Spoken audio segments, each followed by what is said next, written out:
are not as black and white as you would think, because those who practice or who celebrate solemn, reverent liturgy and have a lot of love for traditional forms, such as myself, would also be associated with strong social justice advocacy and the social teaching of the Church.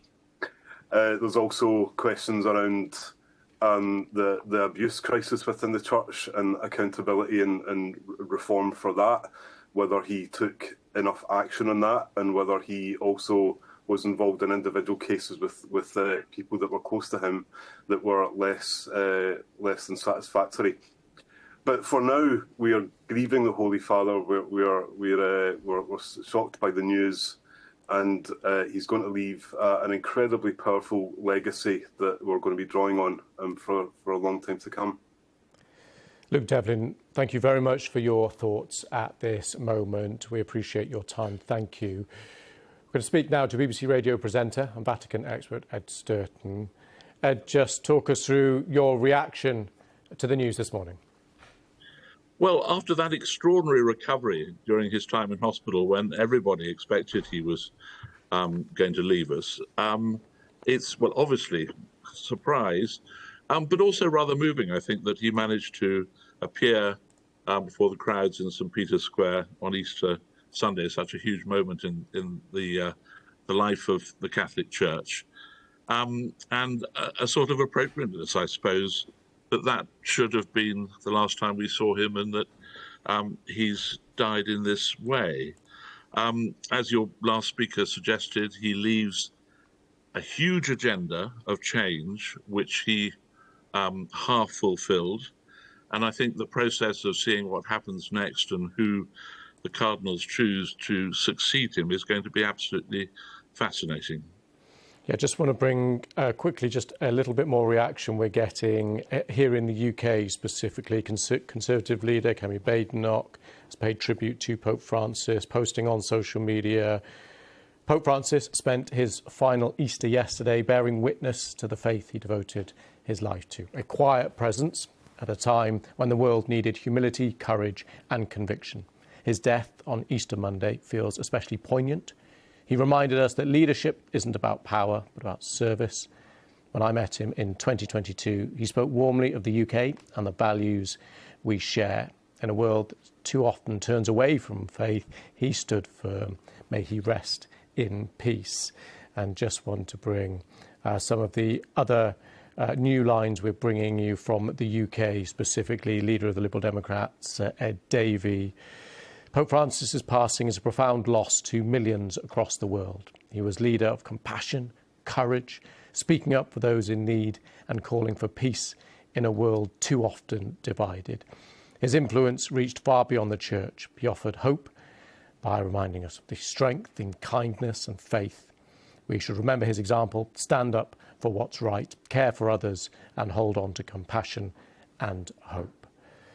Ed, that's just some of the reaction from the UK. We've been bringing over the last hour a global reaction because he was, of course, a truly global figure. He was indeed. It's perhaps just worth noticing a curiosity with regard to those reactions from the United Kingdom. Very unusually at the moment, England specifically has 4 cardinals, something I don't think has happened possibly ever before, certainly since the Reformation. And one of them, Cardinal Fitzgerald, is too old to vote in these elections, but 2 of them, Cardinal Nichols is 79, and of course the cut-off point for voting is 80. And Cardinal Roche, who actually works in Rome, is also English. And somebody called Timothy Ratcliffe, who was an unexpected cardinal, very close to the Pope, was appointed last year. So he had a certain sort of affection, it would appear, for us Brits. But as you say, a worldwide figure, and the Catholic Church's sort of reach and agenda is so huge that it really does touch pretty much every part of the world. One of the things that marked his pontificate was an attempt to refocus, if you like, the Church beyond Europe. And he appointed all sorts of cardinals from different parts of the world that had never had cardinals before. Mongolia has one now, I think, and Myanmar. And that was all part of his agenda, which was given that he was the first pope from Latin America, was to say the church may have had a huge amount of history in Europe, but Europe really is no longer the centre of the church. It is a worldwide institution with extraordinary reach. And part of his reform process was to get that reflected in the way the church is run by, as I say, appointing all sorts of senior figures from non-traditional places, if you like. And Ed, I know it's difficult to try and sum up these things. He became Pope in 2013. Talk us through the legacy, or at least some of his values that drove him, what he was trying to achieve. It may be too early to assess legacies, but where do you think he was driving at, and how successful or not do you think he was? Well, I think it's worth remembering that at the time that he became Pope, the church really was in a state of crisis. His predecessor, Pope Benedict, had resigned, something unprecedented in many centuries. And there was a sense that the church was almost out of control at that stage, with a whole series of scandals. And I think one of the first things that he did was restore a sense of purpose and direction. Some people, of course, didn't like the direction in which he took the church, but he was very clear about, broadly speaking, what he was trying to achieve. Reform is probably the best word, although political terms never quite work when applied to religious institutions. But in a whole range of areas where there was is a feeling, I think, among many ordinary Catholics, particularly in Europe and North America, that the church has rather got left behind, he tried to introduce change. The Catholic Church is a very conservative in its sort of constitution and its genes, if you like, institution. So that was a very, very sticky process. And I think if he was listening to this, or if we asked him himself, he'd probably said, I got about halfway with where I wanted to go. I'll give you an illustration, if you like, in terms of the role of women in the church. But very early on, he introduced a kind of conversation about the possibility, not of ordaining women as priests, because that's a hugely controversial subject, but of ordaining women as deacons, which is a slightly junior role, but nevertheless one that requires ordination. And that whole push really sort of ran out of steam. It never really went anywhere. But at the same time, what he has done is he's appointed women to all sorts of very senior positions in the church, positions which in the past have been held by men, by cardinals, by princes of the church, and are now held mostly by religious women, religious in the sense that they're nuns. So the governor of the Vatican city-state at the moment is a woman, something that's never happened before. So he broke the link, if you like, between ordination and power, and used that, breaking that link to give more power, I think, to many women. But of course, many women in the church would say that he didn't go nearly far enough, and the whole question of ordination remains very much open. If you look equally at the question of gay relationships, he said very early on, as you know, many people will remember, who am I to judge, when asked about gay sex, which was an astonishing thing at the time. If you remember his predecessor, Pope Benedict, when he was head of the Vatican's sort of ideological body, the Congregation for the Doctrine of the Faith, as it then was, he wrote a document in which he described gay sex as intrinsically disordered, which is an incredibly upsetting way of looking at things to many Catholics. So immediately the rhetoric changed, the tone of the conversation enormously. 10 years later, he introduced the possibility of priests blessing gay couples. Again, caused enormous ructions in many quarters, and people thought he was taking things too far. And equally, many gay Catholics would say he didn't go nearly far enough, because the blessings don't bless the union. It's not like a formal marriage. They bless the individuals. So on all those kinds of areas, he sort of edged forward, I mean, very significantly in many ways. But it's a reform process, if you like. It's not one that you can say it's done. There's a long way to go in many areas. Thank you so much for that. We'll be back with you in a moment to try and pick through some of those more thornier issues about legacy and values and the change that he was able or unable to make. I just want to bring people right up to date with the news we are reflecting on here, though. Pope Francis has died at the age of 88. The news coming through in the last couple of hours from the Vatican. The news on his health, of course, we've been getting continuous updates for weeks and weeks. There was a sign potentially that things were improving. He made that public appearance, unscheduled public appearance at the Vatican, wishing people a happy Easter, greeting people. So given that, it was a shock to many around 7:30 this morning when the Vatican released a statement. I'm just going to bring you that statement. Says a short while ago, His Eminence Cardinal Farrell announced with sorrow the death of Pope Francis with these words: "Dearest brothers and sisters, with deep sorrow, I must announce the death of our Holy Father Francis. At 7:35 this morning, the Bishop of Rome, Francis, returned to the house of the Father. His entire life was dedicated to the service of the Lord and his Church.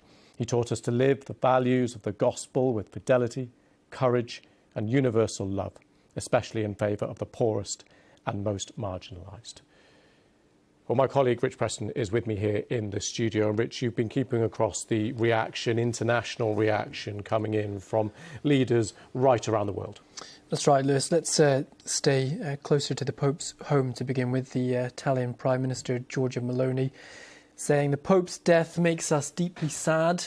He was a great man and a great shepherd. A great man has left us. Andrzej Duda, Poland's president, says he was a great apostle of mercy in whom he saw the answer to the challenges of the modern world. The French president, Emmanuel Macron, said that throughout his pontificate, Pope Francis had always sided with the most vulnerable and the most fragile, and that he did this with humility. In this time of war and brutality, he had a sense for the other, for the most fragile. Here in the UK, the Archbishop of York actually quoted some words that Pope Francis had said to him in 2023 when they met. "Let us walk together, work together, pray together." The Archbishop went on to say they sum up his vision for the Church, not just the Roman Catholic Church, but the broader Christian community. The Pope's life was centred on Jesus, who comes among us, not to be served, but to serve. We saw that compellingly in Francis's service of the poor, his love of neighbour, especially the displaced migrant, the asylum seeker, his deep compassion for the well-being of the earth, and his desire to lead us and build the Church in new ways. Israel's President Isaac Herzog saying he saw great importance in fostering ties with the Jewish community and in advancing interfaith dialogue. And Lewis, that's really key to the Pope's life and legacy. We see countries like Iran, of course not a Christian country, offering its condolences to all Christians around the world. And even within the Christian community, there can, of course, be divides. Within the last few moments, the head of the Orthodox Church in Moscow has said the Pope played a significant role in active development of contacts between Russian Orthodox Church and the Roman Catholic Church, and going on to say that it hopes these cooperations, these ties will continue in the Pope's name following his death. Rich, thank you for the moment for that. We're going to go back to BBC Radio presenter, Vatican expert, Ed Sturton. Ed, what do you make of some of the themes coming through there in those tributes from around the world? I think I may have missed this, but I don't think we've heard anything from the United States yet, have we? Is that right? We've heard from J.D. Vance, the US Vice President, who's Right. currently on a trip to India. He says, "I just learned of the passing of Pope Francis. My heart goes out to the millions of Christians all over the world who loved him." Nothing official from the White House yet, where it is still, of course, early in the morning. It's worth just saying, in the context of all this, of course, that his view of the immigration policy in the current White House was extremely tough. And he'd crossed swords with he saw, as we know, J.D. Vance only yesterday, but he'd crossed swords with him about his view of the Catholic understanding of immigration quite sort of publicly earlier. So it'll be interesting to see what President Trump says when he does comment. I think those reactions reflect an enormous affection outside the church as well as within it, and I think that's one of the striking things about his pontificate. He was opposed by some within the church who felt very strongly that he was taking it in the wrong direction, but that was only within the church. I think outside the church, as we're hearing, he was almost universally regarded as an enormously holy figure, but also someone who had things to say about really important political issues. And his encyclical on the planet and climate change, for example, is widely thought to have had an important impact on the Paris Accord on climate change.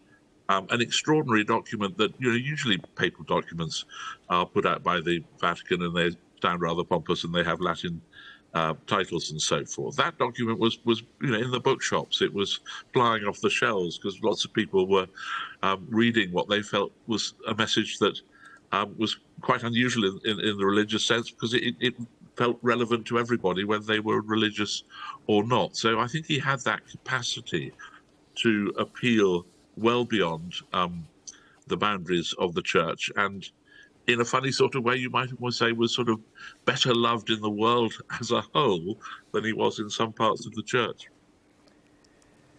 Ed, thank you for that. Back with you in just one moment. Just want to emphasise that here on BBC News, we are continuing with this coverage of the death of Pope Francis at the age of 88. He was the first Latin American leader of the Roman Catholic Church, a pope of firsts in many ways. We had seen him over the Easter weekend, of course, Easter, that crucial period in the Catholic Christian calendar. He would have wanted to be playing a fuller role, but many were surprised by the unannounced, unexpected appearance that he did make, and many will have taken that as a sign that his health was improving somewhat, but that will have only increased the shock this morning at 7:35 local time, Easter Monday, on that poignant date in the Christian calendar, the news that Pope Francis died at the age of 88. We are keeping across the tributes from leaders right around the world, and we will be continuing to do so. Ed Sturton, Vatican expert, BBC Radio presenter, is with us. And Ed, he took over in 2013. Can you try and talk us through the difference in the state of play then, the challenges faced in 2013 and the difference now? I think in 2013 there was a feeling that the church had lost its way. There was a sense of Pope Benedict's resignation, which mere fact of it was a shock and quite extraordinary, but that it reflected a loss of grip on the institution, partly because of the burgeoning scandals about abuse, which Pope Benedict never really managed to get a grip on. And actually many people would say that Pope Francis has not been as successful in that regard as many had hoped he would be. But I think immediately he gave a sense of direction which steadied the church, even for those who may not have liked the direction he was going in. It gave a sense that there was somebody in control, that there was, if you like, an agenda, that it was full of hope. I think part of the sort of earliest thing he did was restore among many Catholics a feeling that they didn't have to be embarrassed anymore about saying they were Catholic, which I think at the time he took over was a growing feeling within the church, because things had gone quite so badly wrong. So he introduced a tremendous sense of optimism and direction. And that's been a mark, really, of the way he has managed things throughout his pontificate, although it has been. And as I said earlier, there's quite a lot of areas where things aren't resolved. Things have got halfway. One of his great campaigns was, it sounds rather sort of nerdy, if you like, was synodality, which was the idea of expanding into a degree of democracy, if you like, into the church. That inspired enormous hope in some quarters of the Catholic Church, particularly the sort of progressive wing of it. But it rather ran out of steam. It didn't produce a lot of the big changes that people had thought it might. Catholics were, as part of that process, asked their views on all sorts of things, from gay relationships to women priests, all the really sort of difficult and thorny issues. And those weren't really settled. But the process of a more democratic way of consulting people is sort of there and waiting to be used. So again, I think a sort of half-achieved reform process is probably where we are today. But that in itself is a massive achievement. I mean, if you think back to the way a lot of people saw the Catholic Church in the period immediately before his election, I think we have seen a real transformation, which is reflected in the kind of messages that you've been reading out. And Ed, just a little on the man himself, if you would, yeah. Especially for people outside the church who will have seen the smile on his face as he's travelling around the world meeting world leaders. Tell us about the man. Well, if you thought that smile meant he was just a smiley person, you couldn't have been more wrong. Very clever. He became a Jesuit, which has a reputation for being, if you like, the intellectual shock troops of the Catholic Church.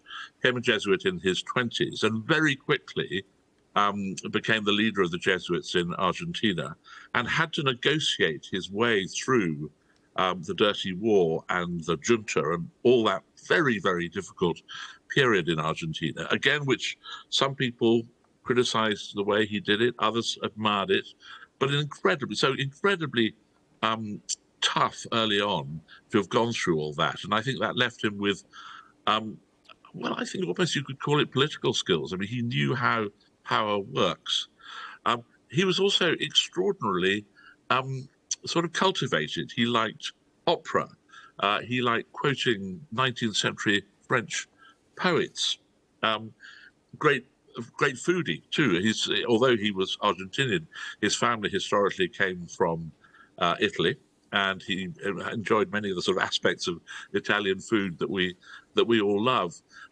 Little quirks. He saw, I think it was about 30 years ago, he saw a television program which he said was shocking. He doesn't really explain why in his autobiography, but it appears it was lewd or something of that kind. And he's never watched television since.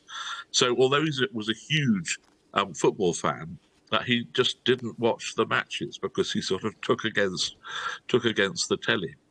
So I think, well, his autobiography, which came out earlier this year, quite an unusual thing anyway for a Pope to write an autobiography, made you think that you would have enjoyed being with him at dinner enormously, that he would have been just terribly good company. Ed, thank you so much for that. Fascinating insight, snippets to the man behind the role, as well as the importance of the man in the role. Ed Sturton, thank you very much for your thoughts. Now, the announcement of the Pope's death was made by Cardinal Kevin Farrell, who will now preside over the conclave to elect the next Pope. Let's take a listen. Dear brothers and sisters, with deep sorrow I must announce the death of our Holy Father Francis. At 7:35 this morning, the Bishop of Rome, Francis, returned to the house of the Father. His entire life was dedicated to the service of the Lord and His Church. He taught us to live the values of the Gospel with fidelity, courage, and universal love, especially towards the poorest and most marginalised. With immense gratitude for his example as a true disciple of the Lord Jesus, we commend the soul of Pope Francis to the infinite merciful love of the triune God. Well, the Pope's health deteriorated sharply at the beginning of the year. Let's take a look at the timeline of recent events. It was on February 14th that Pope Francis was admitted to Rome's Gemelli Hospital for medical treatment. 4 days later, an X-ray revealed that he was suffering from pneumonia in both lungs. On February the 22nd, the Pope experienced what's described as a respiratory crisis and needed the use of oxygen. His situation was described as critical. After 5 weeks in hospital, he was well enough to be released to continue his recovery at the Vatican. On April the 9th, a picture was issued showing King Charles and Queen Camilla visiting the Pope on their state visit to Italy. And just yesterday, Easter Sunday, Pope Francis made his final public appearance before the crowds at the Vatican. Let's speak now to Joel Hodge, Head of Theology at Australian Catholic University in Brisbane. Thank you very much for coming on the programme. Just want to start with your reflections and your immediate thoughts when you heard the news. Just surprise, shock, sadness, the loss of a great spiritual man and leader. Obviously, a lot of people thought that he was improving, out of hospital and coming back to us, and seeing him at the Vatican and St. Peter's over the Easter period. So there was hope that he was on the path of recovery. So a lot of surprise and just sadness at the loss of such a great leader and man of faith. And just talk us through that man of faith. He was a man of firsts in so many ways in that role. He was indeed a man, firstly, who became Pope not after the death of a Pope, but after the resignation of a Pope. So that was quite extraordinary in and of itself. And then the first South American, Latin American pontiff and Argentinian, a man with an Italian background and a grasp of Italian, of course, so he knew the Italian culture and could work with that context and environment, but coming very much from the outside of that too. So, and with that different perspective, the perspective of the Latin American world and that great concern for the poor, for the migrant, his family being a family of migrants, but also, yes, a great man of spiritual insight and depth. He was the first Jesuit to be a pope from that great religious congregation that St. Ignatius of Loyola started 500 years ago. And he brought that spiritual depth and framework to the papacy, particularly in terms of discerning the church's way forward around governance and other matters. So he brought so many beautiful gifts to the church, which are going to be missed. Joel, we've had tributes, of course, from around the world. I just want to read this one, and I'll just get your thoughts off the back of it, if I may, because I'm sure they will reflect the feelings of so many. This is from the former Archbishop of Canterbury here in the UK, Justin Welby, saying this: "It is with a deep sense of personal sadness that I mourn the death of my friend, His Holiness Pope Francis. With our Roman Catholic brothers and sisters, along with the global church and many more around the world, I'm filled with a great sense of loss. He was a Pope who spoke not just to the Catholic Church, but far beyond it. His leadership was felt powerfully among us in the Anglican community. From the very first days of his papacy, he was an example of humility. He constantly reminded us of the importance of serving the poor, always standing with those who face persecution and hardship. During my time as Archbishop of Canterbury, it was a great privilege to work with him in peace building, not least in South Sudan. Over the years, he became a friend, and I will miss him deeply. His commitment to walking together as Roman Catholics and Anglicans, for his vision, passion for working for ever greater reconciliation and unity between all Christian denominations. I am profoundly grateful. I give thanks to God for his life and his faithful servant of Christ. May he rest in peace and rise in glory." I just want to pick up that one line there where he says he was a representative of the church, of course, but, quote, far beyond it. And that idea of having a presence right around the world, expanding out beyond Catholic and Christian communities. He was a singular global figure. He drew the attention of just so many people in not only what he said, but how he said it, what he did, the manner of his life, He was a great exemplar of the Christian life, of a great servant of the church.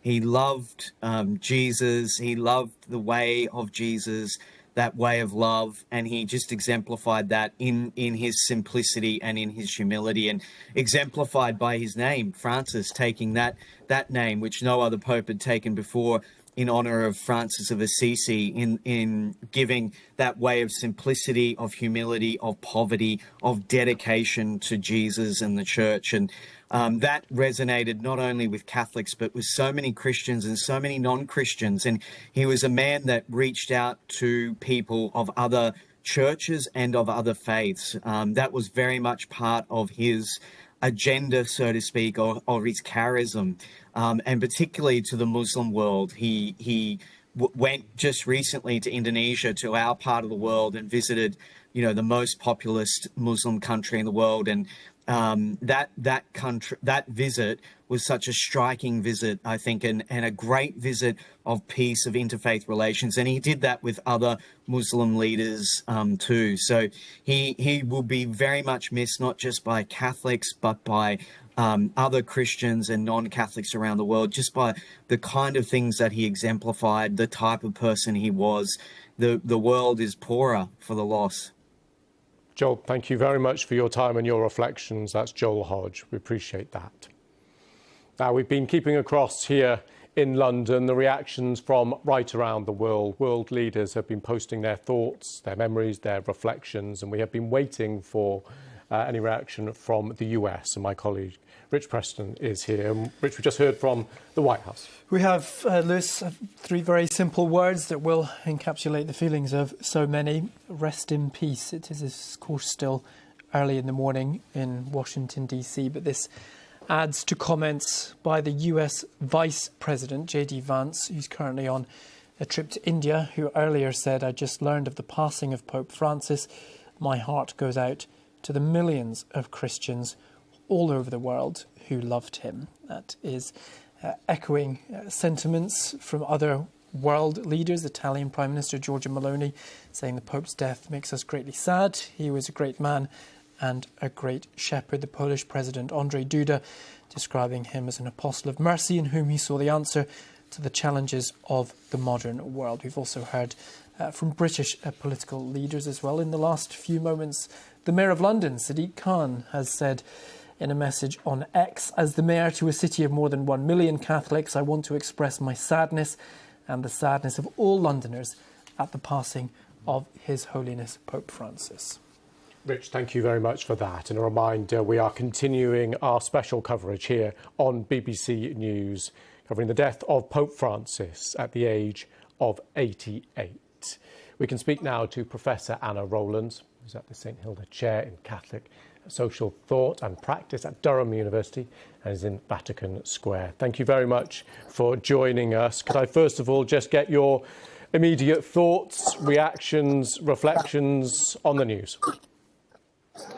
Sure. Well, as you can see, I'm in a rather busy St Peter's Square this morning, where I think people are just beginning to absorb news that on the one hand will seem quite shocking to people, because I think people felt that he was recovering. Yesterday there was that greater strength of voice when he was in this square to address people and to use all of his strength and conviction to wish people a happy Easter. So I think there's just a sense of a wave of absorbing the news here. And I think for people, this is a real moment where somebody who has been not just the leader of the Catholic Church, this enormous community worldwide, but also has felt like the world's pastor, somebody who has spoken to people who maybe have quite a suspicious sense of institutional religion or the church, but he's spoken about things that are close to people's heart, a capacity to speak in this moment about empathy, all human beings together. That feels like quite a countercultural message given the turn of our politics in recent months and years. So this feels like an enormous watershed moment for people very personally here in Rome, I think, but also I think it's a real moment for our world. And just give us a sense, if you can, of the mood there, because given those appearances, those unscheduled appearances, many people took that as a sign of hope that his health was improving. So no doubt that would have increased the shock for so many people there this morning. It has, and of course I think there's something really fitting about the fact that, dreadfully sad though it is that he's died in the Easter season. I think the fact that he has been there, he's seen the church through Lent, and he was able in his own small way, and in the end fragile way, to be part of the celebration of Easter here, to die in a moment of great joy, given his conviction as a Christian in the resurrection. So there's a kind of sense that we're both in this Easter moment, but also tinged with real shock and sadness as well, and all of that's mingled together. And I somehow think that that's fitting. I think it's been, in a way, a dignified moment for him to die, shocking though it is this morning.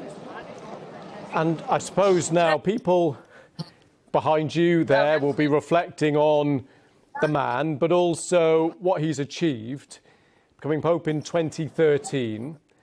And it was not straightforward, it was not uncontroversial, extremely challenging, and there were plenty of critics from various wings and factions. But how do you start to try and sum up his achievements? I think that one of his greatest achievements is to give people a sense that he wanted the papacy and the church to be close to people. Proximity and encounter were key to his sense of what the papacy and the church needed to be for the world and in the world in this moment. He was somebody who gained enormous energy from being around people. His sense was as a pastor.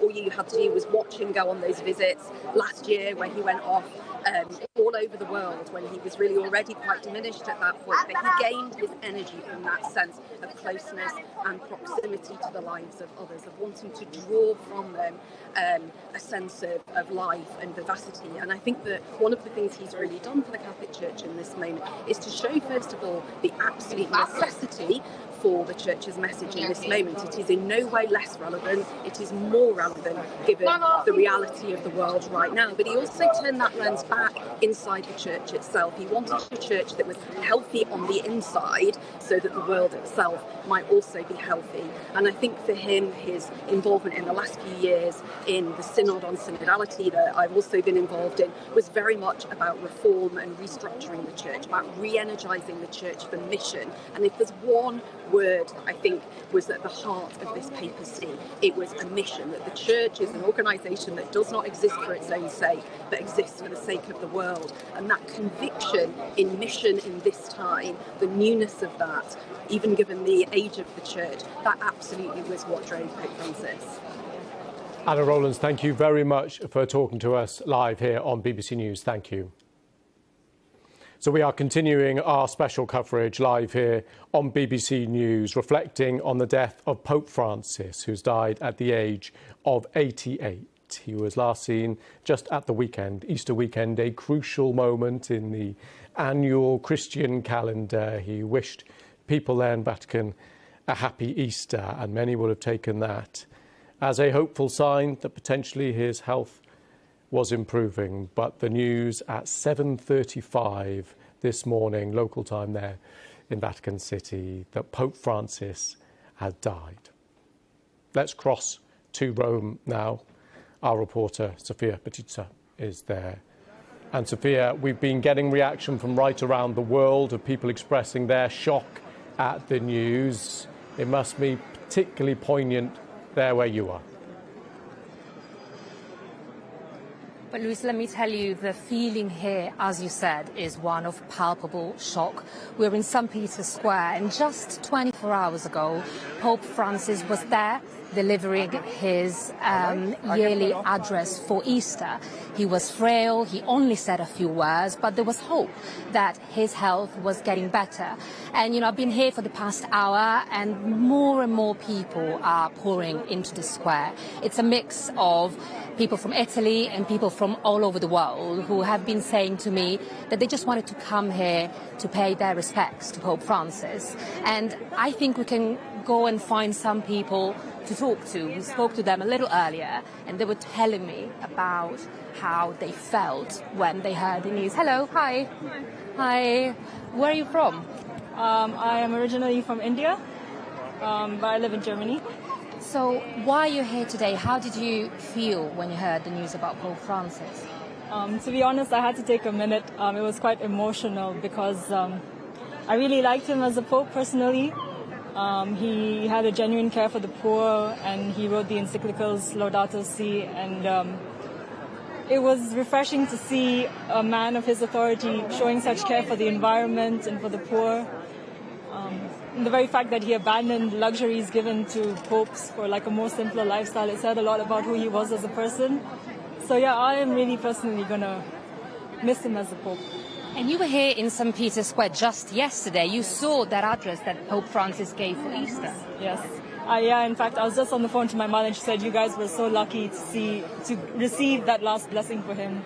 But also it was so difficult to see him in that state because he was always such a smiling pope, such a happy pope.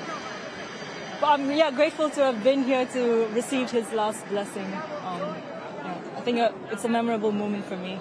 A memorable moment. Thank you so much for your time. Thanks for speaking to us. Well, that's something that we've heard from a lot of people here. You know, the fact that Pope Francis was really a man of the people, a pope of the people, and he will be missed by not only Italians, not only Catholics, but people from all over the world. And Sophia, really interesting to hear the thoughts of people there, because in the immediate aftermath, of course, people's reflections will come through. As you've been there over the last few minutes, is there a sense of people knowing that this news had been announced and therefore they were there, or are people still learning about it behind you as we speak? Everyone I spoke to was aware of the news, and a few people have told me that they came here specifically because they were hoping to pay their respects to Pope Francis. I spoke to a family from El Salvador who have said to me that, of course, the fact that Pope Francis was from South America, the first Pope from South America in centuries, was hugely meaningful. He was very loved, they said, in their country, in El Salvador. And somebody said to me specifically, she was a divorced woman, and the fact that Pope Francis tried to be inclusive when it comes to divorced people, for example, made a huge difference to Catholics like her. And so even though nothing has been announced in terms of what happens next and what is going to happen here in St. Peter's Square in the following hours, people have said to me that they just felt that they wanted to be here to pay their respects.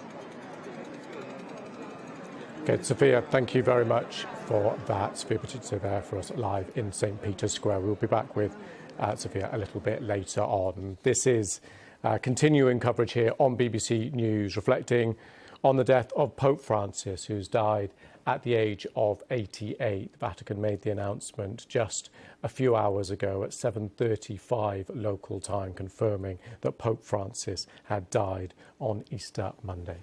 Well, now our religion editor, Aline Mcbull, looks back at his life. His surprise election in 2013 would mark a more radical break with the past than many expected. Jorge Bergoglio did have Italian roots, but was born in Argentina. While studying for priesthood, he worked briefly as a nightclub bouncer.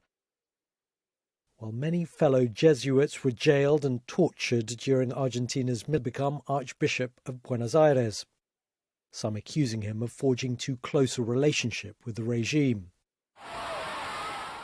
As Pope, he greeted his flock, having taken the name of a saint who championed the cause of the poor. Francis signalled that his pontificate would be rooted not in Rome, but in the lives of believers around the world, and especially those on the economic margins. His style was informal, even when conducting ceremonies, and his first act as Pope was to pay his own hotel bill. In his early gestures, like washing the feet of the elderly and prisoners, he showed desire for his priests to be closer to the disadvantaged. He spoke out for the protection of migrants and refugees, laying a wreath on the waters where so many died on their perilous journeys. He travelled widely, drawing energy from the crowds. In Brazil, 3 million gathered on Copacabana Beach. And in the Philippines, he broke records for the world's largest mass, as 6 million turned out to join him. He linked economic inequality to the environment. In a video launching a papal encyclical, he said climate change amounted to rich countries inflicting damage on poor ones. The Pope of the Holy See! In 2015, he became the first pope to address the US Congress. I am most grateful for your invitation, telling the world's richest nation to take care of Mother Earth. God bless America. He apologised for the scandal of sexual abuse of children by priests. His words here spoken by a translator. God weeps for the sexual abuse of children. On a visit to Ireland, the first by a pope in almost 40 years, he apologised to victims at almost every event, but scandals continued to emerge. His papacy marked something of a change of tone on the subject of homosexuality, early on remarking, "Who am I to judge?" when talking about a gay bishop. But some progressives argue that in practical terms, the Vatican's stance and the Church's teachings have changed little. Even so, conservative Catholics viewed him with suspicion. But in some ways, he was as traditional as Pope John Paul II, whom he made a saint. And he had very conservative views on abortion, contraception, surrogacy and gender reassignment. His style of papacy, though, couldn't have been more different to his immediate predecessor, Benedict XVI, whose funeral he presided over. Through the scores of cardinals from the developing world he appointed, he changed the complexion of the church hierarchy, consolidating a shift in the centre of gravity of Catholicism away from Europe, where it was in decline, toward Latin America, Asia and sub-Saharan Africa. In recent years, Pope Francis was beset by health issues, most noticeably affecting his mobility, but he found it hard to pare down his busy schedule. Buona domenica a tutti.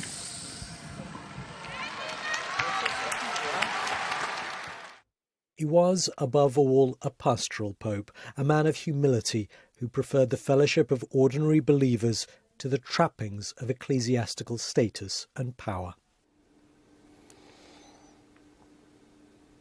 Reflections there on the life of Pope Francis, who's died at the age of 88. Our religion editor, Aline McBool, pulling together some of the thoughts and strands and values of Pope Francis, as well as the controversies and the challenges that he faced. Well, here on BBC News, we have special continuous coverage. My colleague Rich Preston is with us here. Just bring us up to date with the latest reaction as this news continues to spread around the world. Well, Lewis, we're starting to see how different countries, different nations will be paying tribute to Pope Francis. In France, the Eiffel Tower will go dark on Monday night. That's after Emmanuel Macron described the Pope as a man of humility on the side of the most vulnerable and the most fragile. And sticking in Paris, the bells at Notre Dame Cathedral have rung out 88 times in honour of the Pope. The 88 rings for 88 years of his life are to be followed by a full ringing of the cathedral's bells before a noon mass in France's honour, followed by another in the early evening. And we've heard that there will be a special memorial mass at the Church of the Holy Sepulchre in Jerusalem. And Lewis, importantly, just in the last few moments, Argentina's presidency office has issued a statement saying it deeply regrets the passing of Pope Francis, the first Argentine leader of the Catholic Church. Rich, thank you. And in many ways, he was a pope of so many firsts. The first from Latin America, as you mentioned, the first Jesuit priest to be named pope, the first pope to be born and raised outside Europe since the 8th century. Let's bring in now someone who can put these moments in a broader context for us. We can speak to David Willey, who's the BBC's Vatican correspondent for 40 years, also author of a number of papal biographies. Thank you very much for coming on the programme. Just want to get your initial reflections and thoughts on the news. Well, it's been an extraordinary papacy. He broke the mould which had been established. I've lived in Rome for many years and followed the 3 or 4 different papacies now. And I think that it's been different in quality to any of the previous ones.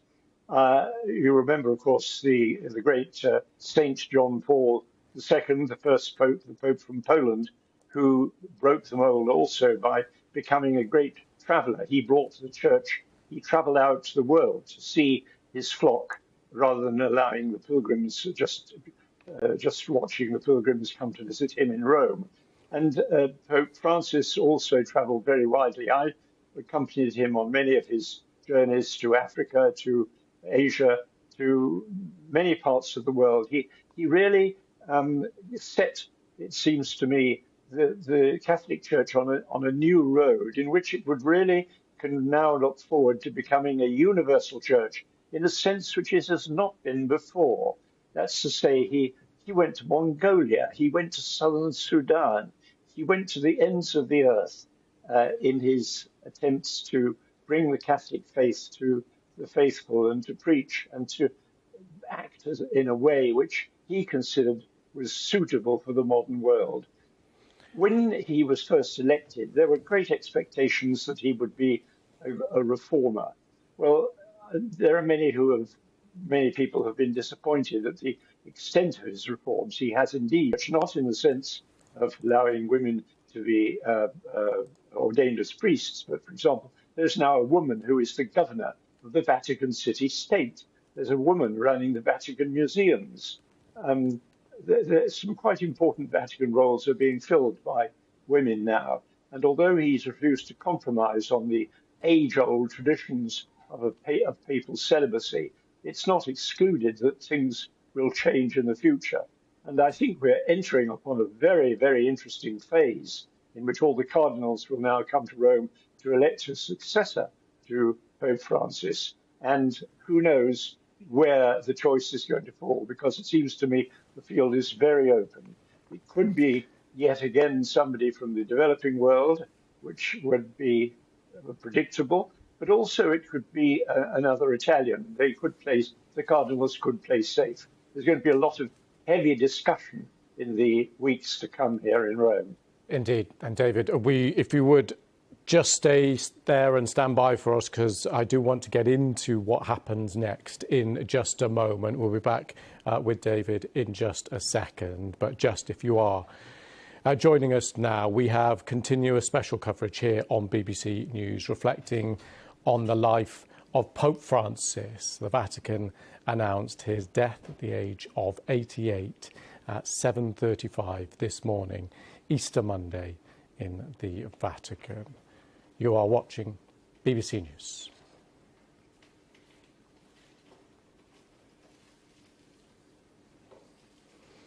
These are the live pictures of Vatican City, and we have heard from our reporter and speaking to people there as the crowds filter in. Our reporter reporting actually that he saw people in tears as they headed towards the Vatican City, towards the square there this morning, as they were just learning the news. So many people, of course, would have been encouraged by the unscheduled appearance of Pope Francis just over the weekend, this crucial Easter weekend, this crucial period in the Catholic Christian calendar, and coming out and meeting people, greeting people and wishing them a happy Easter. And that will have only added to the sense of shock, the surprise amongst many, and the sadness, of course, when they learnt the news that Pope Francis has died at the age of 88.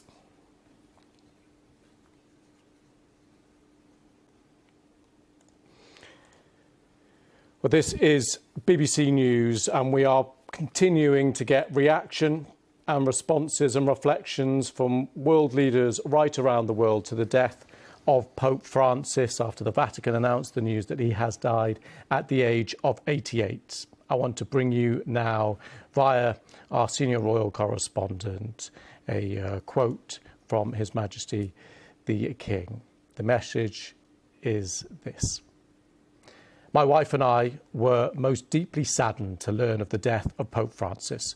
Our heavy hearts have been somewhat eased, however, to know that His Holiness was able to share an Easter greeting with the Church and the world he served with such devotion throughout his life and ministry. His Holiness will be remembered for his compassion, his concern for the unity of the Church, and for his tireless commitment to the common causes of all people of faith, and to those of goodwill who work for the benefit of others. His belief that care for creation is an existential expression of faith in God resounded with so many people across the world. Through his work and care for both people and planet, he profoundly touched the lives of so many. The Queen and I remember with particular affection our meeting with His Holiness over the years, and we were greatly moved to have been able to visit him earlier in the month. We send our most heartfelt condolences and profound sympathy to the Church he served with such resolve, and to the countless people around the world who, inspired by his life, will be mourning the devastating loss of this faithful follower of Jesus Christ. So that statement just in the last few minutes from the King. I just want to return now to David Willey, was BBC's Vatican correspondent for 40 years, and we had a response there from the King echoing so many of the reflections and words by world leaders around the world. Indeed, he was a figure who was admired and esteemed by many countries. Everybody he came into contact with felt they got some special strength from a visit to the Vatican. And I thought it was very interesting that at the last minute, he has received two very important visitors at the Vatican. That's to say, the King and Queen during their recent state visit to Italy, and even Vice President Vance, who managed to squeeze in a quick greeting to the Pope, actually the very day before he died on Easter Sunday, yesterday, before we heard early this morning about his death in the early hours of the morning. I think Pope Francis I shall remember most as a man who was prepared to break boundaries, but he realized that the Catholic Church was suffering, both from a split between those who wanted reforms to take place and those who thought that for a church which has been accustomed to speak in centuries rather than in 4-year terms, like politicians, international politicians, and secular leaders, in the space of only 10 years, he's managed to turn around, I think, quite a lot of doctrine in the Church without actually making any world-shaking changes to Catholic doctrine. I thought one of his most significant statements was some years ago when he was embroiled in the question of the scandals involving church dignitaries and many bishops and cardinals. He simply said, listen, who am I to judge? He was not judgmental. He tried to mediate. He tried to bring the church into a more modern frame of mind, and indeed used modern technology for the first time. The church has now got a big website operating. It has adopted modern technology in the way it spreads the gospel message. The church survived the COVID period when the Vatican was virtually deserted, and many people here in Italy never even went to church because it was forbidden. The church services were stopped. I think the COVID epidemic worldwide caused immense damage to the church because many people who had been regular massgoers previously in Catholic countries perhaps failed to return to church in the numbers we were accustomed to before. But certainly by going to the far ends of the earth to preach his gospel message, and by visiting members of his flock, even, for example, in Mongolia, where there is a Catholic priest is now the local church leader. He's been promoted to cardinal, and there is less than 1% of the population is Catholic. He thought there was a role for the Catholic Church to play worldwide. And I think we're going to see the implications of this in the upcoming conclave, which will elect a successor to Pope Francis. Another very interesting fact I think we're going to notice in the days to come is that the Pope simplified the ritual for a papal funeral. He didn't want the massive funeral of a prince of the church. He's already chosen where he wants to be buried, not in a Roman basilica, not far from here. And he really wants to show, I think, that the church can adapt to the modern world without becoming corrupted by the temptations of the modern world, and particularly the political temptations. He's known how to keep the church away from politics, but into morals, which of course is where it counts. David Willey, thank you very much for your reflections, former BBC Vatican correspondent. Well, we are keeping across all the different developments and reaction around the world. Of course, this is being felt so keenly in Vatican and in Italy.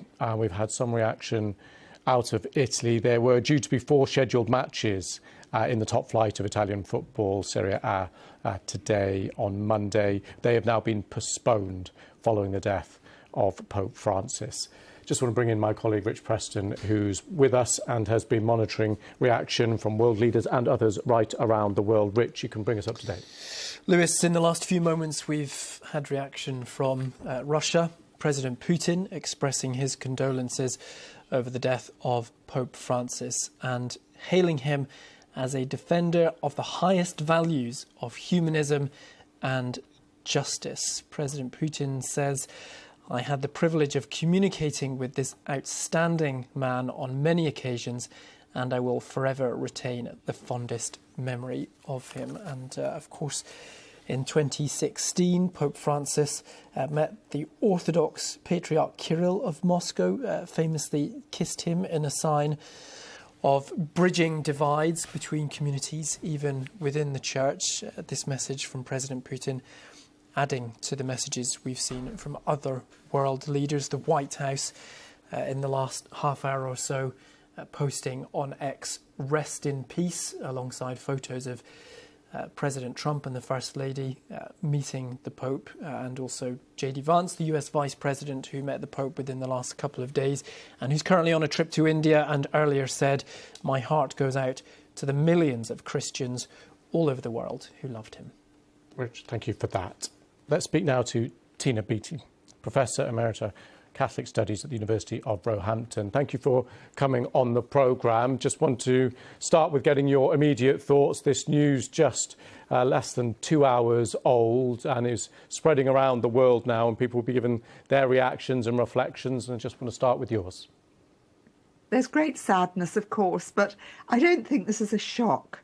Neither is it a tragedy when a very sick 88-year-old finds the peace of death. As Catholics, I don't think we should treat this kind of death as a shock and a tragedy. I think rather we should be immensely grateful for the wonderful leadership we've had from Pope Francis since 2013, and pray for him to rest in peace and rise in glory, and also bear in mind that we're now entering a time of deep uncertainty in the Church.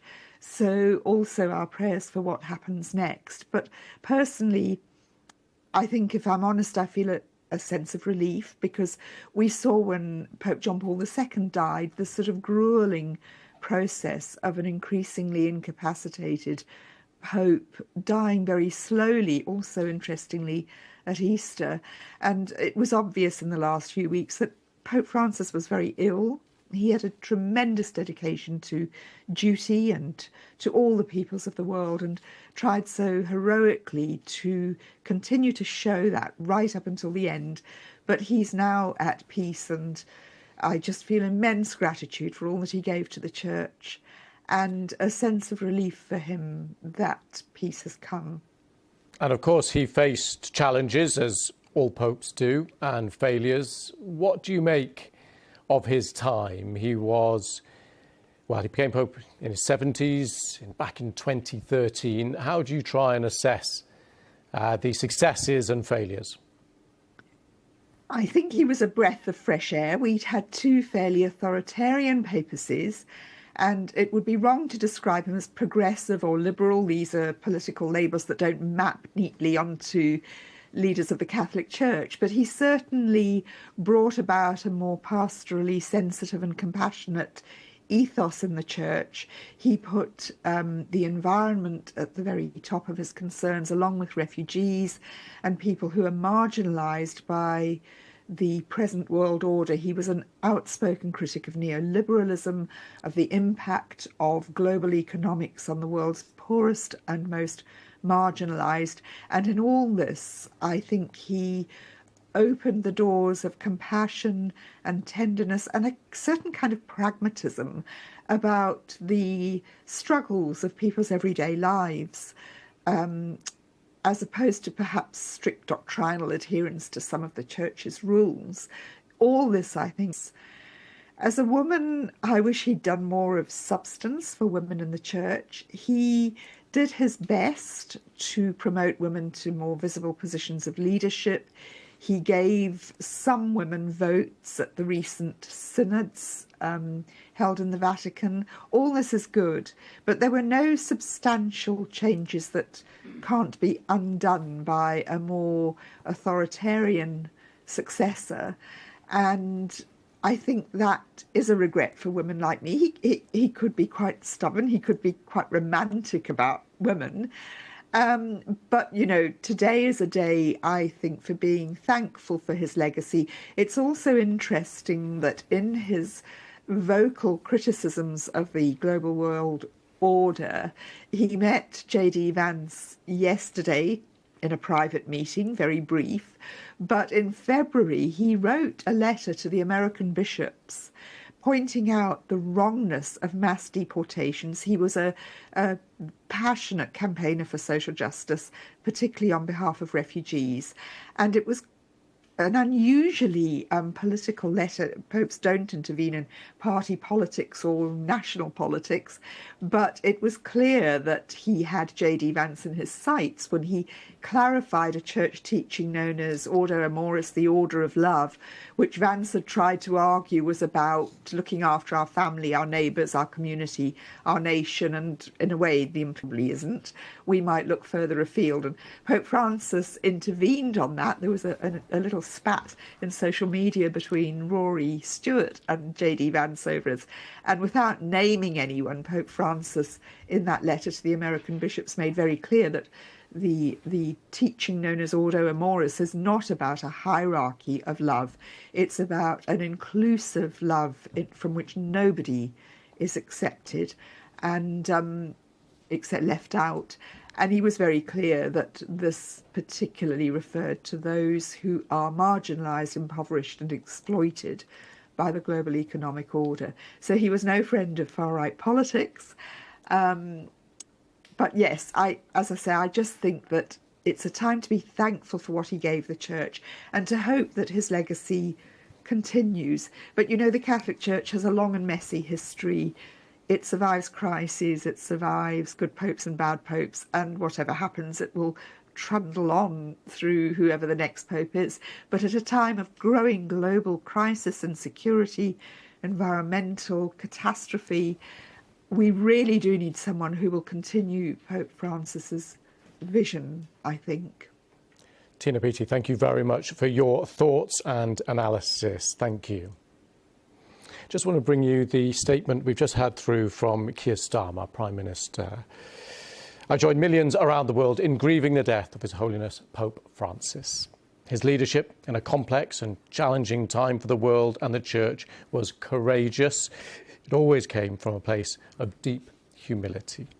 Pope Francis was a pope for the poor, the downtrodden and the forgotten. He was close to the realities of human fragility, meeting Christians around the world facing war, famine, persecution and poverty. Yet he never lost hope of a better world. That hope was at the heart of his papacy. His determination to visibly live out his faith inspired people across the world to see afresh the Church's teachings of mercy and charity. With his death, we are reminded once more of his call to care for one another across different faiths, backgrounds, nations and beliefs. My thoughts are with Catholics across the world and the Roman Catholic Church. May His Holiness rest in peace. So those comments just in the last few minutes from the Prime Minister Keir Starmer. Let's cross now to Sofia Batista, who's our reporter there in St. Peter's Square. And the bells, I believe, are ringing. Let's just cross live and take a listen. Well, that's right, Lewis. In the last few seconds, the bells in St. Peter's Church have been ringing to announce the death of Pope Francis. Let's just take a listen. You might be able to hear them.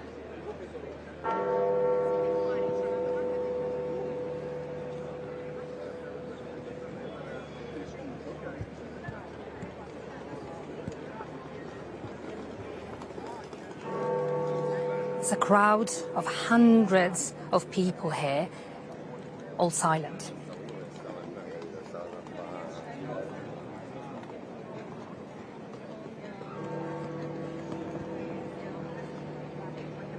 And it's a mix of Italians and people from all over the world that have come here to pay their respects for Pope Francis.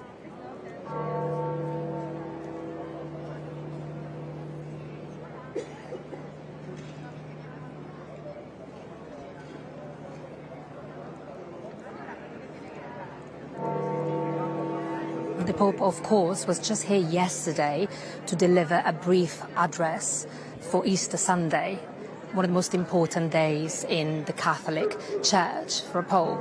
And there's been, throughout the morning, hundreds of thousands of people pouring in here in St. Peter's Square. We spoke to people from India, from South Africa, from Italy, from Denmark, who have all told us that they wanted to come here to pay respects one more time. And I think you can still hear the bells ringing behind me. Let's take another listen. You might be able to see as well, if we pan out, people around me.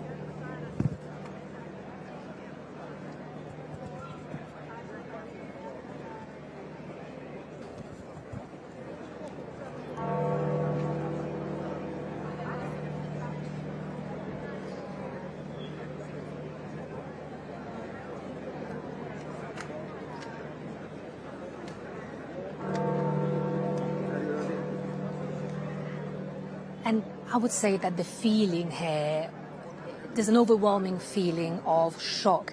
Yes, Pope Francis had been unwell. He was in poor health for the last few months. But after he appeared just behind me yesterday in St. Peter's Square, there had been a bit of hope among Catholics that he was on his way to recovery. And of course, this morning, the news about his death would have come as a shock to lots of people within the Catholic Church and beyond. Lewis.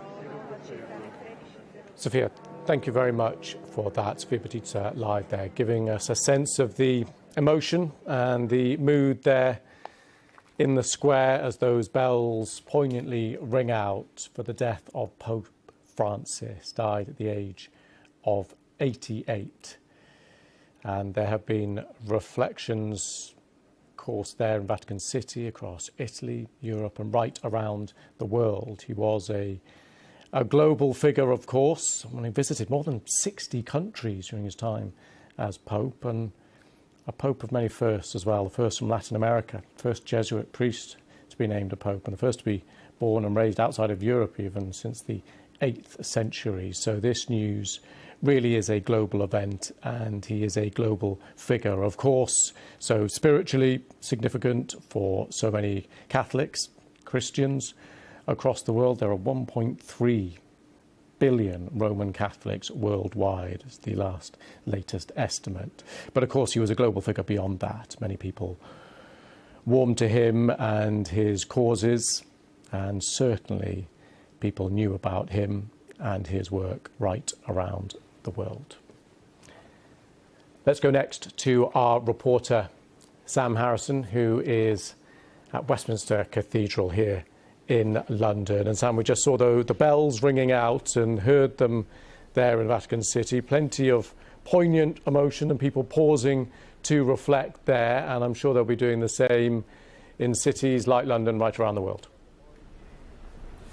Good morning. Yes, I'm here at Westminster Cathedral, which is the largest Roman Catholic church in England and Wales. There's a service that will take place shortly just behind me. The doors are open, a few people still making their way in there now. It is a beautiful church. Many people who are watching may have been inside the church here. It is a fantastic spectacle to behold, and today it's become a focal point for Catholics here in London to meet, to come together, to reflect on the fact that Pope Francis has died at the age of 88. We've been speaking to people from all over the world here, as you've been hearing all morning. This is a Pope that had such an international outreach. We spoke to one lady this morning from Argentina. She's visiting in London, and she spoke of the sorrow that her nation is going to feel at this news. And another thing that has become clear this morning, having spoken to a few people here, is that this is a Pope who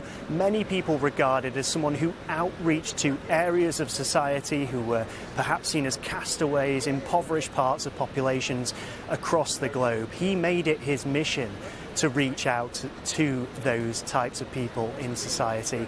And he was a truly international figure. We've seen over the last couple of decades a trend in the Vatican to reach beyond Italy when it looks to appointing a pope after conclave.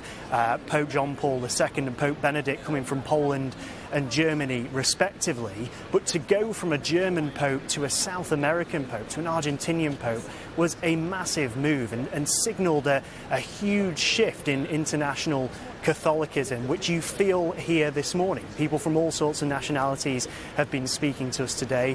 Some of them have gone into Westminster Cathedral behind me to take part in today's service. And another poignant reminder, I think, that people have alluded to this morning is the fact that he has opened up the church to so many new corners of the globe. Look at the potential new candidates who might come forward for the papacy in the future. A candidate from the Philippines, several candidates from the United States. This is largely thanks to the fact that Pope Francis was an outward character, a character who took on a huge amount of international travel in a globalised world. You feel that here this morning. You feel the outreach that he accomplished during his time as Pope, and many people here say he will be sadly missed. And Sam, just remind us, you mentioned right at the beginning there a service due to be getting underway. Do you know any details? Do we have any details of that?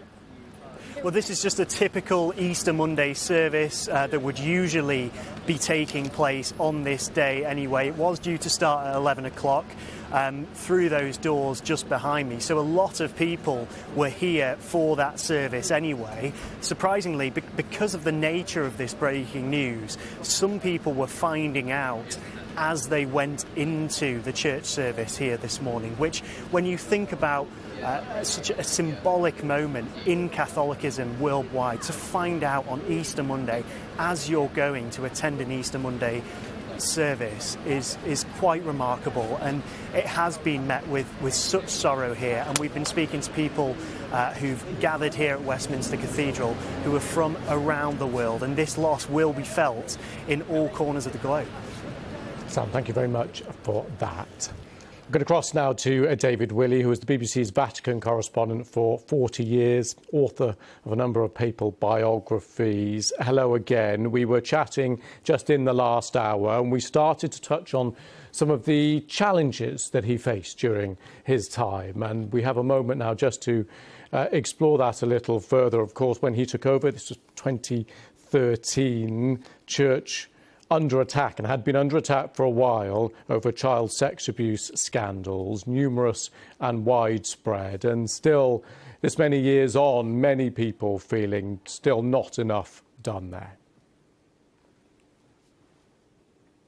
Well, Pope Francis did actually set up a committee to examine the terrible cases of priestly abuse of children which had occurred, some of them to his knowledge, many of them not to his knowledge.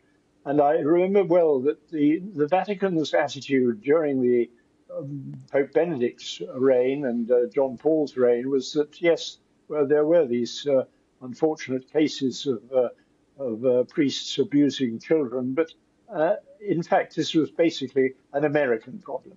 Well, guess what? It turned out to be a worldwide problem. And under Pope Francis, we've seen bishops' conferences all over the world, Catholic bishops' conferences, trying to deal with what came to be seen as a worldwide problem.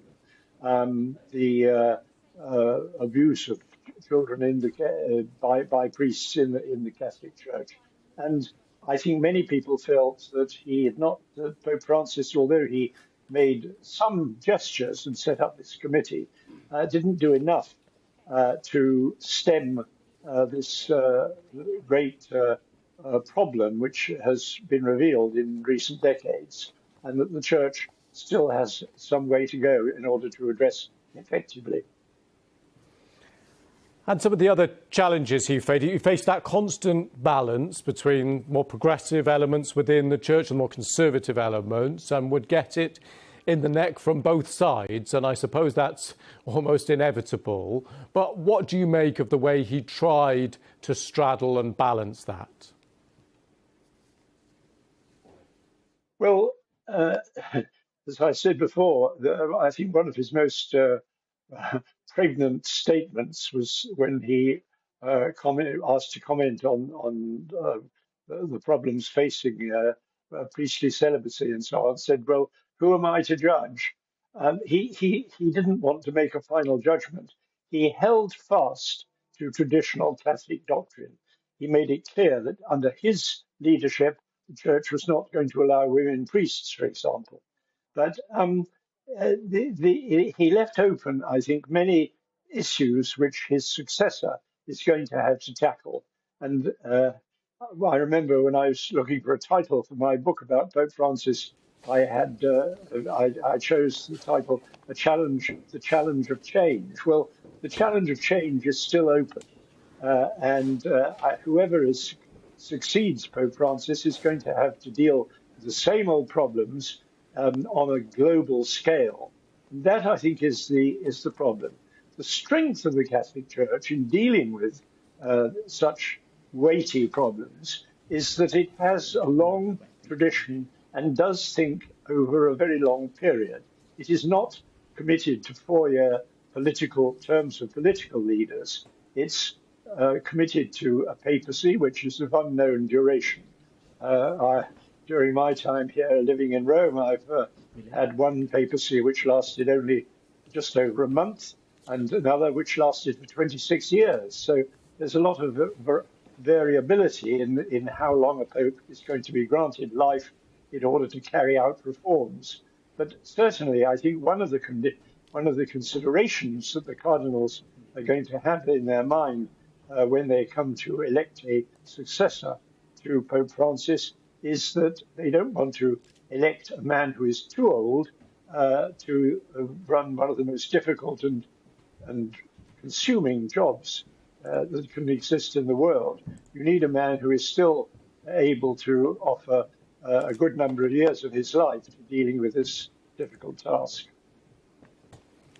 And on the way that he tried to sum up, encapsulate his time, he talked about wanting a poor church for the poor, this emphasis on humility and simplicity and fighting for the underprivileged, underserved, underrepresented. Do you think when people do reflect on his time, that is what will come to mind? Yes, I think he's going to be remembered as somebody who did broaden the reach of the Catholic Church in an unexpected and hitherto unrealized way. Because when you think of the way in which, in recent history, at least over the past few centuries, it has been Europeans who've run the Church, not people from the United States or from Latin America, or let alone from Africa.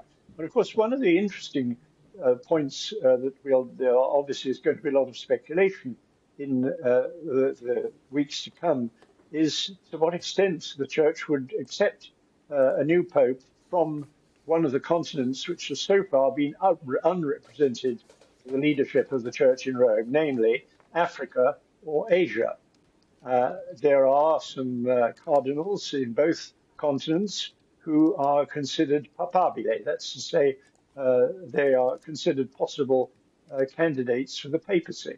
And it'll be very interesting to see when the cardinals meet in Rome what weight the cardinals from the rest of the world are going to show in their ability to take over the leadership of what is, after all, a worldwide organization, and no longer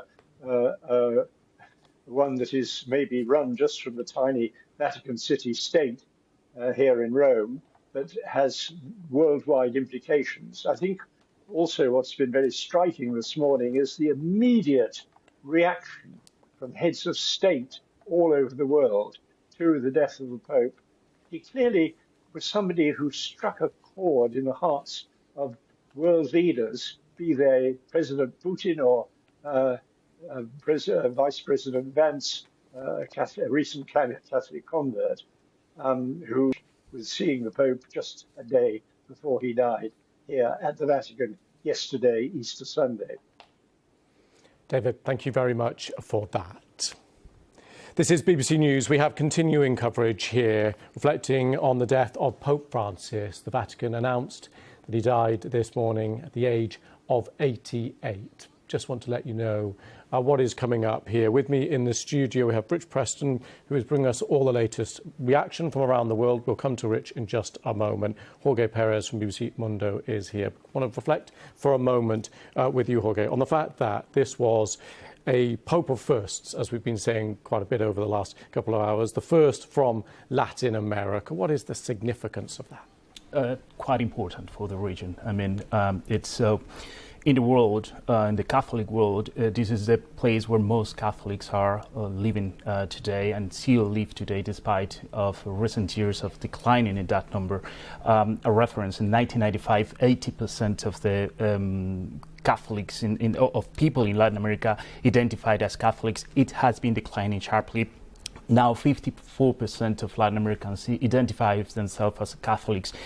So it's not a coincidence that he was chosen the leader of the Catholic Church for this region in particular.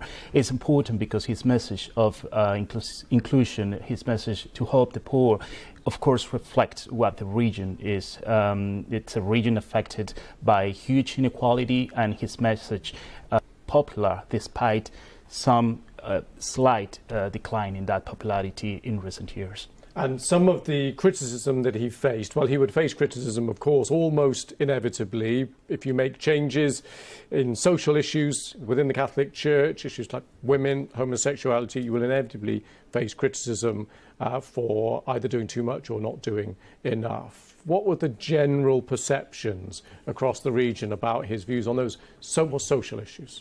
There are like two faces when you see Pope Francis from Latin America. Of course, this leader from the church, the main religious institution in the region, talking about helping the most favorable ones.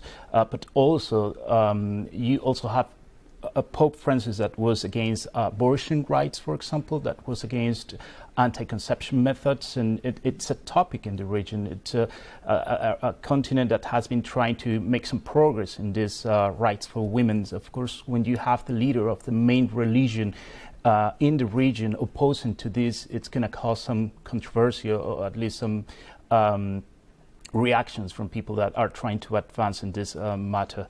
So for some, a hero, maybe, someone who was championing for the poor, but for others, especially conservative leaders also,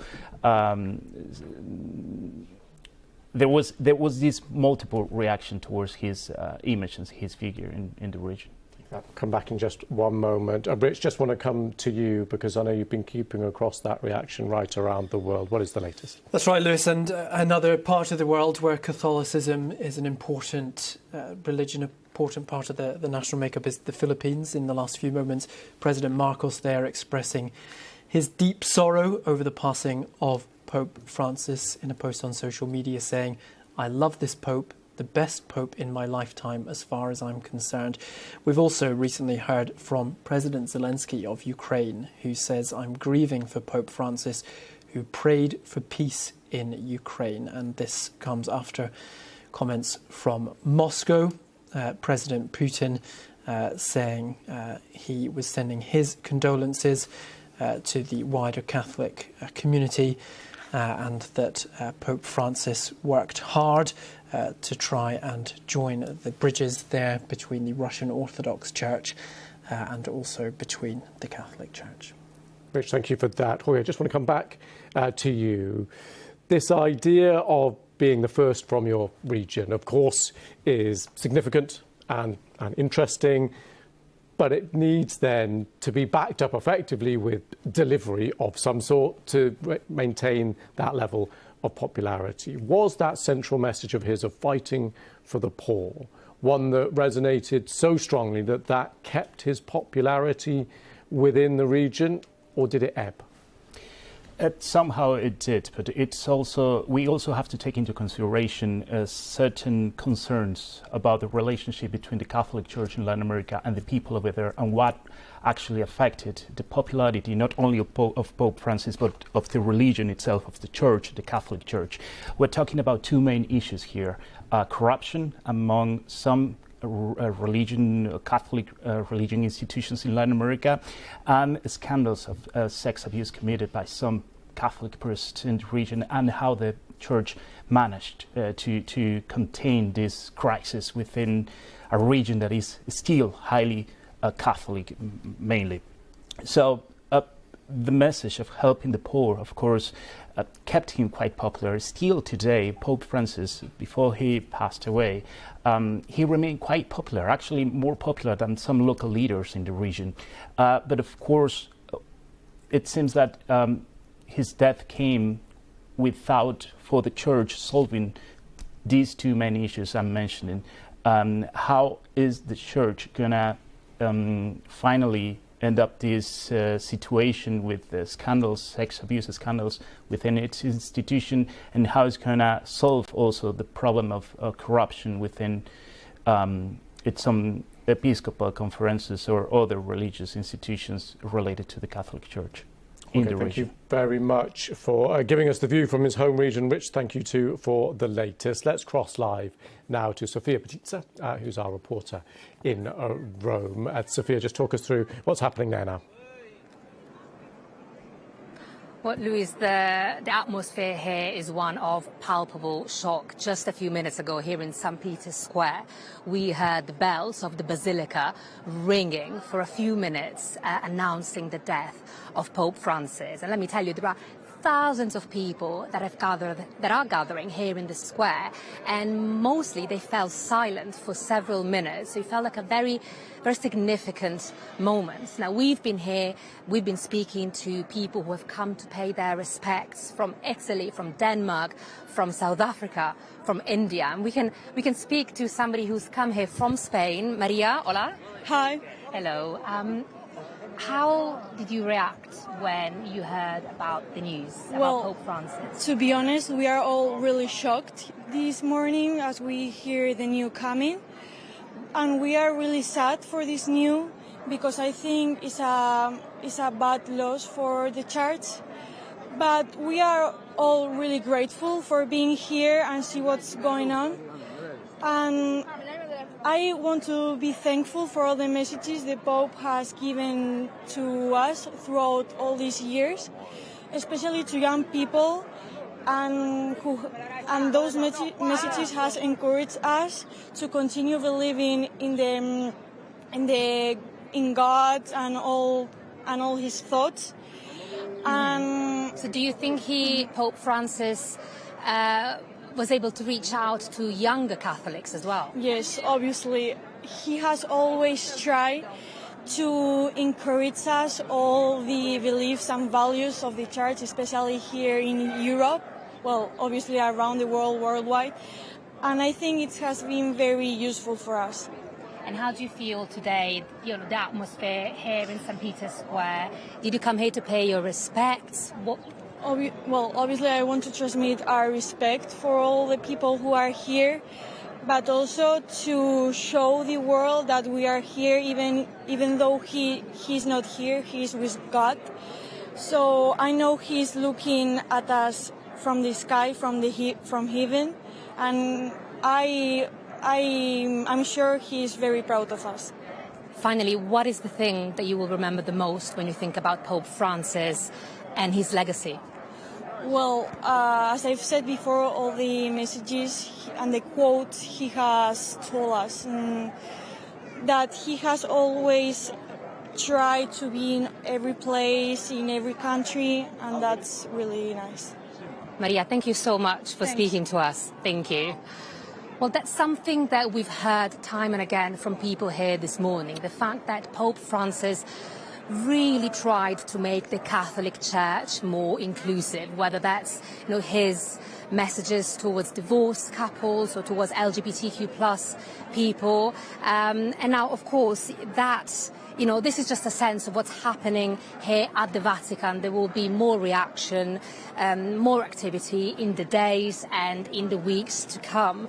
But I think for now, people here in St. Peter's Square this morning are, just absorbing the news, really, and reflecting on the life of Pope Francis. Lewis.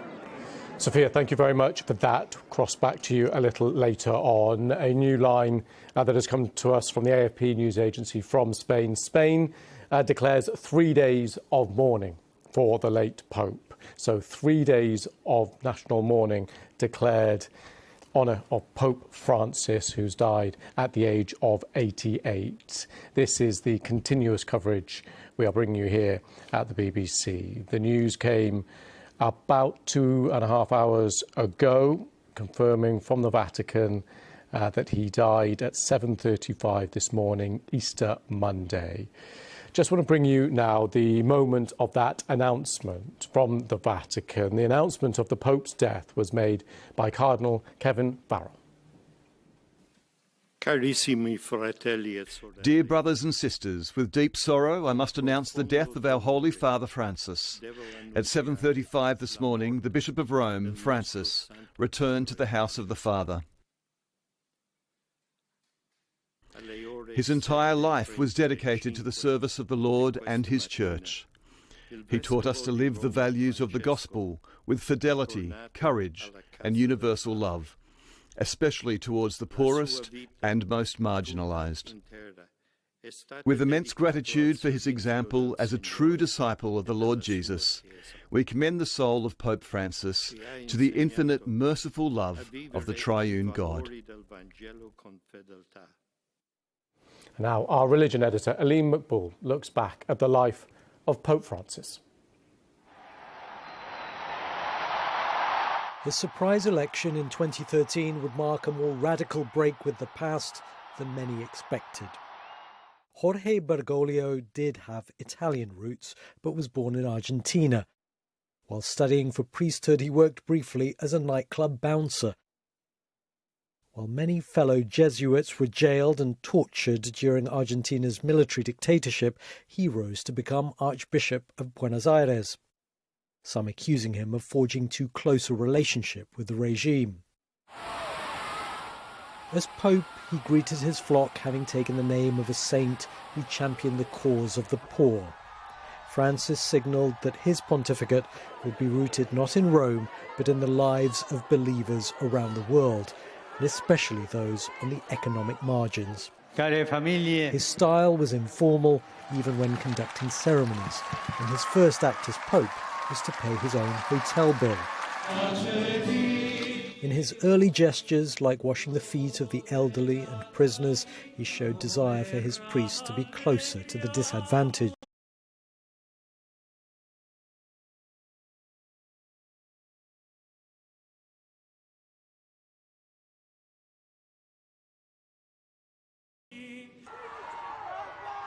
He spoke out for the protection of migrants and refugees, laying a wreath on the waters where so many died on their perilous journeys.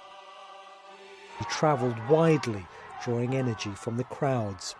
In Brazil, 3 million gathered on Copacabana Beach.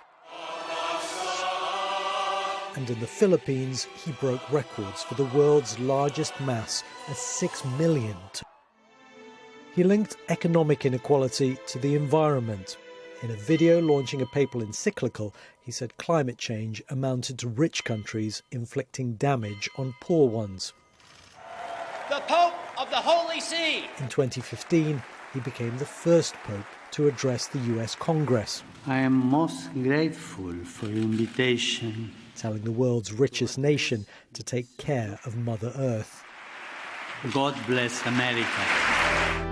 He apologised for the scandal of sexual abuse of children by priests. His words here spoken by a translator. Dios, God weeps. For the sexual abuse of children.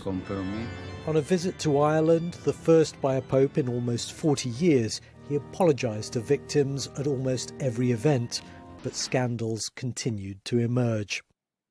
His papacy marked something of a change of tone on the subject of homosexuality, early on remarking, "Who am I to judge?" when talking about a gay bishop. But some progressives argue that in practical terms, the Vatican's stance and the Church's teachings have changed little. Even so, conservative Catholics viewed him with suspicion. But in some ways, he was as traditional as Pope John Paul II, whom he made a saint. And he had very conservative views on abortion, contraception, surrogacy and gender reassignment. His style of papacy, though, couldn't have been more different to his immediate predecessor, Benedict XVI, whose funeral he presided over. Through the scores of cardinals from the developing world he appointed, he changed the complexion of the church hierarchy, consolidating a shift in the centre of gravity of Catholicism away from Europe, where it was in decline, toward Latin America, Asia and sub-Saharan Africa. In recent years, Pope Francis was beset by health issues, most noticeably affecting his mobility, but he found it hard to pare down his busy schedule. Buona domenica a tutti.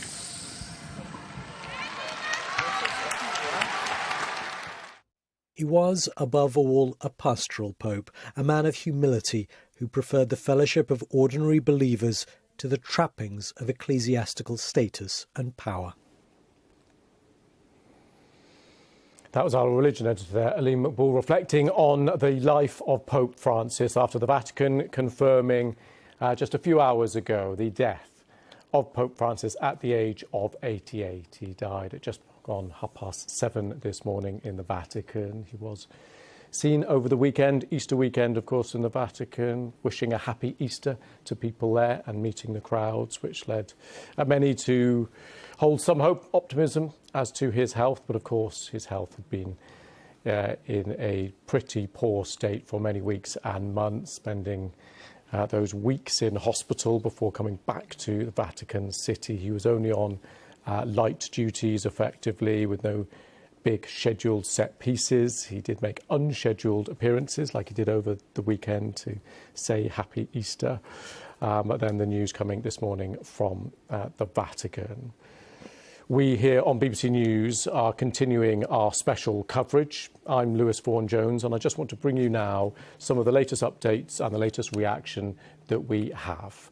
So first of all, let's just take a look at these images of the British Embassy to the Vatican lowering their flag to half-mast to mourn the death of Pope Francis.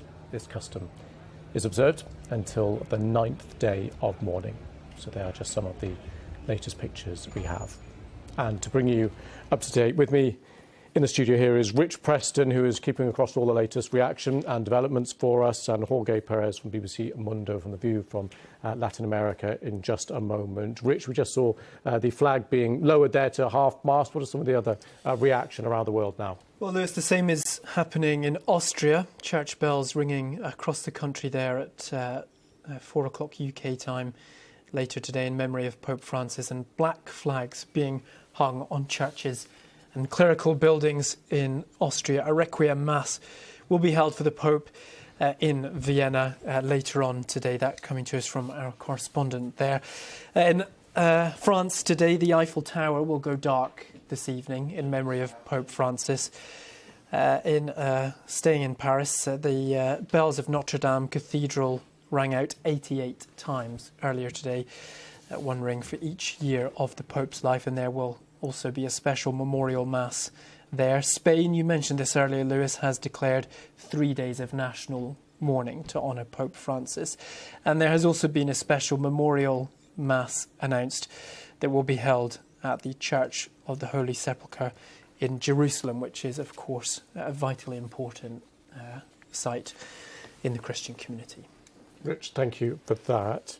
Jorge, if we just come to you, of course, this was a Pope of firsts, as I mentioned, and will be mentioned quite a lot now in the days ahead, because one of the first, the Pope from Latin America, a hugely significant figure in the region. Just talk us through, in practice, how that played out. What was the significance, what he achieved? Of course, being a Latin American Pope meant that he was keen to the problems of the region and to the political context. For example, we saw him between 2014 and 2015 mediating between the United States and Cuba, trying to make that relationship better, and actually somehow he achieved that until President Donald Trump was elected in the first time. All those changes and mediation that took place that meant that the United States, for example, reopened its embassy in La Habana.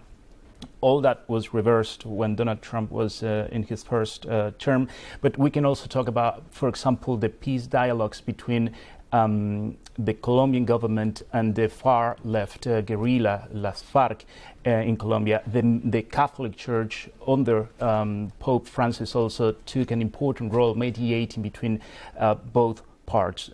Quite popular among those that saw him as someone who was representing the majority of a region where most of the people are poor, but also having some conflicts between conservative sectors. He traveled 10 times to the region, never traveled to Argentina, something that calls the attention to many people over there. Apparently, he didn't want to mess up with the internal political situation from his position as a leader of the Catholic Church. But we are seeing the reactions just started to take place right now. It's very early in the morning right now in Latin America. Argentina, one of the first countries to react. Already President Milei reacted to his death, the first country, saying that he deeply sorrows what happened with Pope, with whom he had minor differences today. And we are expecting to hear more from other leaders in Latin America. Jorge, thank you very much for the moment. We're going to speak now to Gerard O'Connell, who's America Magazine's Vatican correspondent, author of The Election of Pope Francis, an inside story, the conclave that changed history. Thank you for coming on the programme. Well, that title there, Changed History, kind of tees us up, really. How do you try and put this figure in a kind of historical context? Well, he was, as your previous speaker said, the first pope from outside of Europe, outside of from the New World, from Latin America.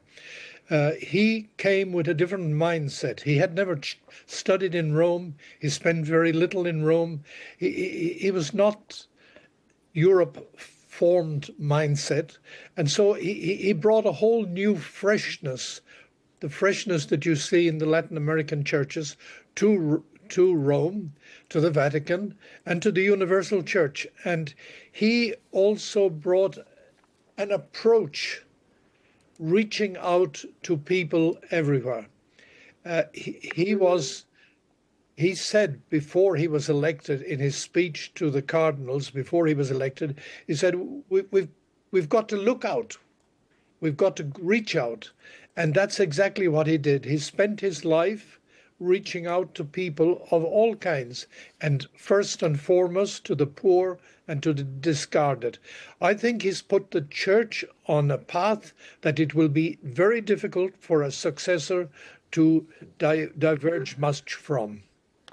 Interesting. We will come back to some of those values that drove him and whether how resilient they will be now that he has gone. I just want to take you back to 2013 when he became Pope. He was in his 70s, and the Pope it was seen as a moment of change then. But of course, what he inherited, not least the child sex abuse scandals at the time and still continue now. How do you feel his handling of that will be remembered? Well, he was on a learning curve because he hadn't understood the vastness of the problem. He had seen some instances of it. Remember, it was less public, if we will say this, in Latin America at that time. Then he suddenly began to see the dimensions, the global dimensions of the problems, and he blamed a lot of it on clericalism and on the way the priests were being trained and the lack of sensitivity. And in fact, he brought into one of the Vatican commissions one of the victims of abuse by priests in Chile. He became a very close friend of his, Juan Carlos Cruz, a gay man who really suffered greatly in Chile. He also brought several people, one from England, one from Ireland, onto the commission for those who survived the abuse. And I think in these 12 years, he was now really in his 13th year, he changed dramatically the stance of the church towards the abuse question. He made it a possibility to remove from office a bishop who did not act when abuse was denounced. So I think he himself realized there was still much to do. He said this not very long ago, but he had put the Catholic Church on a track to safeguard children in all its institutions. And I think history will be much kinder to him than some of his critics today. Interesting. We will pick up on some of the other challenges he faced. I just want you, if you can, just to stand by. Just want to bring this piece of news that we are just receiving, and it's just an update from the Vatican. And the Vatican have just communicated this. This evening, Monday, April the 21st, at 8 p.m. local time, Cardinal Kevin Joseph Farrell will preside over the rite of the declaration of death and the placing of the body in the coffin. So just want to repeat that update we're getting from our colleagues that the Vatican has just communicated this. This evening, Monday, April the 21st at 8 p.m. local time, Cardinal Kevin Joseph Farrell will preside over the rite of the declaration of death and the placing of the body in the coffin. Jared, if we just return to you, just first of all, any thoughts on that and actually the process that will now unfold? Well, normally Francis, like he did with so many things, he simplified the funeral rite for popes.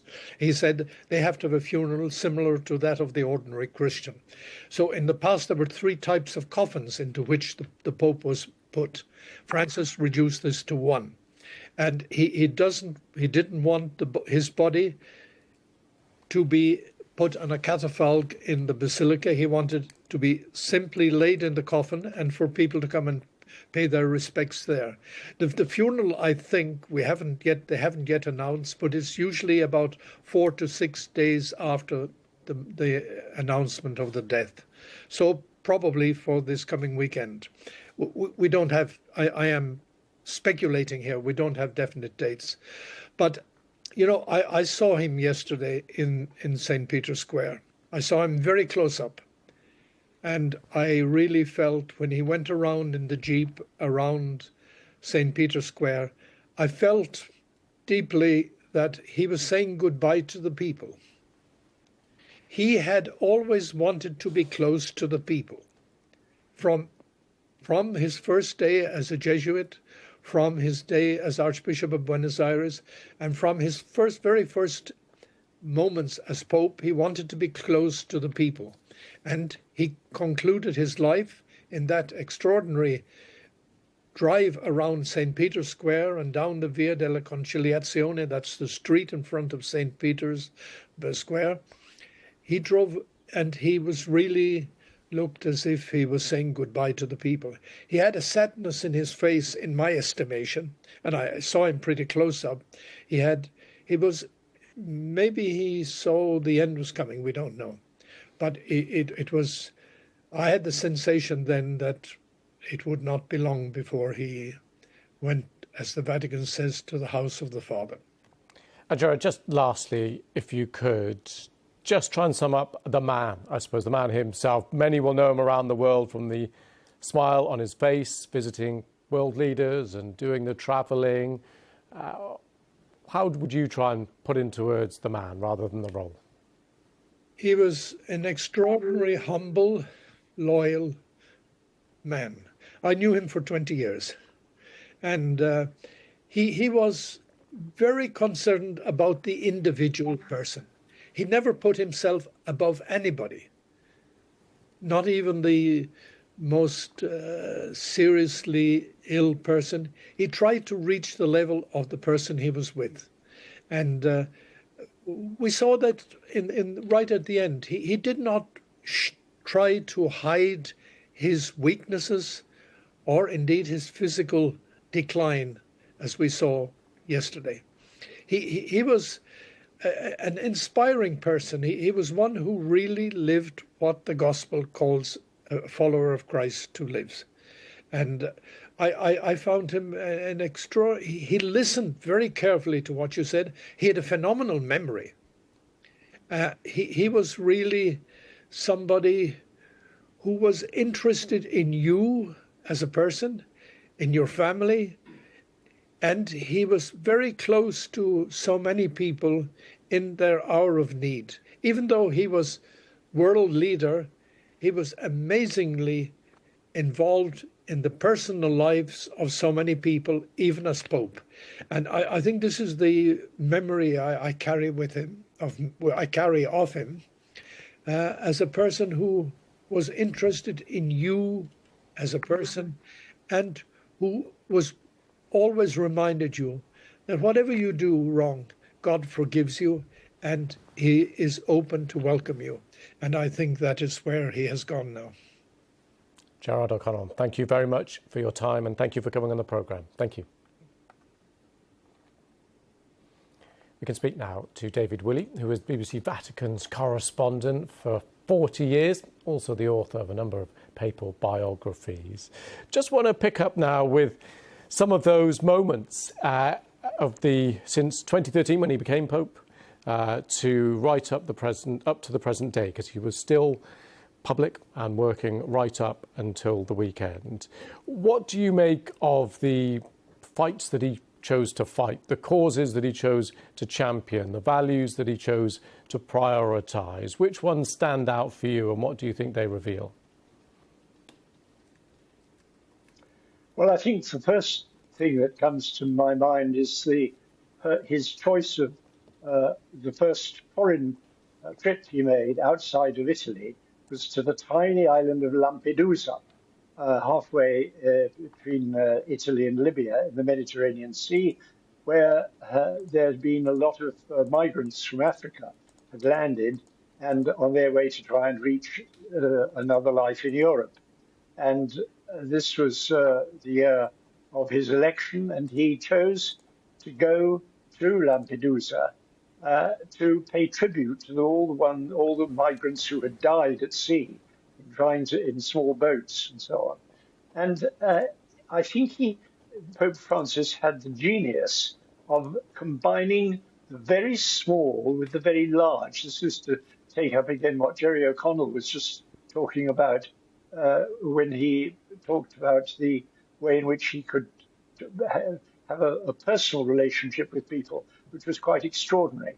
So although he had to deal with the huge problems of migration, of millions of people, the problems of war, of misery, of famine in Africa, the world's obvious problems of this moment, which are challenging not only popes but also politicians all over the world. And he found time recently, during his recent illness, every night he used to call up a small community of Catholics who live in the Gaza Strip, just across the crossing point at Erez from Gaza. When you go across the no man's land into Gaza, there's a little church there of Catholics, the only one still in operation in Gaza. And he got to know the parish priest, and every evening, even from his hospital bed, he used to call him up on the telephone to give him encouragement and to tell him to hang on in there. So he was able to combine this very, very personal interest in ordinary people and in members, not only clerics and members of his flock, but anybody who approached him with the great problems of the world. I think that was his genius. He remained, as Jerry O'Connell was saying, a very humble person. I think the other thing which has always amused me is the tale of when he was first elected. After a few days, Pope Francis was taken up to the papal apartments where everybody presumed that he would live, where previous popes used to live in quite splendid circumstances in staterooms, which are beautifully furnished and very ample. He looked around him at the papal apartment, which is on the top floor of the Apostolic Palace, vast, cavernous rooms, and he said, I'm not going to stay here. He turned on his feet and walked back to the guest house, where he'd been living during the conclave, and ever since he's been living in a three-room little street of rooms there. He has a study, a bedroom, and a bathroom, just like in any small hotel. And he's been living there very contentedly all these years, running the Vatican. Obviously, on state occasions, he uses the official reception rooms in the Vatican. But in his private life, he has shown an extreme modesty. And he showed that same modesty when he was Archbishop in Buenos Aires, because when he was elected, when he was appointed Archbishop from Rome, the first thing he did was to sell the rather splendid Archbishop's Palace in Buenos Aires. He dismissed the chauffeur, sold the limousine, and went to live in 3 rooms next door to the cathedral, a very small apartment. And at the weekend, he used to do his own cooking. So that's the sort of man he was. And just, you touched on so much there, but I want to go back to some of those causes that he championed and that stood out for you. Of course, when you do that, inevitably, you face criticism. How do you think the criticism on whatever the issue would be, and there are plenty of social issues, moral issues, issues of deep spirituality, issues that would perhaps seen by many as veering into politics and policy, what do you make of the criticism that he would have received when he did that? He did indeed listen very carefully when people spoke to him. That was one of the marks of his personality. He had a power of concentration, but he was also not afraid, when he had made up his own mind, to be critical himself of the cardinals in the Vatican. One of the things which struck me very much was every year at Christmas time, he used to address the assembled cardinals in the Vatican with a sort of pep talk. And to their great surprise, after sort of giving them a normal Christmas greetings, one year I remember he laid into them in such a way, they were absolutely flabbergasted. He criticized, he called them a lot of old gossips. He said, you're behaving like old women. You don't show the qualities of church leadership that you ought to be doing. He was not afraid of trying to install in his colleagues in the Vatican the same sense of duty and of modesty that he himself had. So I would regard that as one of his crowning victories of his life, that he installed a new way of thinking in the Vatican, and for that he's much to be admired. David, thank you very much for that. Thank you for lending us your views and opinions and experience over the last couple of hours. Appreciate that. Just want to bring you right up to date with the developments here and with the news that we are following here on BBC News. Pope Francis has died at the age of 88, and we've started, after that announcement from the Vatican, to hear some more details about the next step. So just want to bring you this very brief statement from the Vatican about what does happen now. The Vatican has just communicated that this evening, Monday, April the 21st at 8 p.m. local time, Cardinal Kevin Joseph Farrell will preside over the rite of the declaration of death and the placing of the body in the coffin. So that is 8 p.m. this evening local time there in the Vatican. My colleague Rich Preston is still here with us with the latest, and Jorge Perez as well. Rich, can we come to you? Just start by bringing us up to date with the latest developments.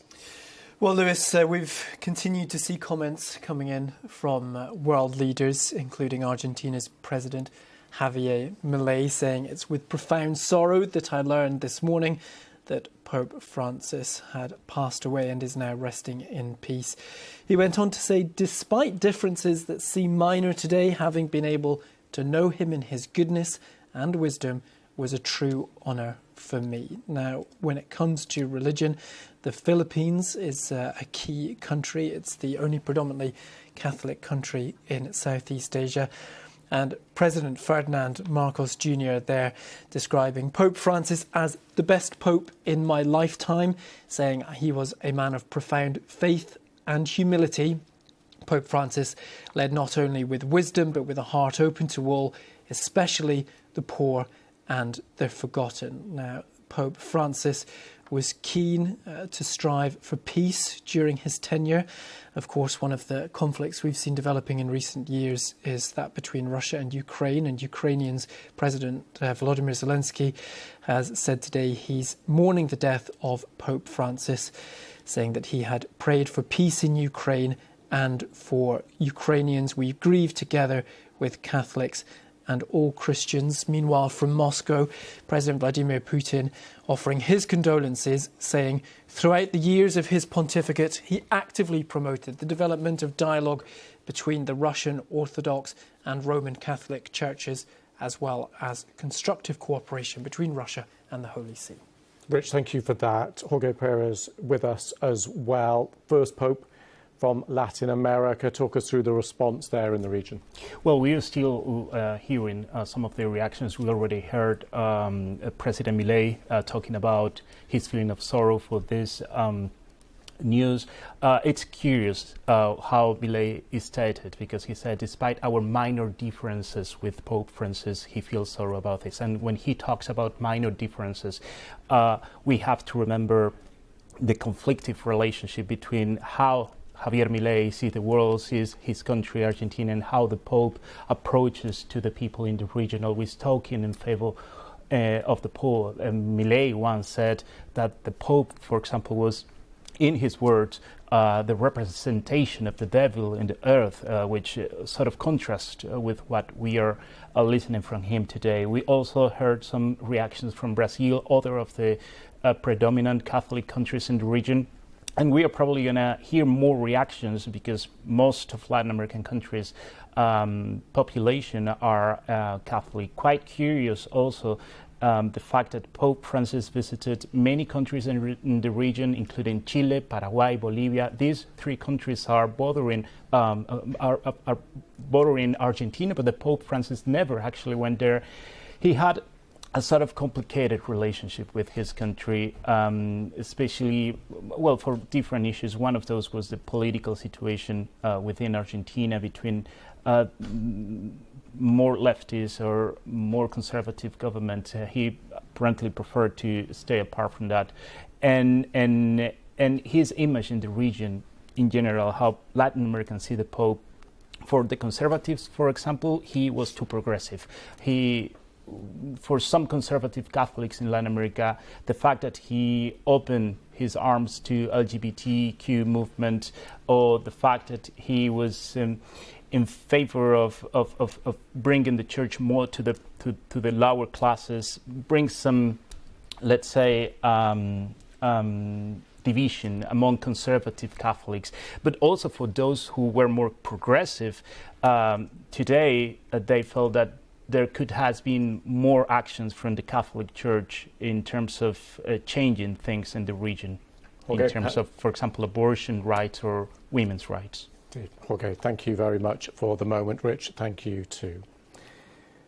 This is BBC News. We are continuing our special coverage here across BBC News on the death of Pope Francis, who's died at the age of 88. I'm Lewis Vaughan-Jones. I want now just to bring you the latest developments and the order of what has happened and unfolded over the last few hours. Pope Francis has died at the age of 88. The Vatican announced that the Pope, the first Latin American to head the Roman Catholic Church, passed away this morning. It said his entire life had been dedicated to the service of the Lord and his Church. Well, the announcement of the Pope's death was made by Cardinal Kevin Farrell, who will preside over the conclave to elect the next Pope.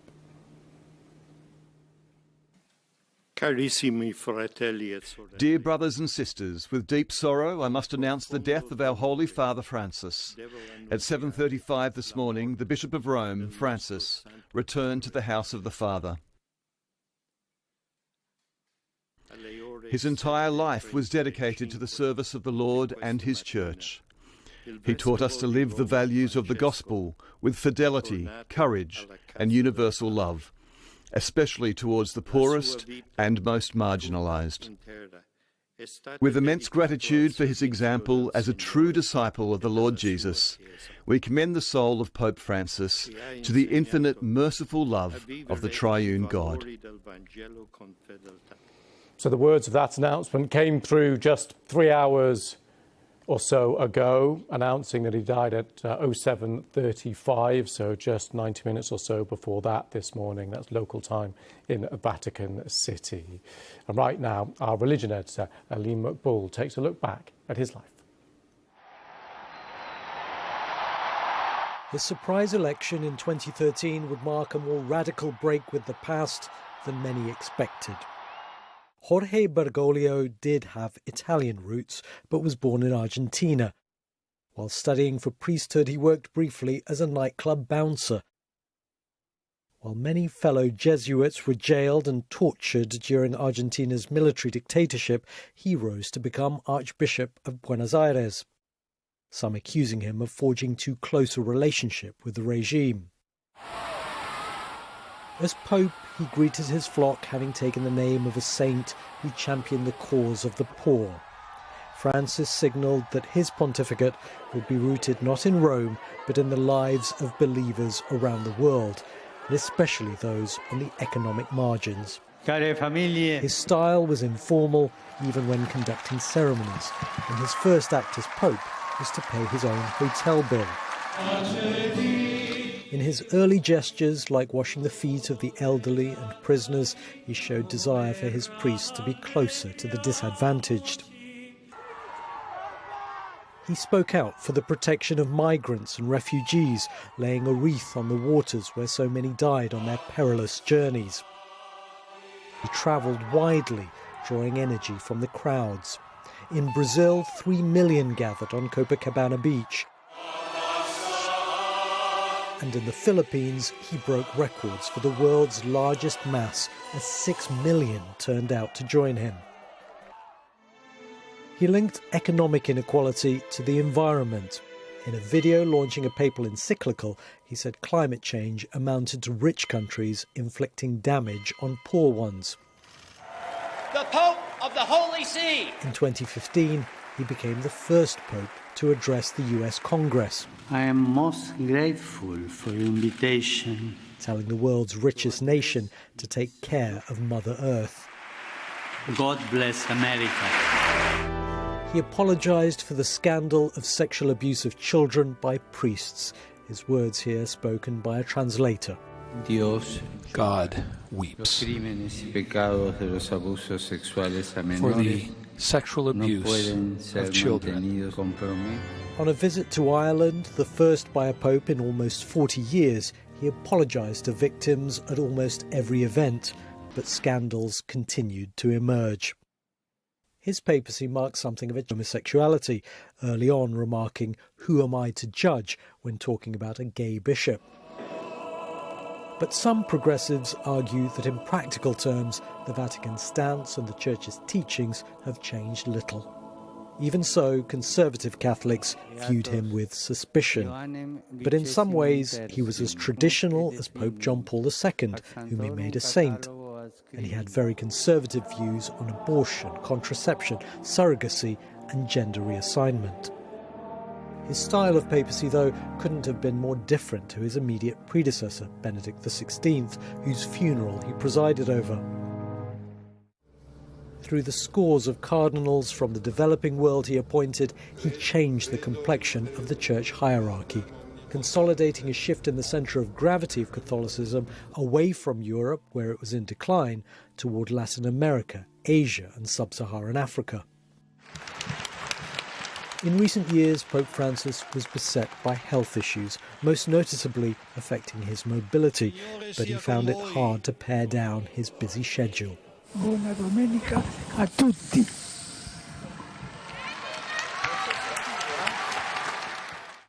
He was, above all, a pastoral pope, a man of humility who preferred the fellowship of ordinary believers to the trappings of ecclesiastical status and power. That was Aline McBool there, reflecting on the life of Pope Francis, who's died at the age of 88. And since the news was announced just a few hours ago, people have been heading towards St. Peter's Square, towards the Vatican. And there, Sofia Petitza is standing by for us. What have people been saying to you there, Sofia? Well, Louis, we've been speaking to people from lots of different countries who have gathered here just outside St. Peter's Basilica. We spoke to people from Denmark, from India, from South Africa, and they talk about being in shock about the news of Pope Francis dying. And that's because just yesterday, about 24 hours ago, Pope Francis was seen here outside St. Peter's Basilica giving his yearly Easter address to Catholics around the world, Easter being a really important date in the Catholic calendar. And we can speak to two people who are studying here in Rome. Hello. Hello. Rafael from Brazil Yes. and Botti from Hungary. Hello. Nice to meet you. Hello. Thanks for speaking to us. How did you feel when you heard the news about Pope Francis? Well, it's kind of shock because we got the news in the morning. We were preparing to go to the parade at Circo Massimo, and then we got the news and we were like, kind of, what happened? Because just yesterday he was here during the mass, and it was kind of shocking, and so we decided to come to the Vatican to show some respect for him. How about you? Well, I was obviously shocked. I knew that he was sick and expected him to pass away quite soon, but it's still a shocking experience to see the leader of the church pass away. It was very shocking. What do you think you'll remember about Pope Francis? Well, he lived a quite colourful life, and I think that he moved the church in the right direction, and his legacy will be, I suppose that he put a lot of effort into people inside and outside the church realize that we can communicate and help each other, and that's the most basic and important thing that he left behind, communication and giving each other a hand to help. I think he did put a lot of effort into that. Yeah, I think it's the same. He was a very progressive pope. I'm not a very Catholic, but all my family is Catholic, but I was following from far, and I think that's everything that he said. So come here to show some respect for this pope who started, let's say, a trend in the church of a more progressive one. You say that Pope Francis was quite progressive. Why do you think that is? What makes you say that? Well, I think it was above everything about his opinions on gay marriage, just of the fact about his speaking about gay marriage and how the church should view that. I think it was very different from the Pope before. Yeah. So following from far, let's say, it was mainly in this thing, I would say. And do you think Pope Francis, you guys are quite young, how old are you? I'm 22. 23. Right, so do you think Pope Francis was able to reach younger people like yourselves? Well, it's a really hard job to reach younger people and younger generations, but I think he achieved as much as he can. He did put into a lot of effort into communicating with the younger generations, and he talked about issues that are important to the younger people, and I think that he put all of the efforts he can, and of course he won't reach billions of young people, but still he did a great job, I think. Botti, Raphael, thank you so much for speaking to the BBC. Thank you. Thank you. Well, that's something we heard from lots of people we've been speaking to here today. The fact that Pope Francis was really trying to make the Catholic Church more inclusive. Someone else told me that he was passionate about his job and that he'll be very much missed, and especially from people I've been speaking to from South America, from Puerto Rico, from El Salvador, who sort of highlighted how Pope Francis, being the first Pope from South America in centuries, meant a great deal to lots of Catholics from Latin America. And of course, Lewis, this is just a sense of what's happening today at the Vatican. There will be more activity planned in the next few days, in the next few weeks. I think for now, people are just sort of taking in the news and reflecting on the life of Pope Francis. Lewis. Thank you, Sophia. Well, religious and world leaders have been paying tribute to Pope Francis. French President Emmanuel Macron described him as a man of humility on the side of the most vulnerable and the most fragile. Stephen Cottrell, the Archbishop of York, currently acting head of the Church of England, said Francis showed us how to follow Jesus and encouraged us to go and do likewise. Dutch Prime Minister Dick Schoof gave this tribute. With his sober way of life, acts of service and compassion, Pope Francis was a role model for many. Italy's Prime Minister, Giorgia Meloni, described him as a great man, a great shepherd. She added, "I had the privilege of enjoying his friendship, his advice and his teachings." And Narendra Modi said Pope Francis would be remembered as a beacon of compassion, humility and spiritual courage by millions across the world. Right, my colleagues Rich Preston, Jorge Perez are here with the very latest. Jorge, just start with you. What have you got for us? Very early in Latin America yet, 8:10 a.m. in front the spokesperson of the presidency declaring a 7-day of mourning, a whole week of mourning in Argentina. It's going to be announced by President Javier Milei in the upcoming hours, but it's already official by the spokesperson of the presidency. And Rich?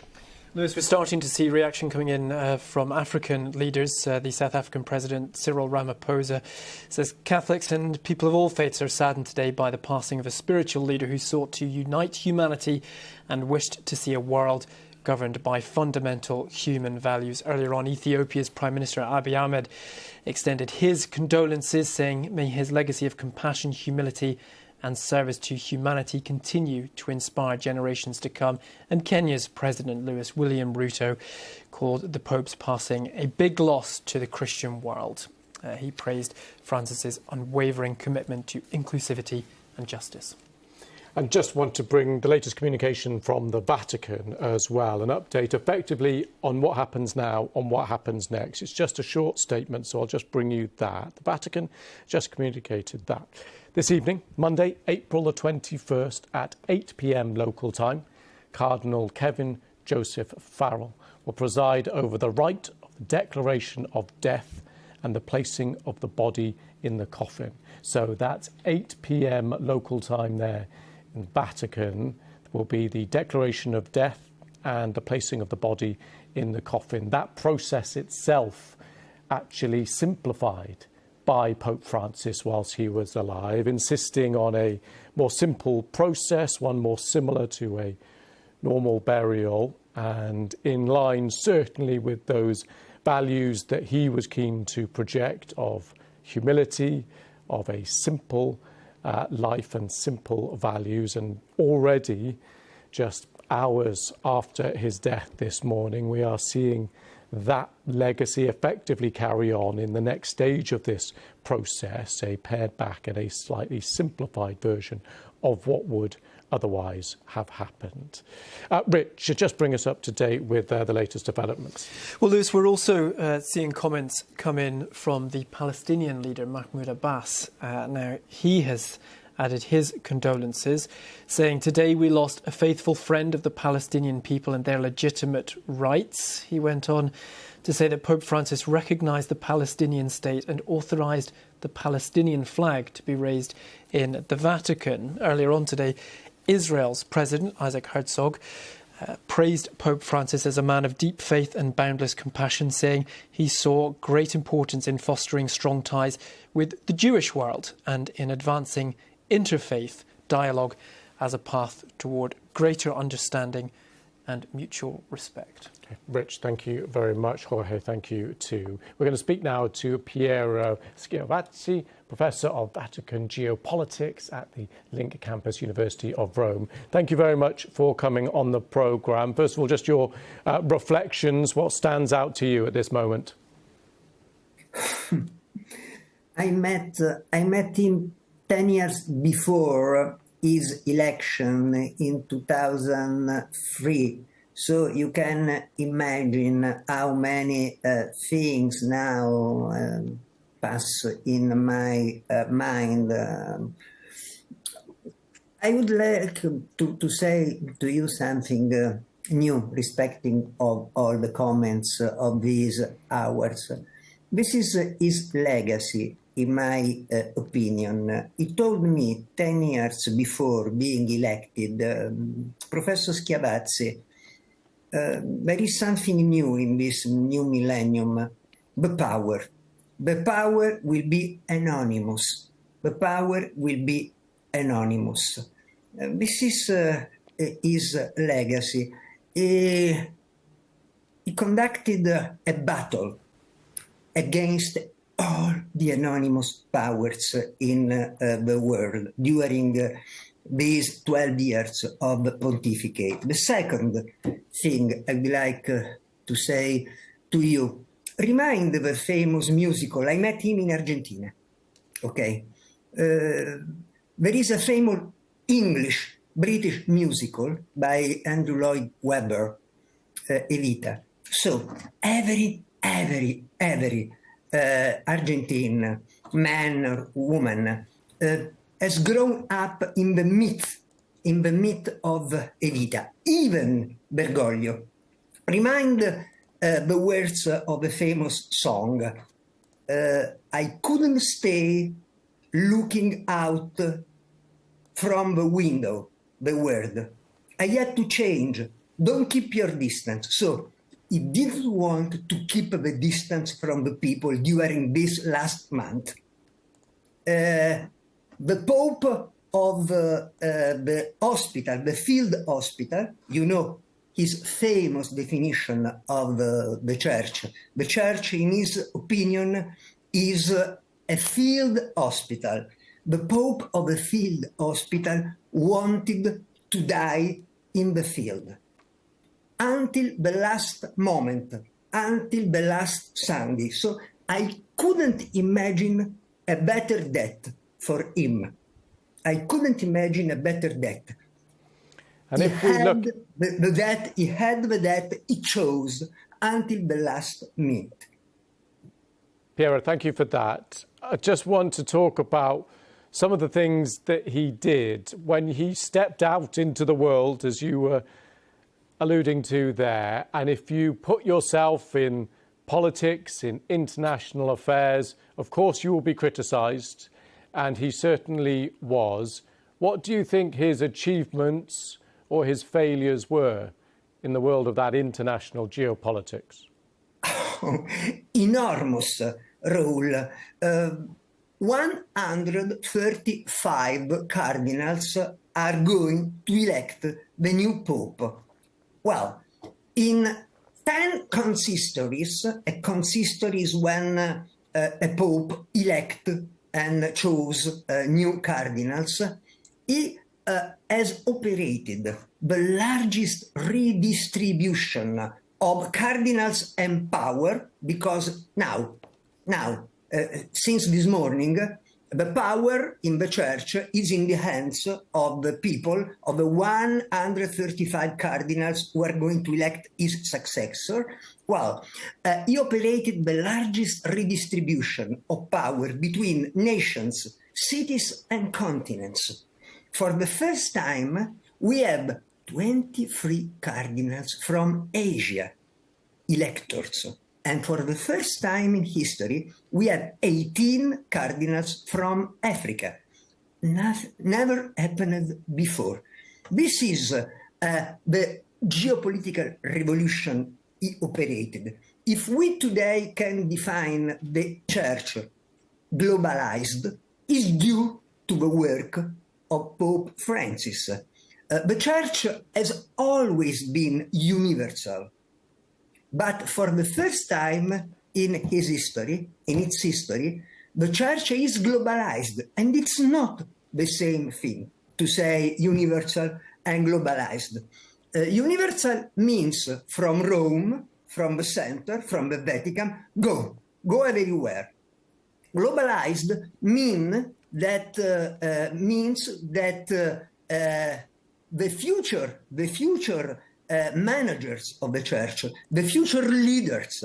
I use the term managers because it's a modern word.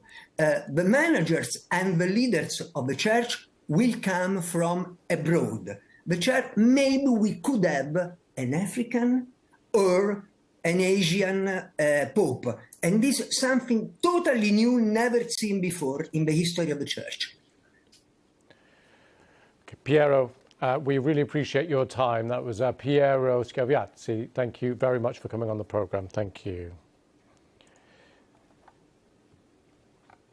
Now, we've been live in the Vatican City and live across different parts of the region. We're going to head live now to Bethlehem, and we can speak to our Middle East correspondent, Yolande Nell, who's outside the Church of the Nativity. Yolande, what's happening there? Well, Palestinian Christians have been expressing great sorrow as we've asked them for their reaction. Some of them going into the Nativity Church just behind me, built on the spot where it's believed that Jesus was born, so that they were going to pray for Pope Francis.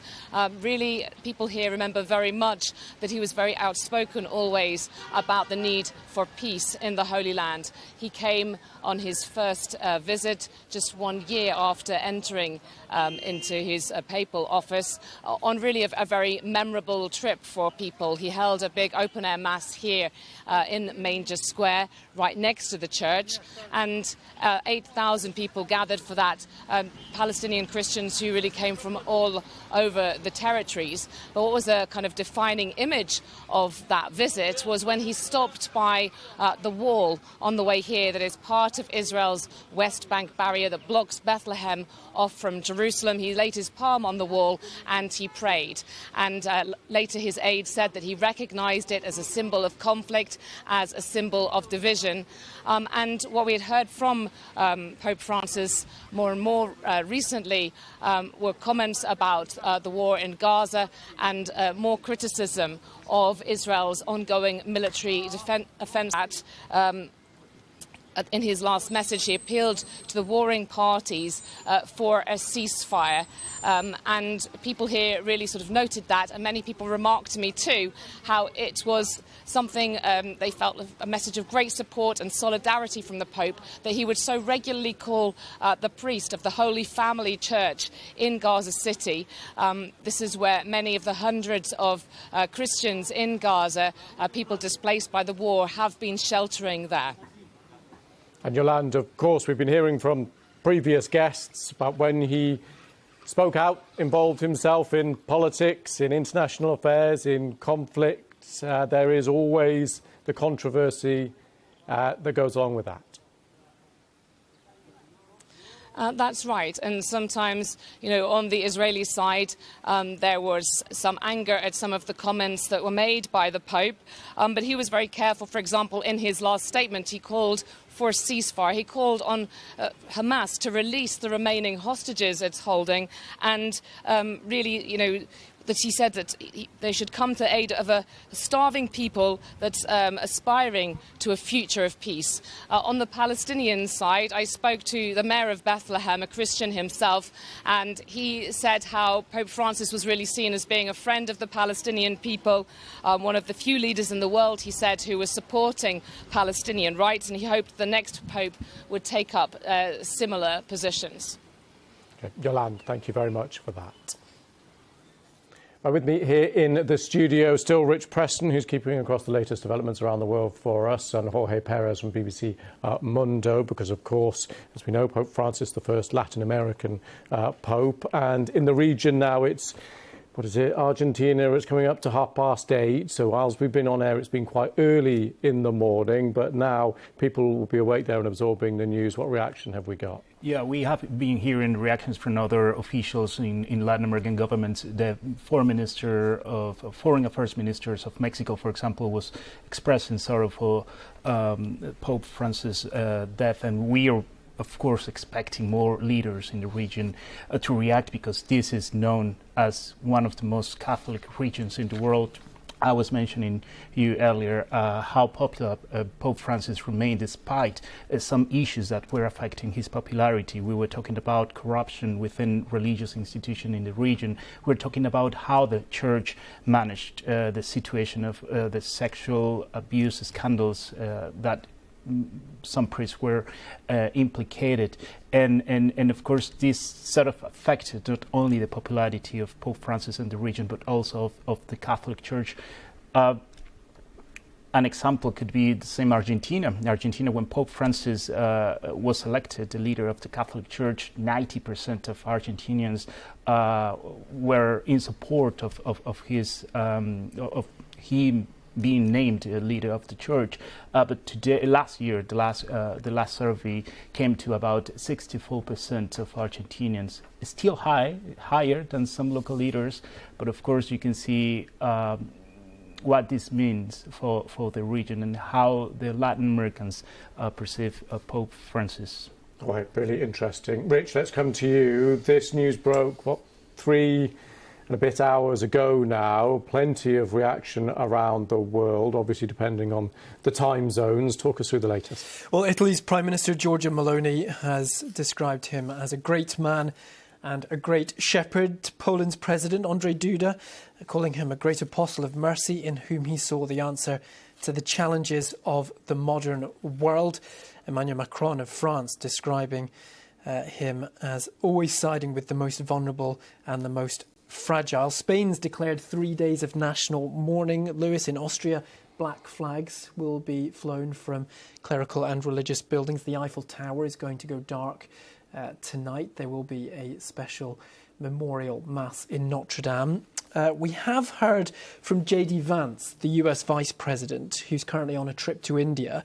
He said, "My heart goes out to the millions of Christians all over the world who loved him." Now, it's interesting. We've touched on how the Pope intervened in controversial subjects, and he was highly critical of President Trump during his first term in office and his plans to build a border wall. When he was re-elected, Pope Francis denounced his planned migrant deportations as, quote, a major crisis that will end badly. Now, we did hear from the White House earlier on. They posted on X the message, "Rest in peace," along with photographs of the President and First Lady meeting the Pope. We've not heard anything more from any US officials since then. Rich, thank you very much. Well, the news broke this morning, people in Rome did head towards St. Peter's Square, and we got to catch up with a couple of them. Let's take a listen. I was sort of really shocked, because I was here yesterday at Mass and I saw the Pope and he looked just so fragile, you know. Moments of a bit of sadness and at the same time thankfulness and celebration of life. It's a great disappointment, a great loss. A man who has innovated the church and a man who has left a great mark. And this absence causes great pain. Great emotion, a great emptiness, yes. We will miss him. Yesterday, he talked about all the wars in the world, Ukraine, Burma, and even Gaza. I'm so sad. Well, we can heard some of those voices. Want to hear now from Catholic historian and author Michael Walsh. Michael, thank you very much for coming on the programme. We've got the sense there of the different emotions of people coming. Clearly the news still quite raw, just a few hours old. How do you reflect on it? Well, it is a very, very sad day, indeed. Pope Francis had really changed our conception of the papacy, those sort of Catholics, and in fact possibly changed the conception of the papacy around the world. It's been a powerful force, particularly for migrants, as I think has just been mentioned, and for the poor, and also for inclusivity. A lot of Catholic women think he hasn't been firm enough about the role of women in the church. But one of the first things he did, which scandalized people, frankly, was on a Maundy Thursday to wash the feet of women, which no pope had done before. And let's stick with some of those issues then. Gay rights, the role of women. How do you think he navigated it? Because clearly he was heavily criticised from both sides of the debate on both issues. Well, yes, you can't please everybody all the time, of course. I mean, most famously, he said when tackled about, and was on a plane at the time, it was tackled about the place of gay people in the church, gays in the church, and he said, "Who am I to judge?" Which was very unlike any of his predecessors, I must say. They wouldn't have said anything like that. And what about his handling the child sex abuse scandal that he inherited, but then he felt should have gone further and done more? Yes, I mean, it's been dragging on and on and on, hasn't it? One of the things about it, which I think is overlooked, and we all turn to the Pope in all these issues, but in fact, really, it's the job of the bishops, the local church, to deal with things like that. But he did his best. I mean, I think, but he also, I think, in his local church, the Vatican, he spent some time, a good deal of effort to try and clean up the Vatican bank, which was also a sort of scandal. And let's look at how he would like to be remembered. The image that he certainly wanted to project was one of simplicity, humility, and care and concern for the most vulnerable. Do you think that is how he will be remembered? Well, absolutely. Funnily enough, I think the most telling photograph of him is not actually as Pope, but as when he was Archbishop of Buenos Aires. And he's there sitting on a bus with all the workers going to work. I think it's a very telling image. But of course, famously, immediately after he was elected, instead of he joined his fellow cardinals in the bus instead of taking the car that had been prepared to take them off to their lodging. I think that was, and then of course he didn't live in the rather grandiose papal apartments, but in a guest house in the Vatican grounds. All that has, I think, changed the way we think of the papacy. I don't imagine we're going to go back to the old autocratic, dictatorial type of papacy, not in the near future anyway. Michael Walsh, thank you very much for your time. We're struggling slightly with the line at the air there, but we got to hear certainly the gist and much more than that. Thank you very much for your time. Right, let's just take a look at some of the live pictures we have available to us here. This is Notre Dame in the centre of Paris in France, with people gathering there.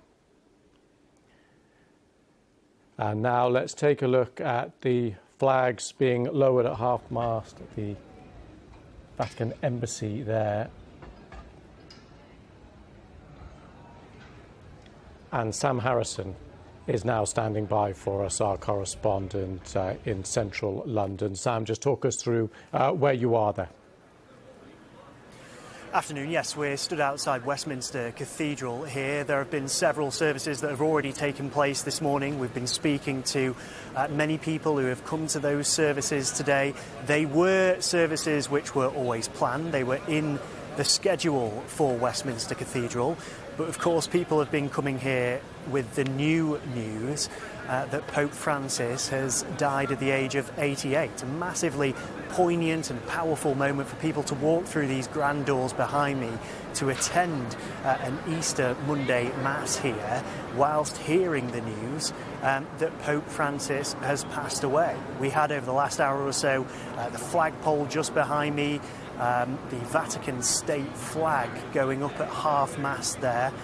So we've had a lot of people coming, taking photos, but generally it's just been a chance for people to come and reflect in their own personal way on the papacy of Pope Francis. We've spoken to people from around the world here this morning. A lady from Argentina told us of the immense sorrow that her country will feel at this loss, which I think speaks volumes to the type of Pope that Francis was. He was an international figure, taking international Catholicism into a globalised world. He was the first Latin American pope and the first from outside Europe for over 1,000 years. You get a real sense of that here. We've spoken to a number of people from different nationalities who have attended those services this morning. What we'll see later in the day is a special service being put on here at Westminster Cathedral at around 5:30. Something called a Requiem Mass will take place. This invites members of the congregation, mourners here, to pray for the soul of Pope Francis. We are expecting that congregation to be much larger than what we've seen here this morning, but certainly this is just a place for people to come, to reflect, to gather, a focal point for the Catholic community here in the centre of London at Westminster Cathedral, which is the largest Roman Catholic church in England and Wales. Okay, Sam, thank you for that. Right, in the studio with me, Rich Preston and Jorge Perez, keeping across the latest developments. And Rich, just want to bring you the latest from the Vatican that we have about the process of what happens next, which is basically saying there's a declaration of death and the placing of the body in the coffin at 8 p.m. tonight. That is the latest update from the Vatican on the logistics and what happens next. Wider than that, the reaction, what else have we got? Well, I just want to remind you of what we heard from here in the UK earlier on today. Lewis, Prime Minister Keir Starmer said, "I join millions around the world in grieving the death of His Holiness Pope Francis. His leadership in a complex and challenging time for the world and the Church was courageous, yet always came from a place of deep humility." We also heard from the King, who, of course, recently met alongside the Queen, the Pope, on their visit to Italy. He said, "My wife and I were most deeply saddened to learn of the death of Pope Francis. Our heavy hearts have been somewhat eased, however, to know that His Holiness was able to share an Easter greeting with the Church and the world he served with such devotion throughout his life and ministry." Now, what's interesting, Lewis, is, of course, seeing the reactions that come from out with the Catholic community. Iran, earlier today, offered its condolences. A spokesperson for the Foreign Ministry saying, "I offer my condolences to all Christians around the world." That's from an Iranian Foreign Ministry spokesman. As I say, we heard from the Palestinian leader Mahmoud Abbas saying that Pope Francis was a great supporter of the Palestinian people. Israel's President Isaac Herzog saying that Francis saw great importance in fostering strong ties with the Jewish world. And in terms of what different countries are doing to honour Pope Francis, Spain, 3 days of national mourning there. Argentina, 7 days of national mourning. Austria is flying black flags from clerical and religious buildings. Lights will go off later today at the Eiffel Tower. And in Jerusalem on Wednesday, we heard from Yolande Nell earlier on, there will be a special memorial mass on Wednesday at the Church of the Holy Sepulchre. Rich, thank you for that. And what about the reaction in Latin America, Jorge? Still waiting for some of the leaders in the region to react. It's still very early in Central America. For example, in Mexico, it's still before 6 a.m. The most important came from Argentina's President Javier Milei, saying that he expressed his sorrow for what happened, recognizing that he had some differences with Pope Francis in the past, but that now he sees them as minor differences. And he was recognizing the importance of Pope Francis, not only in Argentina, but also in the region. Jorge, thank you very much for that. Well, following the death of Pope Francis, Buckingham Palace, Queen Camilla, the King said, "My wife and I were most deeply saddened to learn of the death of Pope Francis. His Holiness will be remembered for his compassion, his concern for the unity of the Church, and for his tireless commitment to the common causes of all people of faith." He added, "The Queen and I remember with particular affection our meetings with His Holiness, and we were greatly moved to have been able to visit him earlier this month. We send our most heartfelt condolences and profound sympathy."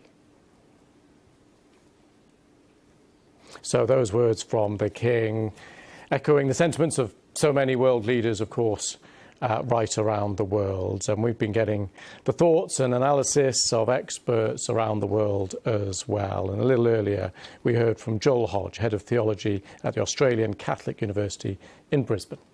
Shock, sadness, the loss of a great spiritual man and leader.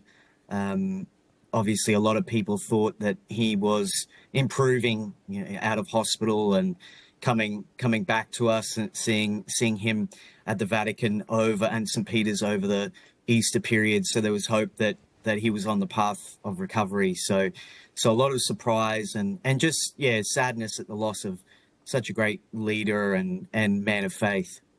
And just talk us through that man of faith. He was a man of firsts in so many ways in that role.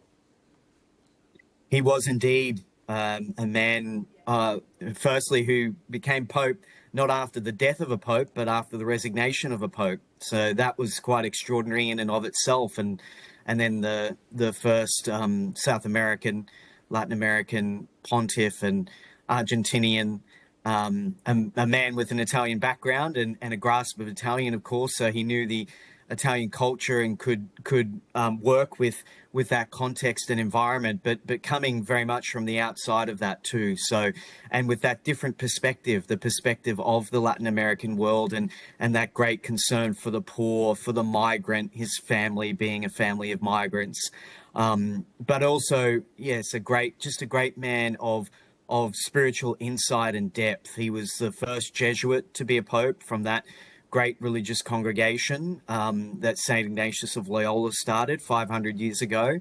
And he brought that spiritual depth and framework to the papacy, particularly in terms of discerning the church's way forward around governance and other matters. So he brought so many beautiful gifts to the church, which are going to be missed.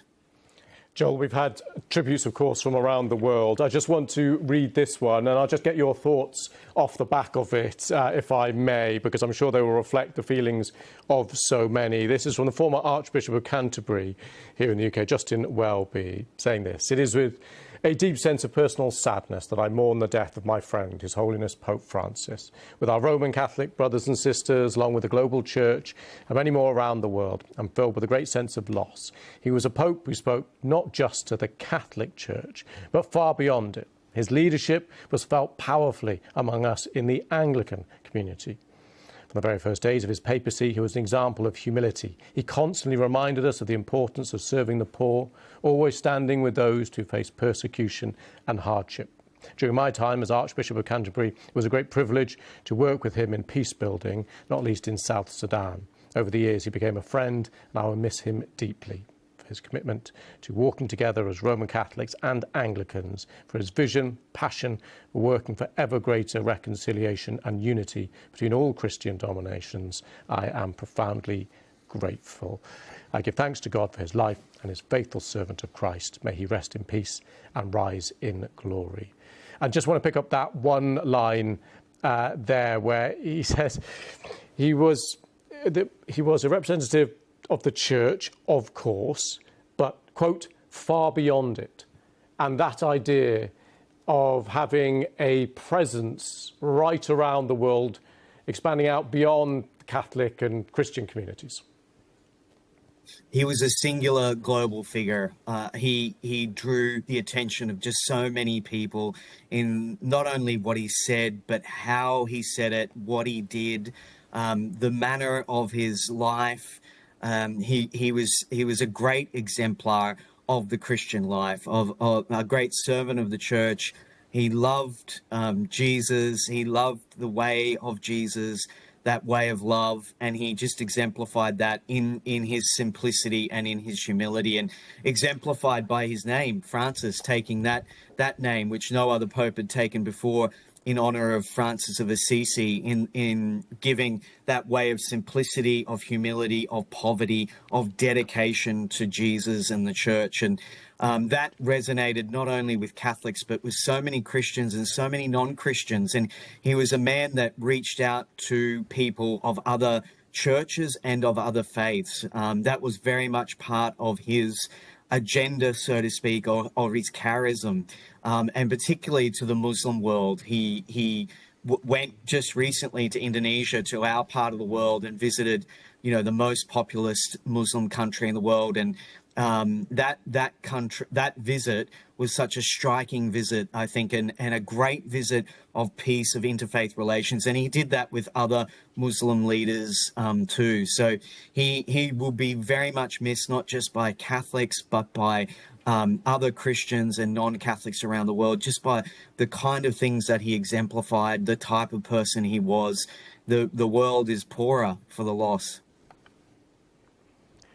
We listened there to Joel Hodge with his reflections. Just want to take you live to Buenos Aires now. Of course, Pope Francis was the first Latin American leader of the Roman Catholic Church, a hugely significant appointment back in 2013 when it was made, and still hugely significant right now. We can speak to BBC Mundo's correspondent in Buenos Aires, Veronica Smink. Veronica, just talk us through the reaction there. Well, people woke up this morning, are still waking up. It's very early here, to the news, and absolutely shocked. I mean, it's just weeks ago that people were praying for his health. He seemed to be so close to death so many times, and yet he survived. People saw images of him yesterday during Easter Sunday, and I don't think anybody expected this news today. And how do you think, when people do wake up and fully absorb the news, what are the reflections and what will the legacies be for the region? Well, I've already heard, people saying, on the one hand, as you were just mentioning, he was a simple and humble man. He lived as he preached. And many people, say he tried to unite the world. He did so much good. There are also people that have been much more harsh, especially on social media, because, one of the big things that people ask today is, why did he never visit his country? He left in March 2013 and never returned. Why? He visited 4 countries that border Argentina. Why did he never return home? And many people are really hurt by this. And do you think that will damage the reputation in the region? I think it's a particular Argentine thing. The Pew Research Center actually did a survey about this. And the country in Latin America where the opinions worsened about Francis was in Argentina. There was a 3%, bad opinions back in 2013. And last year it went up to 30. I think people are really hurt. But also, I think Pope Francis got caught up in a political rift. That's a decades-long political rift. Many people assumed he was a Peronist. He denied this, but many people did assume this. And I talked to a close friend of his, and he said that he could feel a certain hostility against him. But on the other hand, he also knew that people adored him, especially in the periphery, and humble people, poor people. And he did say, this friend, that Pope Francis did intend to visit. He thought that he intended this for the end of his papacy, but evidently he wasn't able to do so. Okay, Veronica Smink, thank you very much for that. And as Veronica was talking there, we were seeing those pictures, that live feed coming in to us here of from Buenos Aires Cathedral for a mass in tribute to Pope Francis. Just want to bring in my colleague Rich Preston, who's with me here. Rich. Just in the last few moments, Lewis, we've had a statement from the former President Joe Biden on the passing of Pope Francis. He says it is with great sadness that Jill and I learned of the passing of His Holiness Pope Francis. He was unlike any who came before him. Pope Francis will be remembered as one of the most consequential leaders of our time, and I'm better for having known him. For decades, he served the most vulnerable across Argentina, and his mission of serving the poor never ceased. The statement goes on to say, as Pope, he was a loving pastor and challenging teacher who reached out to different faiths. He commanded us to fight for peace and protect our planet from a climate crisis. He advocated for the voiceless and powerless. He made all feel welcome and seen by the Church, promoted equality and an end to poverty and suffering across the globe. Above all, he was a pope for everyone. He was the people's pope, a light of faith, hope and love. And just to remind you, when it comes to the current administration, the Vice President, J.D. Vance, earlier on today said, my heart goes out to the millions of Christians all over the world who loved him. The White House has just posted a simple message on X, rest in peace, alongside a photo of the President and First Lady with the Pope and the Vice President with the Pope. We've not heard anything further yet from President Trump or the White House. Rich, thank you very much for that. Yeah, we will keep an eye on that. Of course, still relatively early there in the US, but Rich Preston, they're keeping across the latest reaction we are getting from America. We're going to speak now to Father Rocco D'Ambrosio, Professor of Political Philosophy and Ethics at Political Cornell University. Thank you very much for coming on the programme. First of all, just your thoughts of the news. Thank you to you all. Good morning. What are your reflections? My reflection about the Pope Francis in this moment is a big thanks to our Lord, because he has been a really big gift for the Church, because he was able to recall all the issues of the Council of the Vatican II and to propose to the Church, to the world, in a very particular way, with the way he was, and Latino American priest and bishop, and a great passion, a great empathy in understanding what people, especially the poor and people far from the normal life, need to understand the needs, and in the same moment to try to answer to the needs, and to bring the Church to listen to the poor and to listen the especially issues of this very delicate historical moment. And he was a Pope of firsts in many ways. We were just hearing about the links to Latin America, the first Pope from Latin America, also the first Jesuit. What influence did that have? Oh, the influences are really combined, because for the Latino America side, what I said, the passion, the empathy for the poor and the poorest situation in the world. And on the other hand, as a Jesuit, the capacity to read the situation with a big intelligence and wisdom, to read the reasons of the social, religious, cultural situation, especially the worst of them. And second, to bring the situation inside, because a word used so often by Pope Francis was discernment. Is typical of the Jesuit tradition. The discernment is the ability to read the personal stories and the social and global stories under the light of God. Just to ask to myself, to ourselves, what God wants now from us. This is the discernment, to understand where the history is going and what God wants about it. Father Rocco D'Ambrosio, thank you very much for your time. Thank you. Thank you.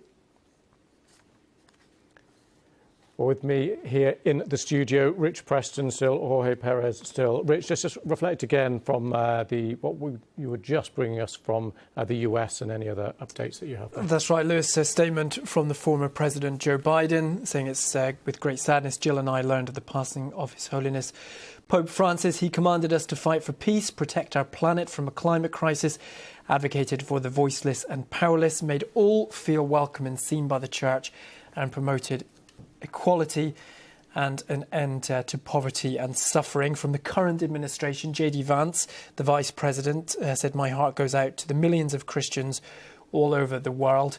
Nothing official from the White House other than a simple post on X saying rest in peace. In the last few moments, the Dalai Lama has said Pope Francis dedicated himself to the service of others. And Jorge, just briefly, reaction from Latin America. The most important one coming from Pope Francis' country, Argentina. Argentina is declaring 7 days of mourning, a whole week mourning. Pope Francis, President Milei was also expressing its sorrow for his passing, remarking that they both had minor differences now, but of course in the past it was a conflictive relationship between Milei and the Pope. Now Milei says those differences seems to be minor, highlighting the importance this man had for not only Argentina but also for the whole region.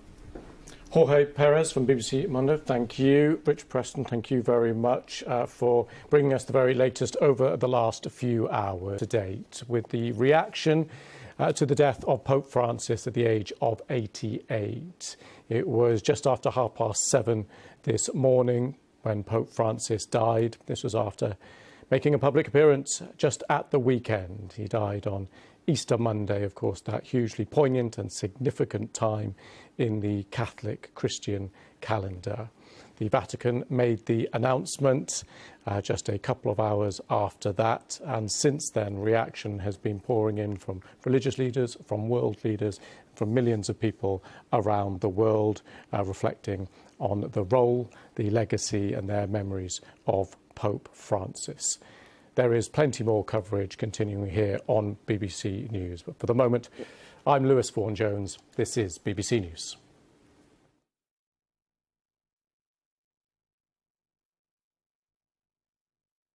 And to bring you up to date with me in the studio here is Rich Preston, who is keeping across all the latest reaction and developments for us, and Jorge Perez from BBC Mundo from The View from Latin America in just a moment. Rich, we just saw the flag being lowered there to half-mast. What are some of the other reaction around the world now? Well, Lewis, the same is happening in Austria. Church bells ringing across the country there at 4 o'clock UK time later today in memory of Pope Francis, and black flags being hung on churches and clerical buildings in Austria. A requiem mass will be held for the Pope in Vienna later on today. That coming to us from our correspondent there.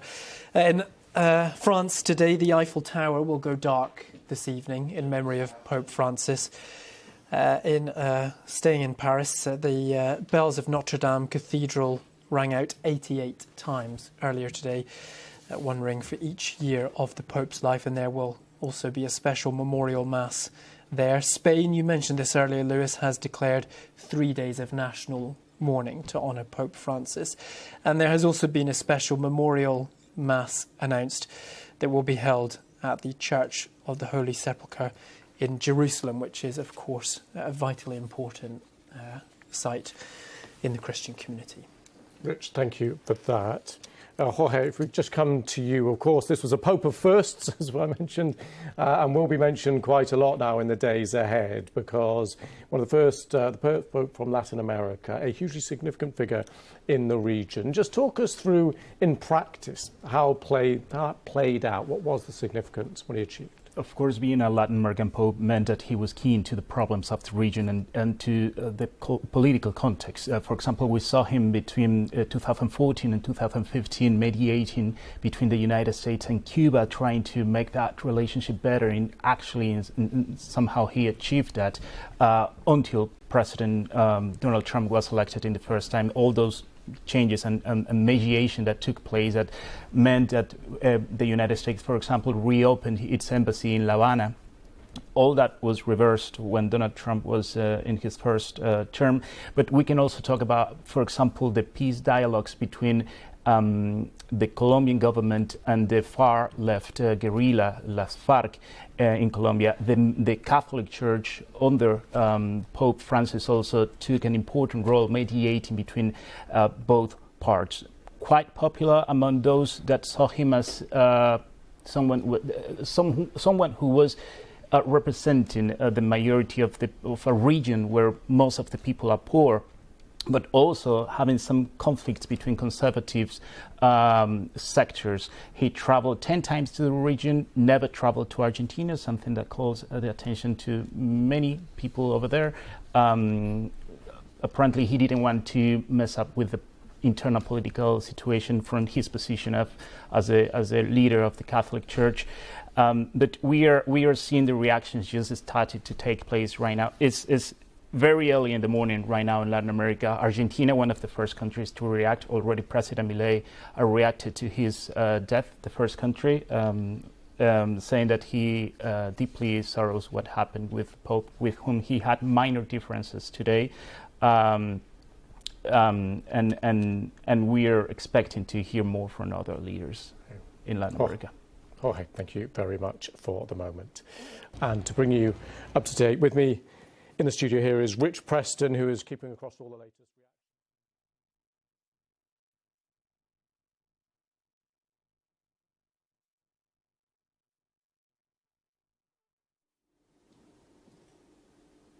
You are with BBC News, where we continue our special coverage of the death of Pope Francis, who has died at the age of 88.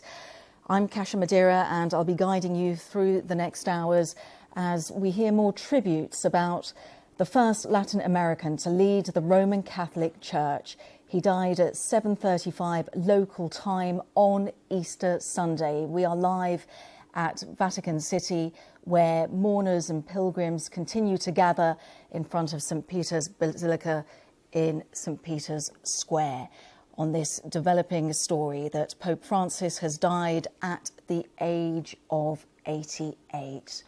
Now, the Vatican announced that the Pope, the first Latin American to head the Roman Catholic Church, passed away this morning. It said that his entire life had been dedicated to the service of the Lord and his Church. Now, just yesterday, on Easter Sunday, Pope Francis greeted crowds who gathered in St. Peter's Square for the Easter Sunday Mass. Well, today's announcement of the Pope's death was made by Cardinal Kevin Farrell.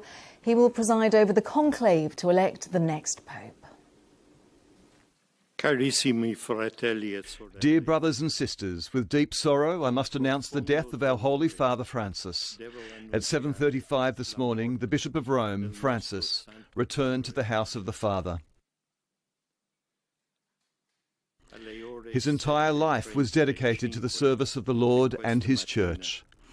He taught us to live the values of the Gospel with fidelity, courage, and universal love, especially towards the poorest and most marginalised. With immense gratitude for his example as a true disciple of the Lord Jesus, we commend the soul of Pope Francis to the infinite merciful love of the triune God. Well, of course, tributes have been pouring in for Pope Francis, and we know that the pontiff had been ill for several weeks. Well, our religious editor, Aline McBull, now looks back at the pontiff's life. To the end, there for those he felt most connected with, greeting the masses on Easter Sunday, his last public act. Always a pope devoted to his work, finding it difficult to rest even when told he had to. Recently meeting the King after his 5-week stay in hospital, and yesterday the US Vice President.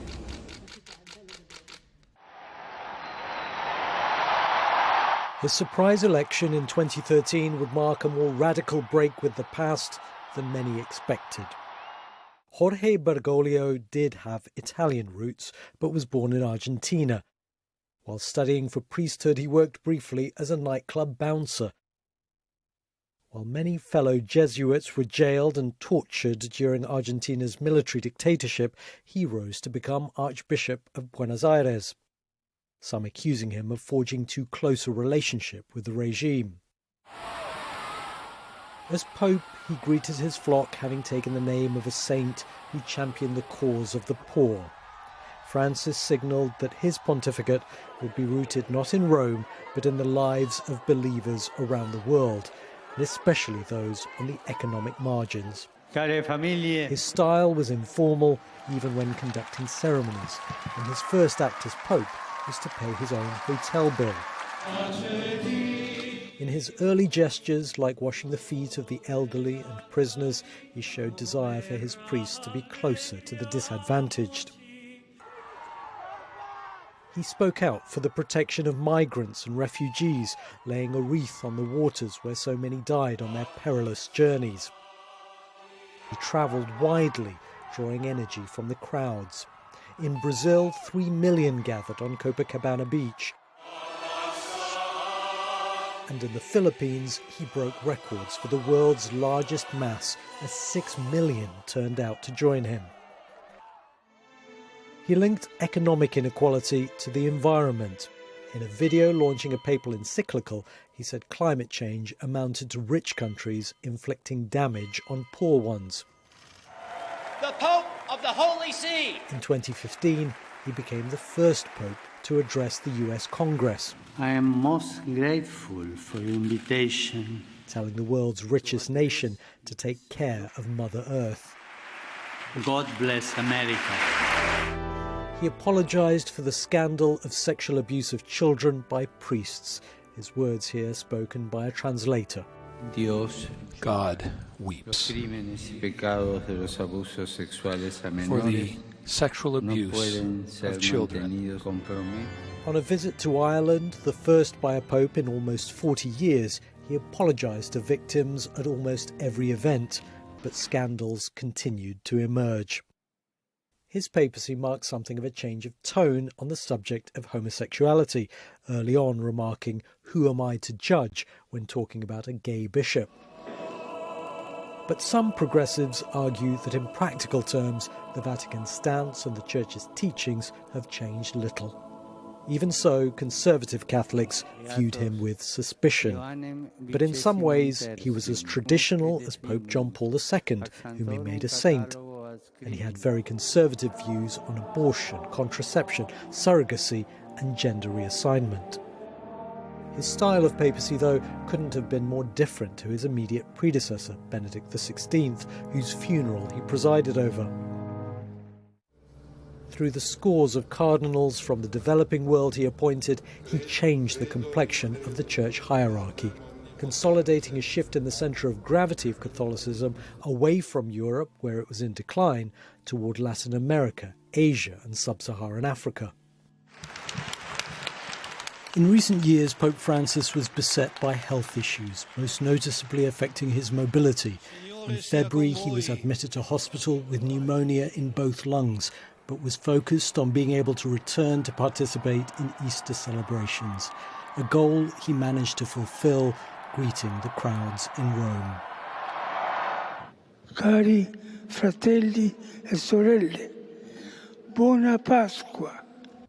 He was, above all, a pastoral pope, a man of humility who preferred the fellowship of ordinary believers to the trappings of ecclesiastical status and power.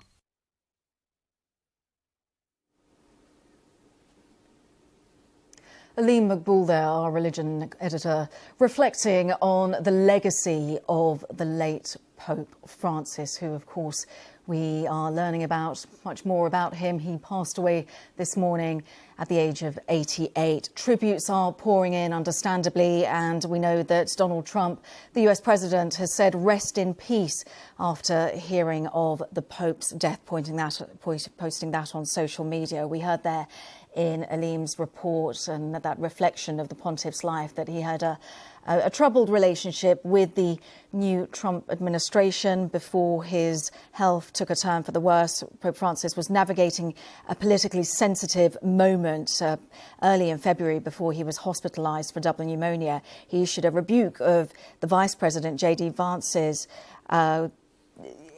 migration policies, saying that they were not based upon love. It was pushback that triggered fury from the White House, raising the prospect of a highly politicised battle. But obviously then the pontiff taking ill himself, having to change arrangements when his King Charles visited the Vatican, visited Italy. He was due to have a meeting with the pontiff, but that was all altered. But we do know that eventually that meeting did happen. It was a private meeting. We saw images from it. Of course, the pontiff meeting so many people. We can speak to Gemma Simmons, who's director of the Religious Life Institute at the Margaret Beaufort Institute of Theology. Gemma, a difficult day for the Catholic community, for Christians around the world indeed. Of course, we know that the pontiff was gravely ill, but we saw him just yesterday on Easter Sunday. So this is coming as somewhat of a shock to the Christian community around the world.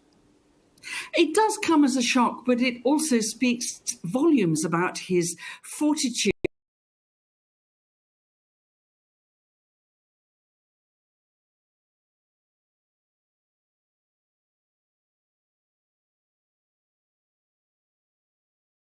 that he really wanted to be able to bless all the pilgrims who'd come to Rome for this Jubilee year on Easter Sunday. And, you know, to do that within 24 hours, less than 24 hours of his death, says something about his dedication to ordinary people.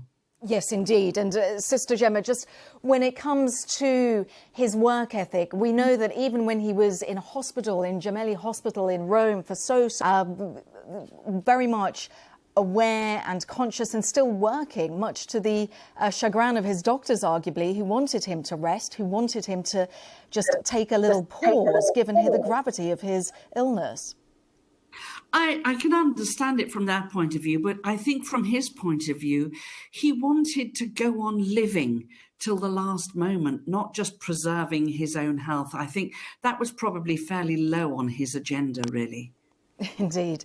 And just when we look at his legacy, of course, when he became pontiff, he immediately took a very, very different stance.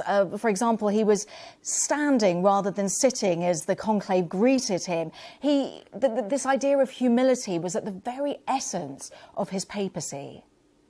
It absolutely was, and I think throughout his papacy he's been at pains to try and throw off the trappings of, you know, grandeur and lordship, not only for himself, but actually to encourage the Vatican machine, as it were, to become more human. And I think his efforts to humanize the Vatican and the leadership of the Catholic Church throughout the world have been one of the strongest hallmarks of his papacy. Do you think, when going forward for the Catholic Church, because obviously when he became pontiff, it was in a state of turbulence, of course, gripped in the child abuse scandal. There's something that Pope Francis wanted to grapple with, wanted to deal with. Has he brought the Catholic Church forward? I think he has in all sorts of ways. I mean, you know, he's done a great deal to raise women to positions of leadership within the Catholic Church in ways they've never been before. He's done as much as he can to, as it were, democratize the Catholic Church and break the deadlock of hierarchy. But at the same time, he's had a very clear message for Catholics across the world, which is don't wait for Daddy to fix it. Daddy's not going to fix it. Daddy can't fix it.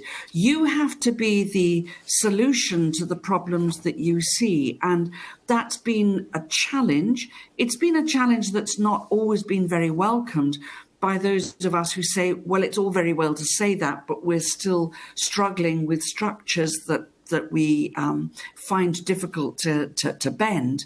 But I think he's had a very, very clear point about getting people to take the changes they want to see. He made efforts to bring in the LGBTQ plus community into the Catholic Church, but obviously the Catholic Church still doesn't permit same-sex marriages. They still see the teachings of homosexuality as a sin. Do you think that will ever change?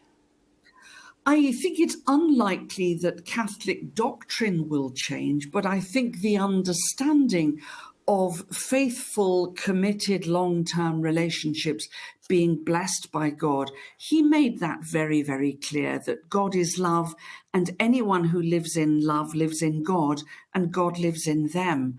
I think for the Catholic Church, for any church, to take that as a kind of basic point of principle, a starting point, will perhaps make it easier for conversations to take place that make the church a more welcoming place for people in differing relationships. That's an interesting point, and it's something that we'll build on throughout the day. But for the time being, Sister Gemma Simmons from the Margaret Beaufort Institute of Theology, thank you very much for sharing your reflections on what is a devastating day for the Catholic community. So tributes continue to pour in, and we know that Argentina, the country from which Pope Francis originally came from, he was, of course, the Archbishop of Buenos Aires, they have announced a 1 week of national mourning. So Buenos Aires, our correspondent there, South America correspondent Naomi Wells, just telling us that Argentina's President Javier Milei has declared 7 days of national mourning in Pope Francis's home country. Of course, Argentina found the Pope a source of immense pride, where the majority of the population there identify as Catholic. He was, of course, Pope Francis, the first Pope from Latin America. And his death has prompted gatherings in the capital of Argentina, Buenos Aires, where he was, of course, an archbishop. We can cross to the Vatican because my colleague Rupert Wingfield-Hayes joins us from there, where people, Rupert, are gathering. And it's difficult to say that it's a state of, people are shocked, but of course we knew that the pontiff was so ill for so many weeks, recently just leaving hospital, but there is still that sense of shock given, especially this being Easter Monday. That's right. Of course, many people here saw the Pope just yesterday. I did myself. He came out here into the St. Peter's Square to greet people after the Easter Mass here on Sunday morning. He came out first onto the balcony to give his blessing to the crowd, to wish Happy Easter to the crowd, and then he actually rode in his Pope-mobile around the square here at the end of the service. And people were really excited and joyful to see him because he had been so very sick. Just a month ago he had been in hospital, and people really worried. He was reportedly close to death at that stage.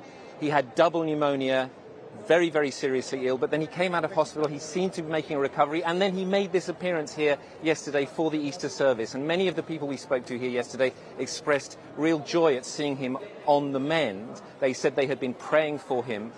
But, having seen him yesterday, especially when he rode around on his Pope-mobile, he looked incredibly frail. His voice was very weak. It's clear he had not recovered, but he insisted on coming out and taking part in the Easter service. I think a lot of people were worried when they saw how ill he was yesterday, and then we got this news this morning. So yes, it was a big shock coming after that appearance yesterday, but also I think a lot of people, when they saw him yesterday, thought he really needed more rest. He needed more time to recover. But we know from Pope Francis, from the whole of his papacy, he was a man who refused to rest. He, to the Catholic faithful, and even throughout his illness, he was still doing regular work every day. Last week he started going out and meeting people. He even went to meet prisoners last week at a jail outside Rome. So this is the person that he was, and he chose to do it this way. But of course there's tremendous sadness here because he was much loved, not just here in Italy, but really around the world. I remember when he came to the Philippines and 5 million people turned out for a mass in Manila. It was an incredible sight, and he was absolutely loved in the Philippines, but also by Catholic people all over the world. Yeah, it's those images, especially with children, where he just loved greeting, being raised up to him so that they would get that blessing.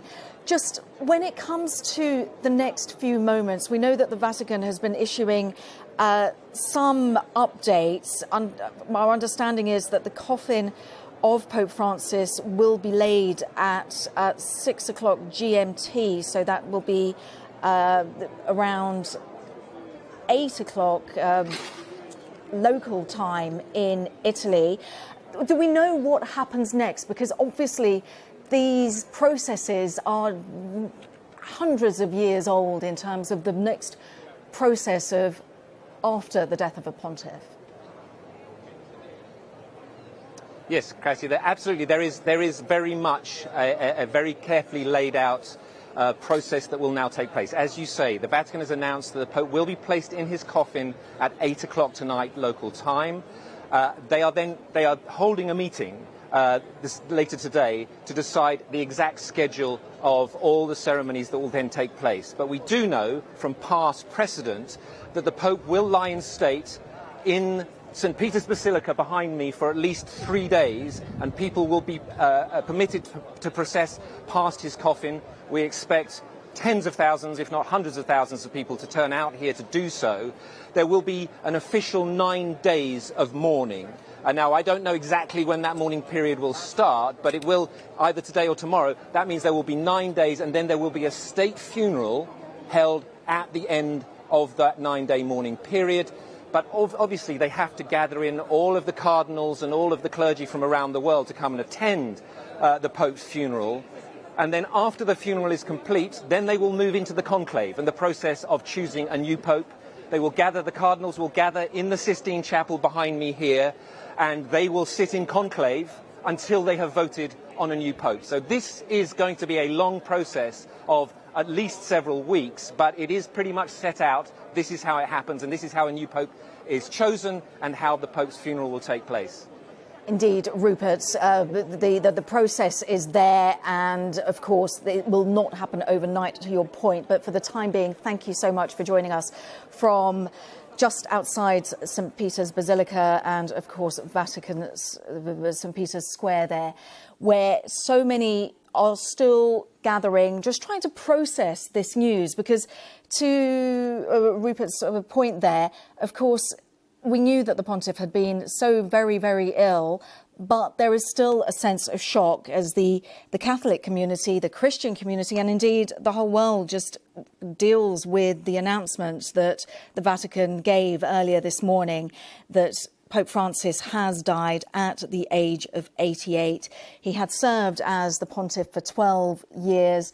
And to Rupert's point there, he has been working so hard, even despite this illness. Just within the past 24 hours or so, he'd met with the US Vice President, J.D. Vance. He appeared in front of worshippers for the Easter services. And as Rupert was saying there, so many people watching him wave from the balcony on Easter Sunday.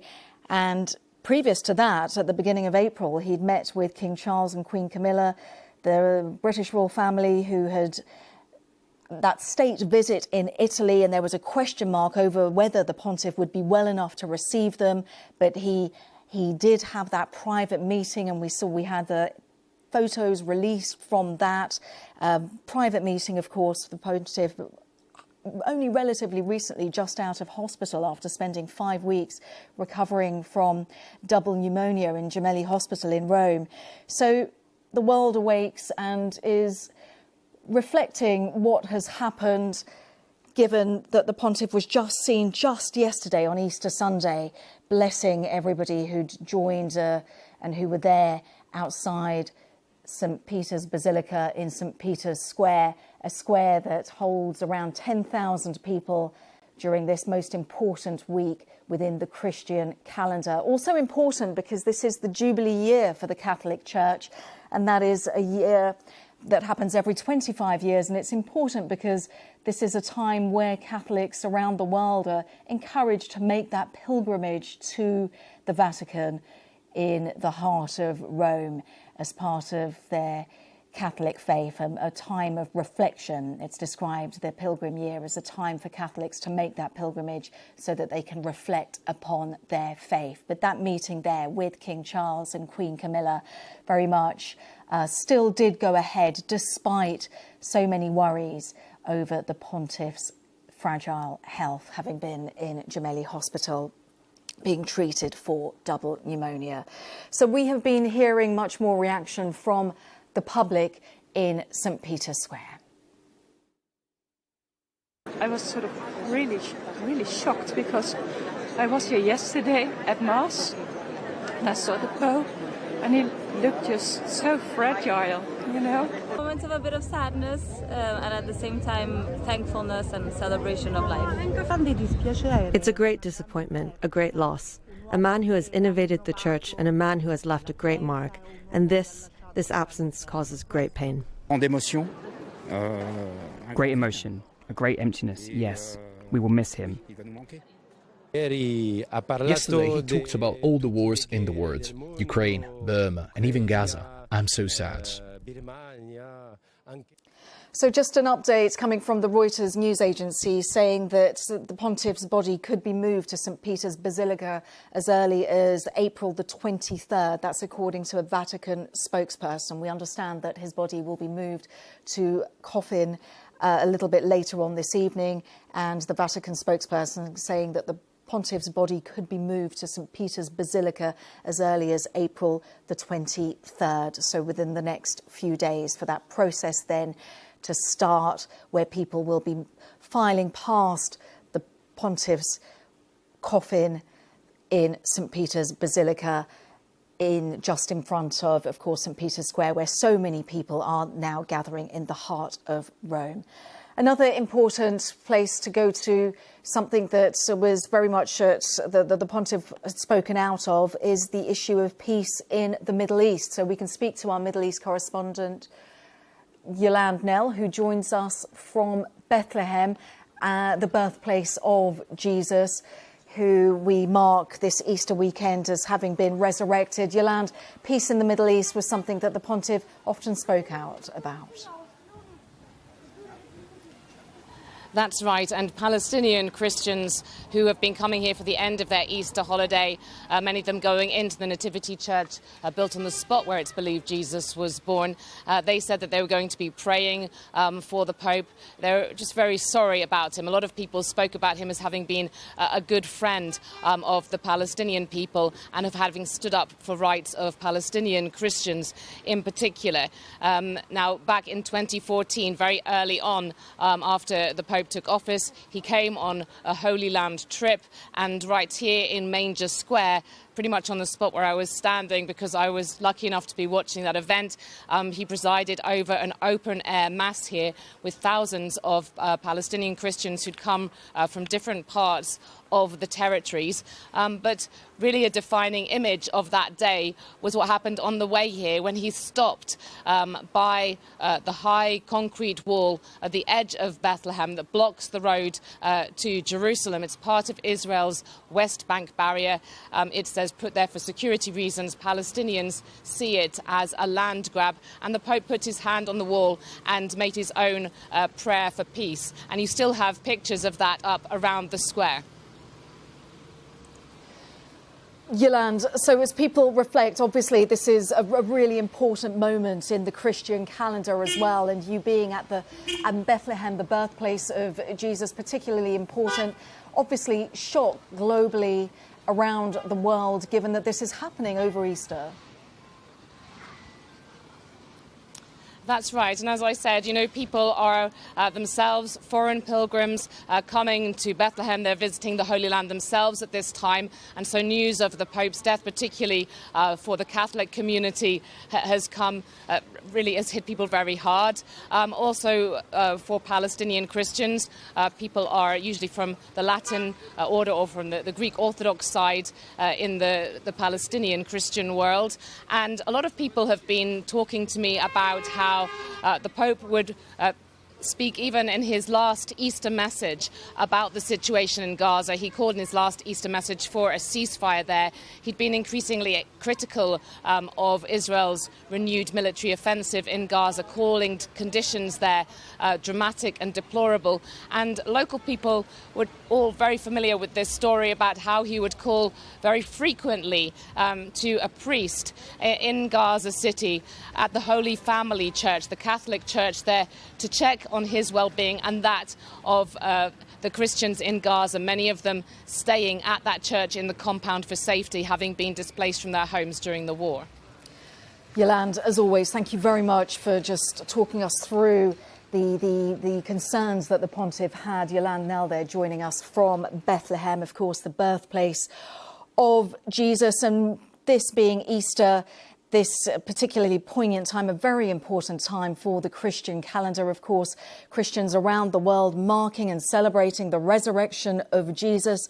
So a very poignant and timely time for this news that is shocking and gripping the world, that Pope Francis, the Pontiff, the head of the Catholic Church, has died at the age of 88. And our understanding is now the Vatican issuing a statement that the Pontiff's remains, his body, will be transferred to the Vatican Basilica, St. Peter's Basilica, for the homage of the faithful. And this could take place as early as Wednesday morning on the 23rd of April.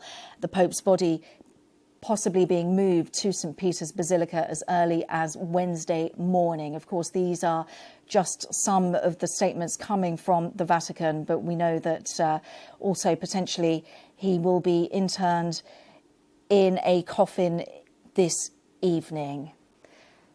So let us join our Katya Adler, who joins us live from Brussels, our Europe editor. Katya, joining us from Brussels, where the world just dealing with and coming to terms with this news on Easter Monday. That's right. What you can see there, that is Brussels' largest Catholic cathedral.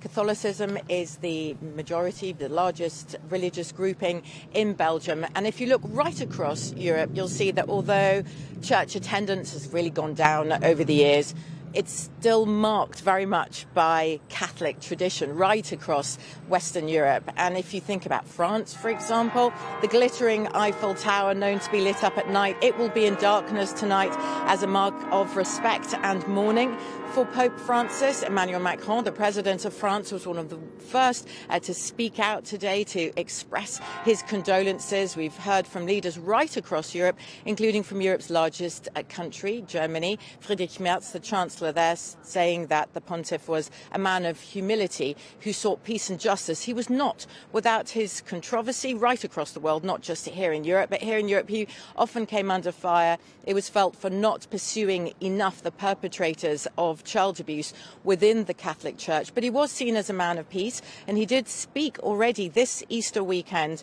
We've just heard there from Yolande, calling for an end to Israel's military actions in Gaza, also calling for a just and lasting peace in Ukraine. That is the largest military conflict here in Europe since the Second World War.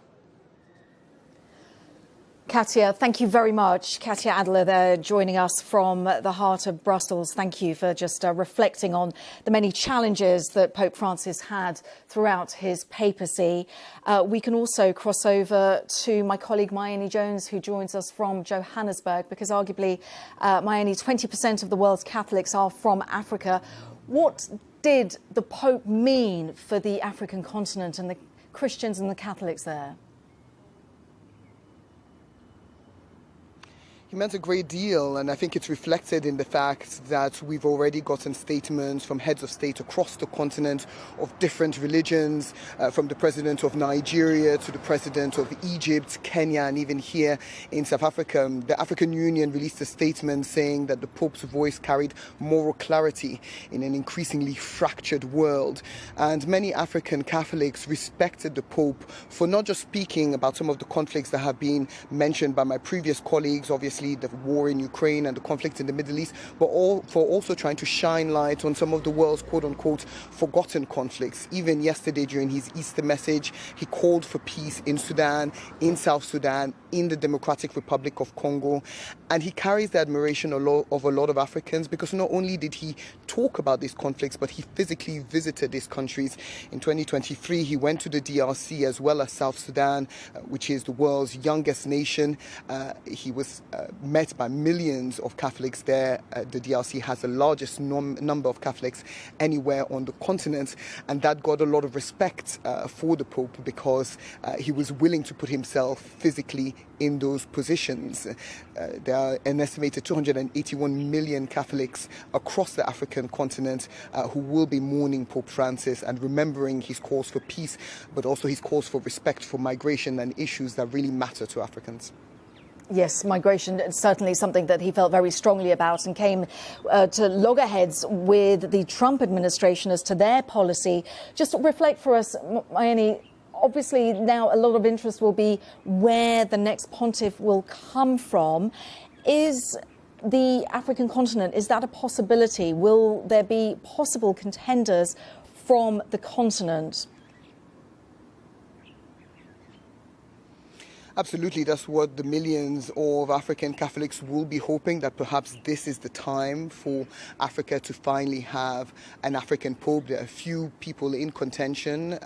It's not, at the moment, many feel that there hasn't been enough representation given how important and how fast growing the population of Catholics is in Africa. Many feel there hasn't been enough representation at the high echelons of the Catholic Church. Many will feel that perhaps now is the moment to elect somebody that reflects this fastest growing population here. Many African Catholic leaders are very respected on the continent. They've played a part negotiating peace in a number of countries. They're also heavily involved in the education systems of a number of African countries. They work in the health sector. So the Catholic Church maintains a lot of respect on the continent, and I think many will be looking now to see who will be in contention to replace Pope Francis and whether that person could potentially be an African. Mayoni, thank you very much for joining us live from Johannesburg. Mayoni Jones there, my colleague, just reportants of Christianity, Catholicism across the African continent. Thank you very much. So we continue to monitor the live image from the Vatican, where people are gathering, and that sense of shock that we've been describing, because, of course, only yesterday the crowds were briefly addressed by Pope Francis from the balcony which overlooks St. Peter's Square, where he addressed the crowds who'd gathered for the Easter services. Of course, this is the Easter weekend, and a critical part for the Christian calendar, where the Christians mark and celebrate the resurrection of Jesus Christ. So a really important time. And now we know that less than 24 hours after addressing the crowds and also meeting the US Vice President J.D. Vance, who was on a trip to Rome, his death was announced. The death of Pope Francis, who's died at the age of 88. An important figure, of course, because he was the first pope to be born and raised outside of Europe since Gregory III in the 8th century. So as we were reflecting there with Mayoni, there'll be an interest as to where the next pontiff will come from. And Africa, given that 20% of the world's Catholics are from the continent, there will be a lot of interest and a lot of hope, as Mayoni was describing there, that perhaps the next pontiff will be from the continent. Because, of course, Pope Francis himself breaking those barriers and being the first citizen from the Americas to be named as Pope. Also the first Jesuit priest to be named as pontiff. So we mark the day that a man from the developing world was named as pontiff, Pope Francis, who has passed away at the age of 88. You're with special coverage from BBC News.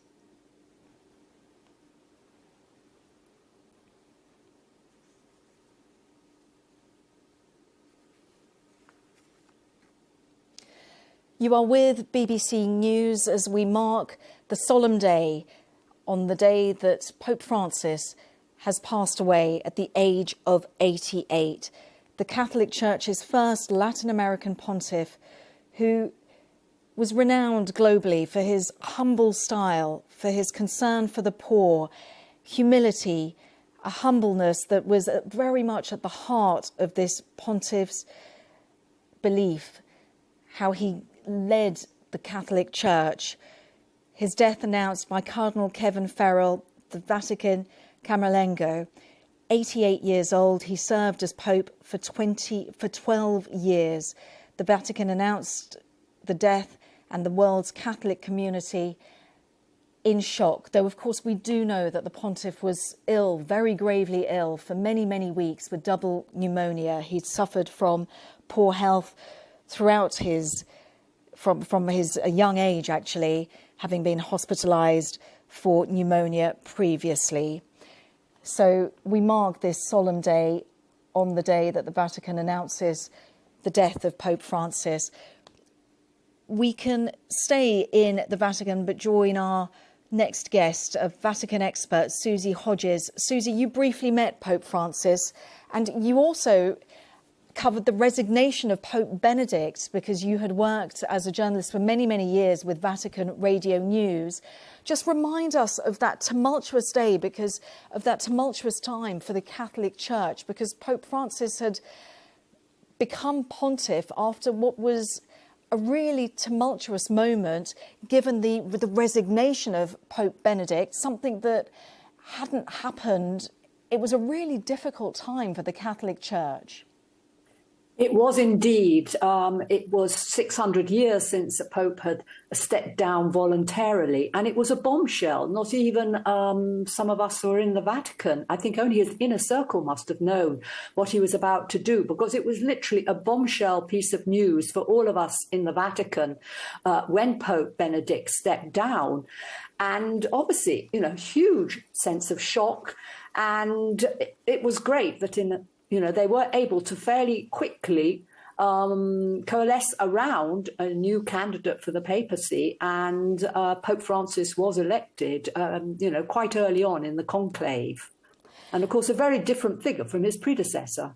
Yeah, talk us through that, because some of the detail is absolutely fascinating. From the moment that he took on that role, that immense role that is seen around the world, the head of the Catholic Church, he, rather than sit, he stood. He didn't take the papal throne immediately. He received the cardinals who were congratulating him while standing, and that was an immediate sign of this changing approach to the formalities at the Vatican, formalities that are hundreds of years ingrained, and he was willing to, from the get-go, to move that, something that a church that arguably hasn't been moved for so many years.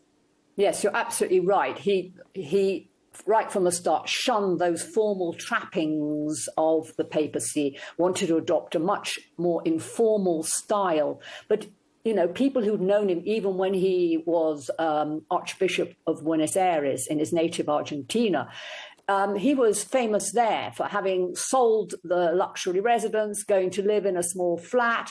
He refused the limousine. He went around on public transport. And he took this strong belief that he should be there amongst the people to his role as Pope. And he refused to live in the sumptuous apostolic palace, and he went to live instead in the guest house because he wanted to be amongst people.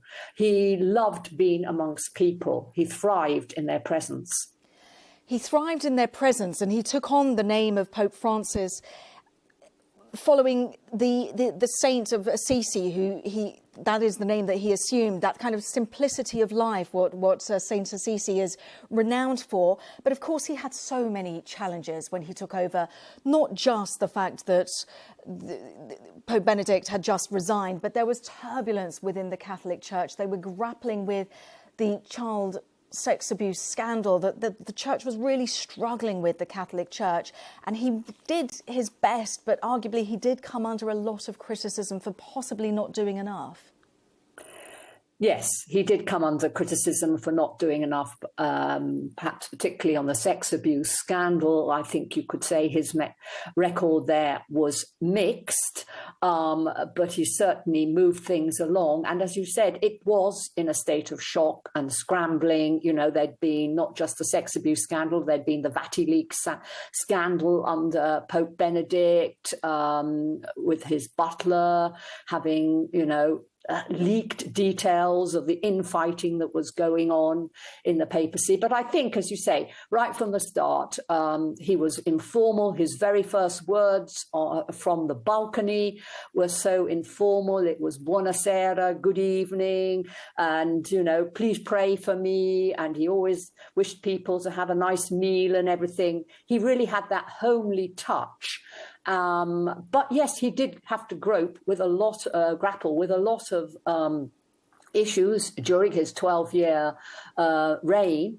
But I think, he did, you think of the things he did, you think of the fact his care for the environment, you think, as other people have mentioned, his priority of the migrants. His very first visit was to Lampedusa, which was an island off the coast of Sicily where migrants would land by boat coming from Italy. He was deeply concerned about that. He often referred to the Mediterranean Sea as this gigantic cemetery for all the migrants who perished in their bid to come to Europe. His own grandparents were migrants from northern Italy to Argentina. And I think because of that, that's how he felt so strongly that migrants should be welcomed. And as other people have mentioned, he did You know, he did spar with people about that. He strongly criticized President Trump's policy of mass deportations in an open letter to the US bishops. So he wasn't afraid to speak his mind on that. But he was also a pope that I think understood the power of a gesture. He did so many things that other popes didn't do, like pick up the phone and ring somebody who'd been suffering. You know, these were very unusual things, unprecedented things for a pope to do. Susie, thank you so much for just reflecting on the late Pope Francis. Vatican expert Susie Hodges, who just sharing her reflections and talking about the works of Pope Francis and obviously his legacy as well. But Susie there, who's met briefly Pope Francis, just talking us through the type of pontiff that he was and the state in which he leaves the Roman Catholic Church, arguably moving it forward given the turbulent time that it was ingrained in when he became pontiff in 2013. You are with BBC News.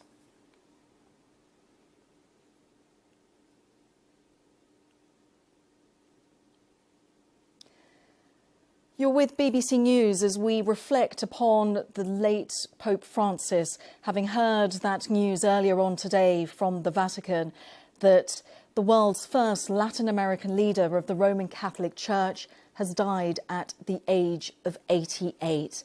And we can tell you that there was shock at the Vatican, where only yesterday, on Easter Sunday, during the service there, the Pope had addressed crowds. We know, of course, that he had been very unwell for a long time, having suffered from an early age with lung problems and pneumonia. He had been hospitalised from the 14th of February for 5 weeks in Rome's Gemelli Hospital. But still, having seen the pontiff just yesterday, there is a state of shock amongst the Catholic world that the pontiff today, on Easter Monday, a time of immense importance across the Christian world, across the Christian community, that Pope Francis has passed away at the age of 88. And we've been reflecting with people who have had the privilege of meeting the pontiff. On Wednesdays, we know that Wednesday mornings, one of the traditions on most Wednesday mornings, the Pope gives a general audience for members of the public and for pilgrims who come to St. Peter's Square to pray with the pontiff. These audiences are normally held just in front of St. Peter's Basilica, the square which holds around 10,000 people, the square where today we see so many people coming to reflect. Well, just in May 2022, I was actually lucky enough to be there. These papal audiences, they're not a mass so much, but this is more a time of reflection, a time of prayer.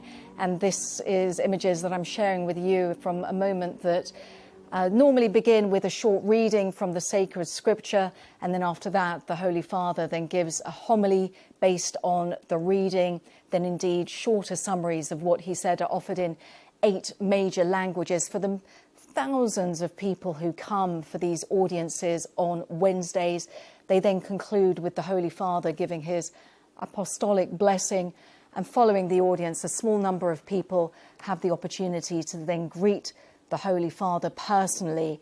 These are audiences that are very, very special. And as back in May 2022, I witnessed as he was just so ingrained and really happy to talk to the children and looking at the children's pictures, and also talking to the adults there who were able to be there. A very special time for so many people. And it's not just Catholics who come to these audiences with the pontiff, because he is the figurehead of one of the oldest religions in the world. These audiences are really very, very special. But one thing that I'll reflect on was the joy that the pontiff had to see the pictures that were drawn by the children who come to to meet him. He blesses them and is really engaged and very smiling, but even then already quite fragile back in 2022. But it was quite a moment for all of us there to have that special moment to meet the pontiff, to be blessed by him personally. So we reflect, and the Catholic Church obviously in shock on this Easter weekend as they reflect and have a moment to just deal with the passing of the head of the Catholic Church. Mourners gathering in St. Peter's Square, mourners gathering across numerous places that are important for the Catholic community. The pontiff, of course, known for his humility, and he began his papacy from the get-go wearing a white robe rather than a red robe, just underlining that for him humility is the heart of what his papacy is about, his 12-year papacy, following that devastating news for the Catholic Church that the pontiff has indeed died. We can talk to my colleague from the BBC Indonesian service who joins us from Jakarta, Astudestra Ajengarastri, who joins us. Of course, Indonesia, a large Catholic community there as well. Just reflect for us how the Catholic community of Indonesia is reflecting and dealing with this news. So Pope Francis visited Indonesia in one of his historic visits on September last year, along with Papua New Guinea, Singapore, and Timor-Leste. And Catholicism is only 3% of Indonesia's total population. We are as you know, have the largest Muslim population, and Catholics is 3% of among 275 million of the country's population. So it's still very fresh in mind of the people here. When he visited last year, we saw, a lot of really outpouring enthusiasm, not only from the Catholic, but also from the non-Catholic. So we see people, lines on the street, even women wearing hijab, just to catch a glimpse of the Pope. And the Pope was also in the car, stopped for a couple of times and blessed children along the street, regardless of their faith. The Pope visited the Istiqlal Mosque, which is the biggest mosque in the country, which has a tunnel to the city's cathedral. So it symbolized an interfaith harmony. So that is still kind of what people see from the Pope, that he is, pioneering the message of peace among different religions, which is very important for a diverse community like in Indonesia. Yeah, he was only the third pontiff to visit Indonesia. And to your point, these meetings where he greets people, blesses children of all faiths, these are thousands of people come to see him. And these are long, and yet he still has the energy. And certainly during that meeting back in September 2024, he had the energy to greet and smile and bless the many, many children that were handed to him. I remember I was live on air at that time, and it just felt that he just did not stop, and yet he wanted to be amongst the crowds. Thousands of people were there. He was seen very frail even in September 2024. All in a couple of days that he spent in Jakarta, Indonesia, he was seen constantly on a wheelchair, but his face still lit up, smiles, and that was the thing that people remembers the most. How his face is sort of looking at people without judging their backgrounds. And even though Indonesia has a lot of Muslim population, that message of kindness really resonates. And for days on Twitter, he was trending. And of course, today, when the news broke, condolences have been pouring on social media, saying that they will miss someone like Pope Francis that could, generate those mutual feelings and peace for all the religions and backgrounds.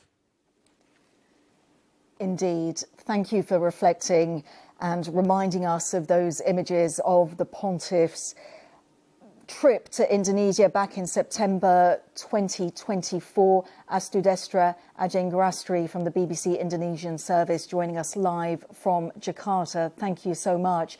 As Astu Destra was saying, even then, the pontiff seemed quite frail, but especially that meeting with the thousands of people who arrived there, he just kept going, blessing children as they were being handed to him. One of those really iconic images of all popes, arguably, as they have children handed to them during that all-critical moment when the pontiff blesses children. A very active papacy, but one, of course, towards the was in such ill health. 5 weeks at Gemelli Hospital, but still during that time, still we know he was attending his paperwork, still working, still very much engaged. And just yesterday, he made that appearance at the balcony overlooking St. Peter's Square to greet the crowds there on Easter Sunday. Our understanding is that his body will now be placed in a coffin later tonight, later on Monday evening.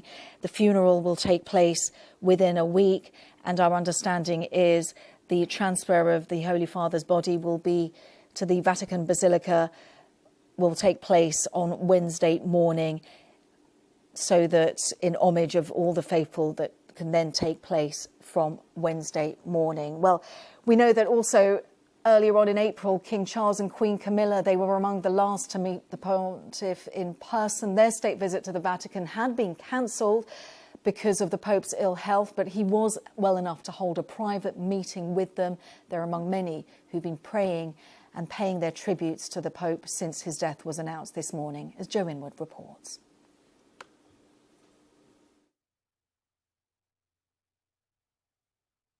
In St. Peter's Square, in the shadow of the balcony where just 24 hours before he had made what would turn out to be his last appearance, the news of the death of Pope Francis quickly spread.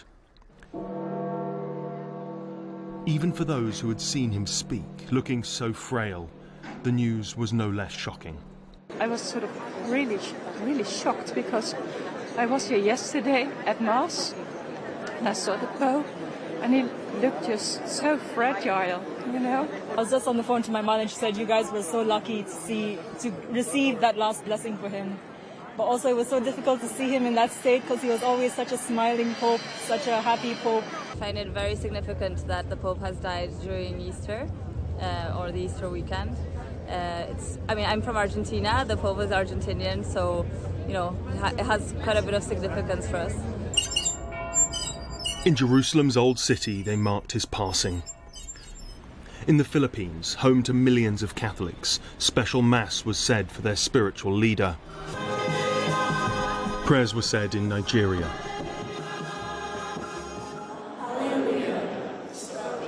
In Jakarta, where there is a small but devout Catholic population.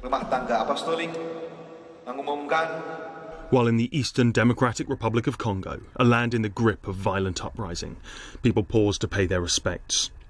Pope Francis was a leader who reached beyond the world's 1.2 billion Catholics. His death was quickly marked worldwide. His was a papacy of firsts, the first pope to hail from the Americas, the first Jesuit pope, and the first to take the name of that great champion of the poor, St. Francis of Assisi. Pope Francis' compassion embraced all humanity, and today he will be mourned by Catholics and non-Catholics alike. At France's recently reconstructed Notre Dame Cathedral, the bells rung for his passing as people gathered to pay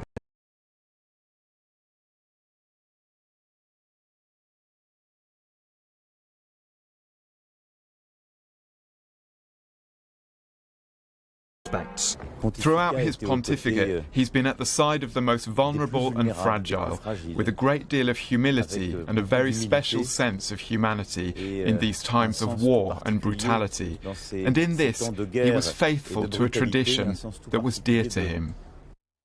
While Sir Keir Starmer said Pope Francis was a pope for the poor, the downtrodden and the forgotten, he was close to the realities of human fragility, meeting Christians around the world facing war, famine, persecution and poverty. Yet he never lost hope of a better world.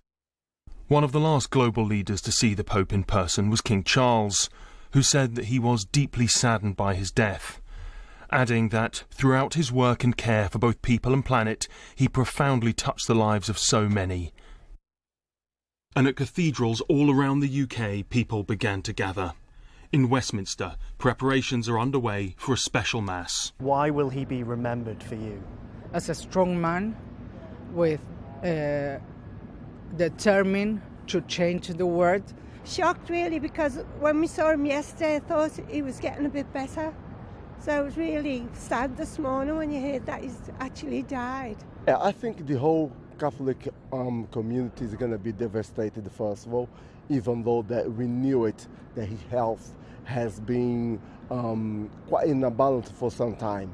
But as a leader of the Catholic Church, it is a devastating news for all of us, definitely. Cardinal Vincent Nichols said a voice for proclaiming the innate dignity of every human being, especially those who are poor or marginalised, is now silent. The legacy he leaves is one we must seek to carry forward and strengthen. Easter Monday Mass is always significant for Catholics, today more so than ever. Special services are being planned across the UK to mark the life and death of Pope Francis. Joe Inwood, BBC News.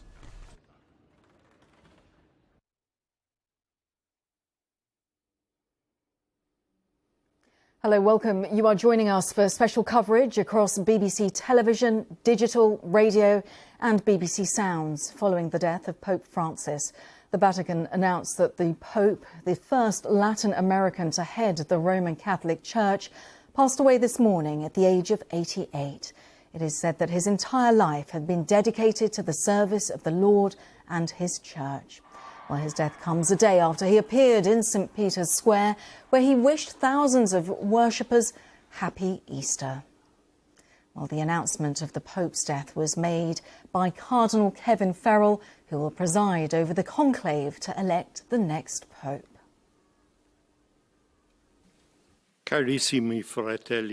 Dear brothers and sisters, with deep sorrow I must announce the death of our Holy Father Francis. At 7:35 this morning, the Bishop of Rome, Francis, returned to the house of the Father. His entire life was dedicated to the service of the Lord and his Church. He taught us to live the values of the Gospel with fidelity, courage and universal love, especially towards the poorest and most marginalised. With immense gratitude for his example as a true disciple of the Lord Jesus, we commend the soul of Pope Francis to the infinite merciful love of the triune God. Cardinal Kevin Farrell there announcing the Pontiff's death. The Cardinal will then preside over the conclave to elect the next Pope. Well, our religion editor, Aline McBall, looks back at Pope Francis's life. To the end, there for those he felt most connected with, greeting the masses on Easter Sunday, his last public act. Always a Pope devoted to his work, finding it difficult to rest even when told he had to. Recently meeting the King after his 5-week stay in hospital, and yesterday the US Vice President.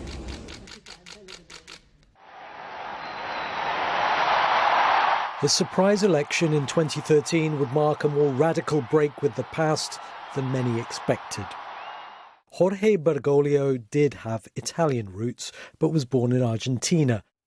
While studying for priesthood, he worked briefly as a nightclub bouncer. While many fellow Jesuits were jailed and tortured during Argentina's military dictatorship, he rose to become Archbishop of Buenos Aires, some accusing him of forging too close a relationship with the regime. As Pope, he greeted his flock having taken the name of a saint who championed the cause of the poor.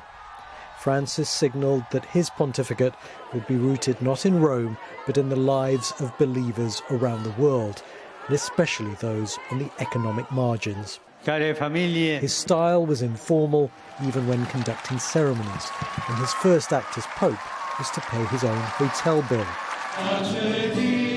In his early gestures, like washing the feet of the elderly and prisoners, he showed desire for his priests to be closer to the disadvantaged. He spoke out for the protection of migrants and refugees, laying a wreath on the waters where so many died on their perilous journeys. He travelled widely, drawing energy from the crowds. In Brazil, 3 million gathered on Copacabana Beach. And in the Philippines, he broke records for the world's largest mass, as 6 million turned out to join him. He linked economic inequality to the environment. In a video launching a papal encyclical, he said climate change amounted to rich countries inflicting damage on poor ones. The Pope of the Holy See! In 2015, he became the first Pope to address the US Congress. I am most grateful for your invitation. Telling the world's richest nation to take care of Mother Earth. God bless America. He apologised for the scandal of sexual abuse of children by priests. His words here spoken by a translator. God weeps for the sexual abuse of children. On a visit to Ireland, the first by a pope in almost 40 years, he apologised to victims at almost every event, but scandals continued to emerge. His papacy marked something of a change of tone on the subject of homosexuality, early on remarking, "Who am I to judge?" when talking about a gay bishop. But some progressives argue that in practical terms, the Vatican's stance and the Church's teachings have changed little. Even so, conservative Catholics viewed him with suspicion. But in some ways, he was as traditional as Pope John Paul II, whom he made a saint. And he had very conservative views on abortion, contraception, surrogacy and gender reassignment. His style of papacy, though, couldn't have been more different to his immediate predecessor, Benedict XVI, whose funeral he presided over. Through the scores of cardinals from the developing world he appointed, he changed the complexion of the church hierarchy, consolidating a shift in the centre of gravity of Catholicism away from Europe, where it was in decline, toward Latin America, Asia and sub-Saharan Africa. In recent years, Pope Francis was beset by health issues, most noticeably affecting his mobility. In February, he was admitted to hospital with pneumonia in both lungs, but was focused on being able to return to participate in Easter celebrations, a goal he managed to fulfill, greeting the crowds in Rome. Cari fratelli e sorelle, buona Pasqua.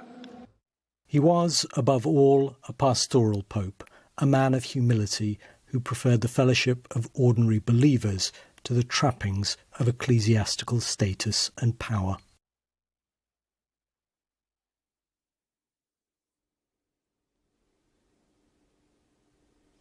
Our religion editor there, Aline McBall, reflecting on the life of the late Pope Francis. Pope Francis taking that name after Saint Assisi, who was a saint who lived his life as a beggar because he believed in giving to the poor and he believed in the importance of humility. And Pope Francis taking that name on for himself when he became pontiff, because humility was at the heart of his beliefs. Lots of statements coming in paying tribute. We've just heard from President Obama and Michelle Obama on the passing of Pope Francis. They say that he was the rare leader who made us want to be better people. In his humility and his gestures at once simple and profound, embracing the sick, ministering to the homeless, washing the feet of young prisoners. He shook us out of our complacency and reminded us that we are all bound by moral obligations to God and one another.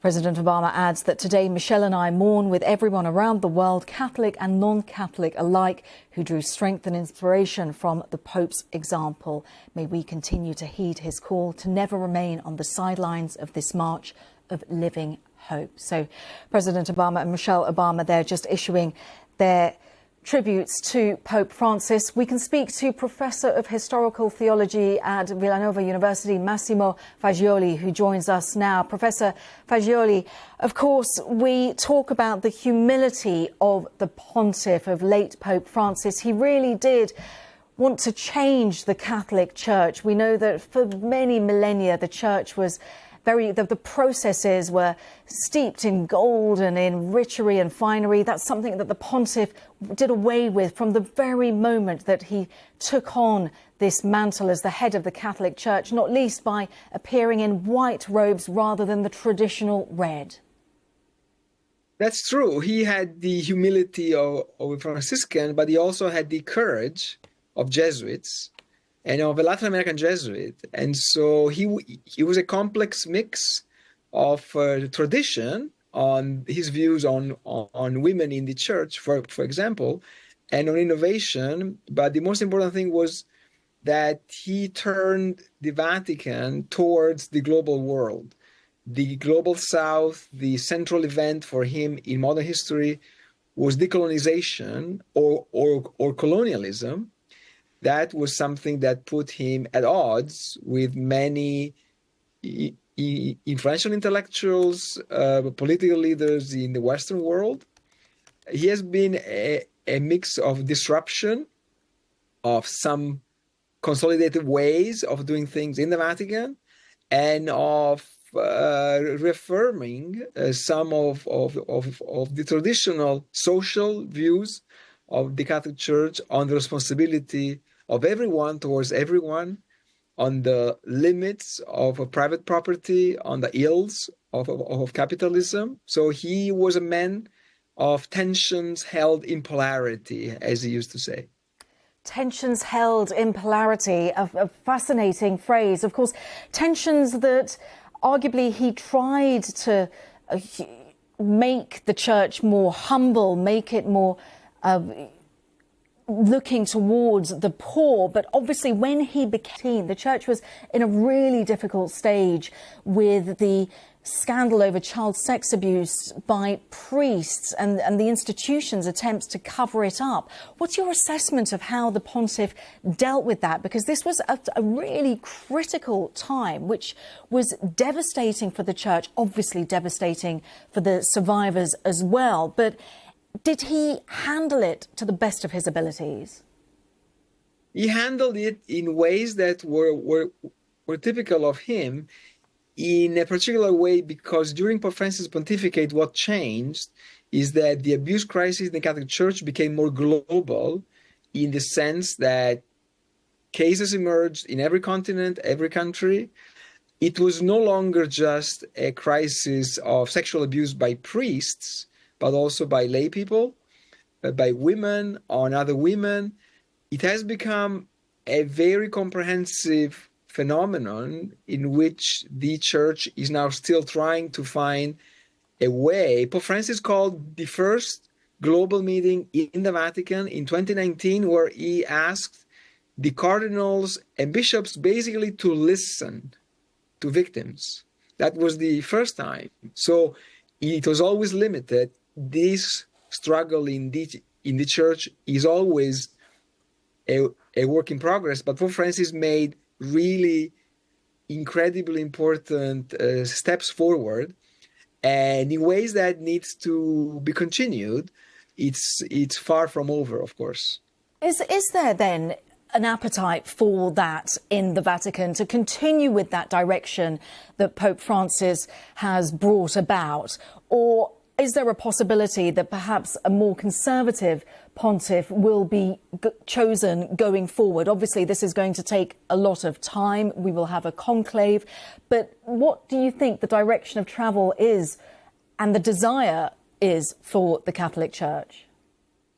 We will know fairly quickly in a few weeks, because the conclave will take place in a few weeks.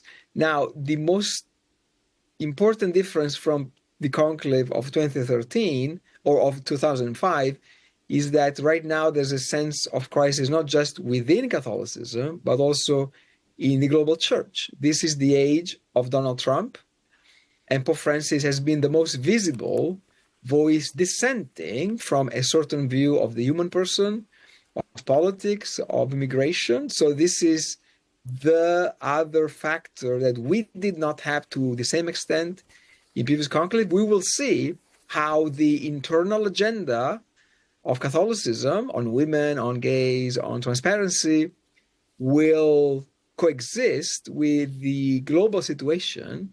We will also, because this conclave will be made for the first time by the largest number of cardinals. The college has never been as big as it is today, and never as international as it is today. And so it will be a conclave in a very, very dangerous time for our world, and to give its own answer to this situation. It's fascinating to think that we're talking about religion, obviously, but even behind the scenes, there has to the cardinals are grappling with, to your point, Professor, with the changing dynamic of the world. And we know that Pope Francis, he really did have spats with the Trump administration over whether it be immigration, climate change, capitalism, even globalization, that he spoke out. We know, for anybody who's seen the film Conclave, of just how political the machinations are of choosing a new pontiff.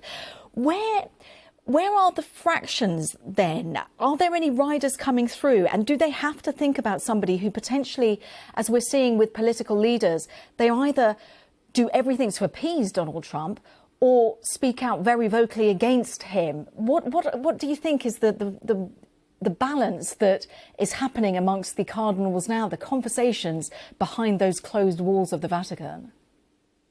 Well, clearly, this is a church which is feeling the impact of Donald Trump's policies on immigration, on trade, in different ways. If it's Europe, if it's Africa, if it's Asia. This is something we don't know how it will play out, because we are in the middle of this second Trump administration and of other global disruptions. So it's clear that a more international college of cardinals, with many cardinals coming from Africa, Asia, Latin America, is more unpredictable. And all of them, I believe, will find some kind of consensus on what it means not to be able to count on America anymore, in the sense of the defense of human rights and of human development. This is something that's affecting directly church operations in many countries. So it's going to be more complicated than the usual liberal-conservative divide, which exists. But this time, I believe there will be a more existential sense of how Catholicism can hold to its values in terms of the promotion of human dignity of everyone, not just Catholics, in the face of a new political wave that is about might make right. And so this is something very different from the conclaves that I have seen and I have studied in this last century. Fascinating to get that insight. Absolutely fascinating. Professor Fagioli, Professor of Theology at the Villanova University, thank you very much for your insight. We will be watching very, very closely what happens with the conclave, of course. But for the time being, Professor, thank you so much as we watch how the Trump administration pulls and twists and pulls different areas of all society into different ways. And just as tributes continue to pour in to the late Pope Francis, we've just heard reaction from the Philippines, the Filipino Nobel Peace Prize winner, Maria Ressa, who has said that she describes the late Pope as holding back the tide of conservative thought that, in her words, threatened to take us back to the Middle Ages. So you hear that strength of feeling. This is Maria Ressa, a Nobel Peace Prize winner from the Philippines. Of course, the Philippines being Asia's biggest Roman Catholic nation. She said that more than anyone, Pope Francis understood what technology was doing to humanity. I've been to the Vatican 4 times since 2021. Each time I met him, I marvel at both the moral leadership and the political leadership, because Pope Francis really held back the tide of conservative thought that, in her words, threatened to bring us back to the Middle Ages. She says she cried, the world will change. Pope Francis lived in a sometimes horrendous world, and he looked for our humanity. And she just speaks of how she cried when she heard of his passing. Maria Ressa, Nobel Peace Prize winner from the Philippines. Her reaction to the news of the pontiff's death, of course, the Philippines being Asia's biggest Roman Catholic nation. Also, we can cross over to the African continent, because 20% of the world's Catholics are in Africa. We can speak to our West Africa correspondent, Thomas Nadi, who's in the Ghanaian capital, Accra, for us. Thomas, give us your reflections as the world deals with the news of Pope Francis's passing. Well, as you mentioned, Africa has a significant Catholic population, and tributes have been pouring in from across the continent. Let me just read a few of them. President Mahama of Ghana says his legacy of compassion, humanity, and social justice will continue to inspire generations. President Lazarus Chakwera of Malawi says he'll be remembered for advancing reform in governance worldwide. And President Tinubu of Nigeria also said that Pope Francis advanced a worldview of inclusion, equality, and care for the marginalized individuals and groups. And some Catholics across the continent are also preparing for prayers in his honor. So prayers in his honour as the world comes to deal with it. Just talk us through, Thomas, I mentioned there that 20% of the world's Catholics are across the African continent. How important is the religion there? How relevant is it? Well, the Catholic Church is very relevant in Africa. They've promoted education and peace on the continent. Pope Francis himself has visited the continent, and he was well received. His message of hope and compassion resonated with many people in this part of the world. And he promoted specifically peace in countries like the Democratic Republic of Congo and South Sudan, where he helped restore peace negotiations between President Salva Kiir and Riek Machar. And of course, he spoke passionately too about climate change. And so many feel that his legacy will continue to live forever in this part of the world. And many are also saddened by his passing. Indeed, and he was also obviously outspoken about immigration as well, and that's something that is very critical to so many different nations across the African continent. Yes, immigration is certainly a big issue. A lot of young people, out of frustration, are thinking of leaving the country. Some undertake dangerous journeys through the Sahara Desert and then onwards through the Mediterranean Sea. Unfortunately, most of them don't make it.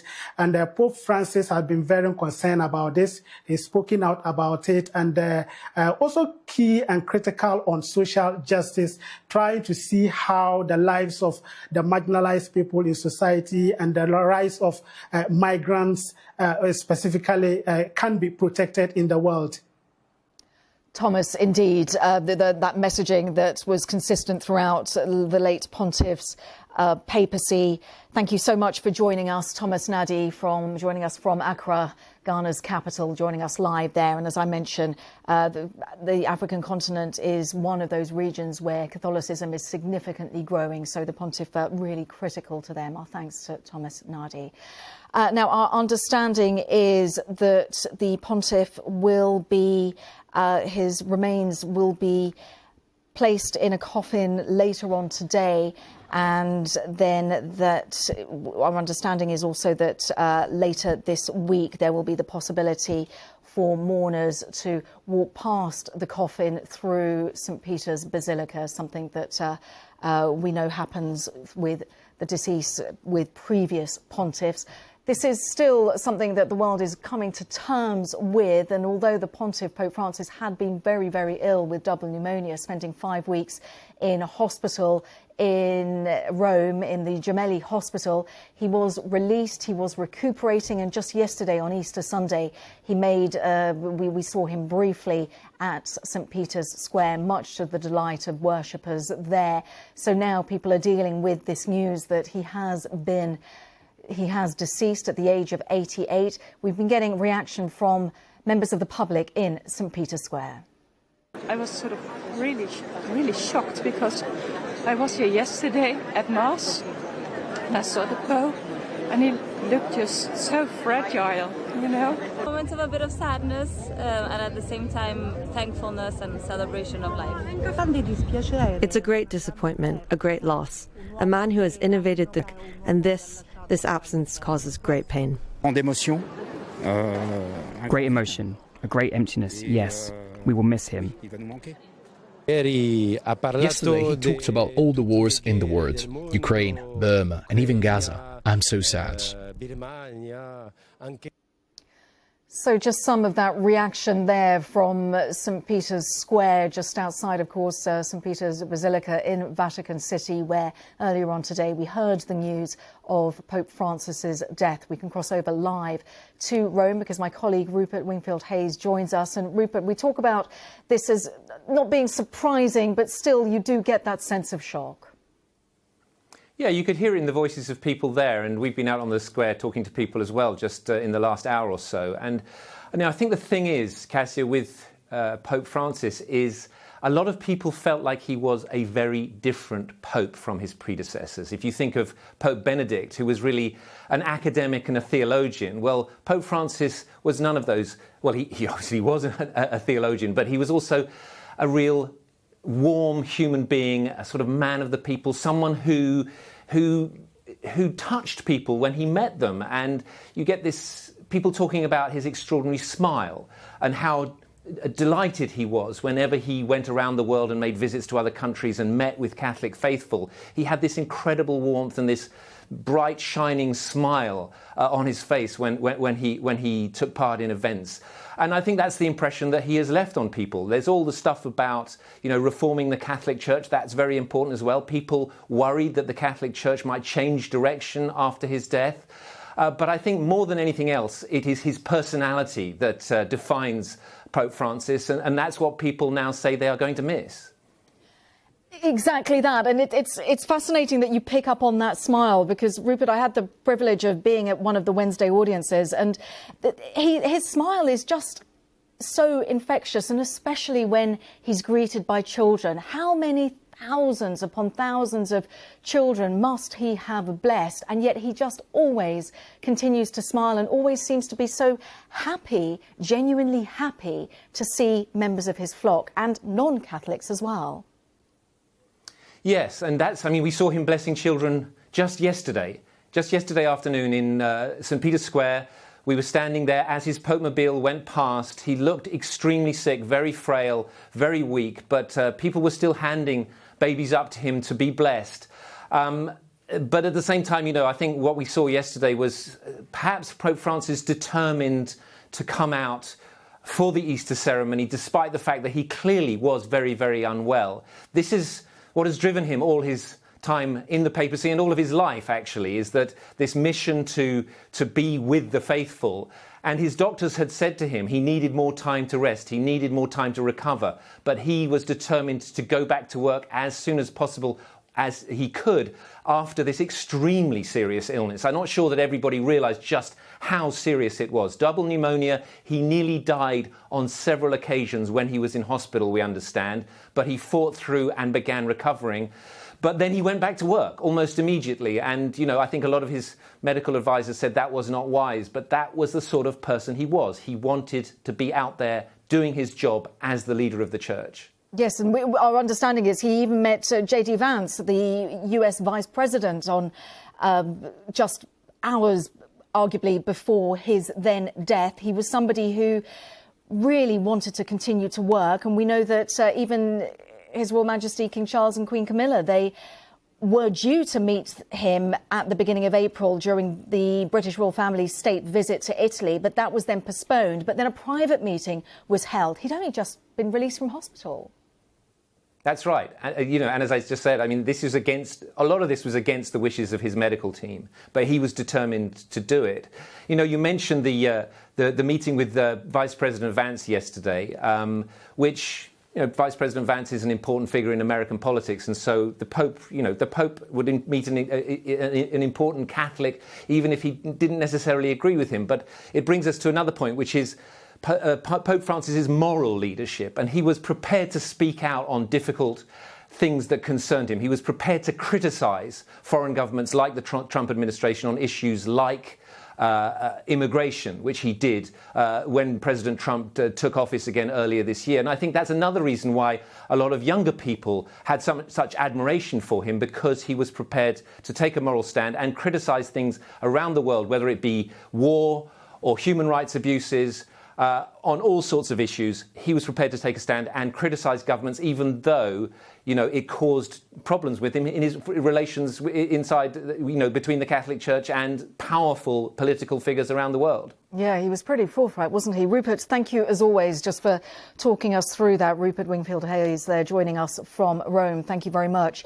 We're just getting a few lines from the Vatican. Just to update you that the Vatican is saying that there will be public prayer for Pope Francis from 5:30 GMT. So that will be, I believe, 5:30, 7:30 local time at St. Peter's Square. And also the Vatican just communicating that Cardinal Kevin Farrell, the person who we saw give the statement, announce the death of the Pope, Cardinal Farrell will preside over the rite of the declaration of death and the placing of the body in the coffin. And our understanding is that that will happen later on this evening, and that then as early as Wednesday, the Pope's body will be moved to St. Peter's Basilica. So just a few lines as to what our understanding is in the next few days. And then, of course, we will have that conclave on a new pontiff. But right now we reflect upon Pope Francis, the late Pope Francis, who has died at the age of 88. And we heard there from Rupert that King Charles and Queen Camilla were among some of the last people to meet the Pope in person. Of course, J.D. Vance, the Vice President of the United States, the very last person of international significance there. Now, the King and Queen's state visit was to the Vatican. It had been cancelled this month because of the Pope's ill health, but he was well enough to hold that private meeting with them. They are among many who have been paying their own tributes to the Pope since his death was announced this morning, as my colleague Joe Inwood reports. In St. Peter's Square, in the shadow of the balcony, where just 24 hours before he had made what would turn out to be his last appearance, the news of the death of Pope Francis quickly spread. Even for those who had seen him speak, looking so frail, the news was no less shocking. I was sort of really shocked, because I was here yesterday at Mass and I saw the Pope and he looked just so fragile, I was just on the phone to my mother and she said you guys were so lucky to receive that last blessing for him. But also it was so difficult to see him in that state, because he was always such a smiling Pope, such a happy Pope. I find it very significant that the Pope has died during Easter, or the Easter weekend. I'm from Argentina, the Pope is Argentinian, so, it has quite a bit of significance for us. In Jerusalem's old city, they marked his passing. In the Philippines, home to millions of Catholics, special mass was said for their spiritual leader. Prayers were said in Nigeria.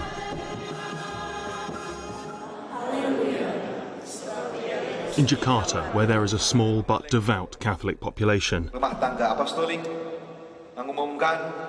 While in the Eastern Democratic Republic of Congo, a land in the grip of violent uprising, people paused to pay their respects.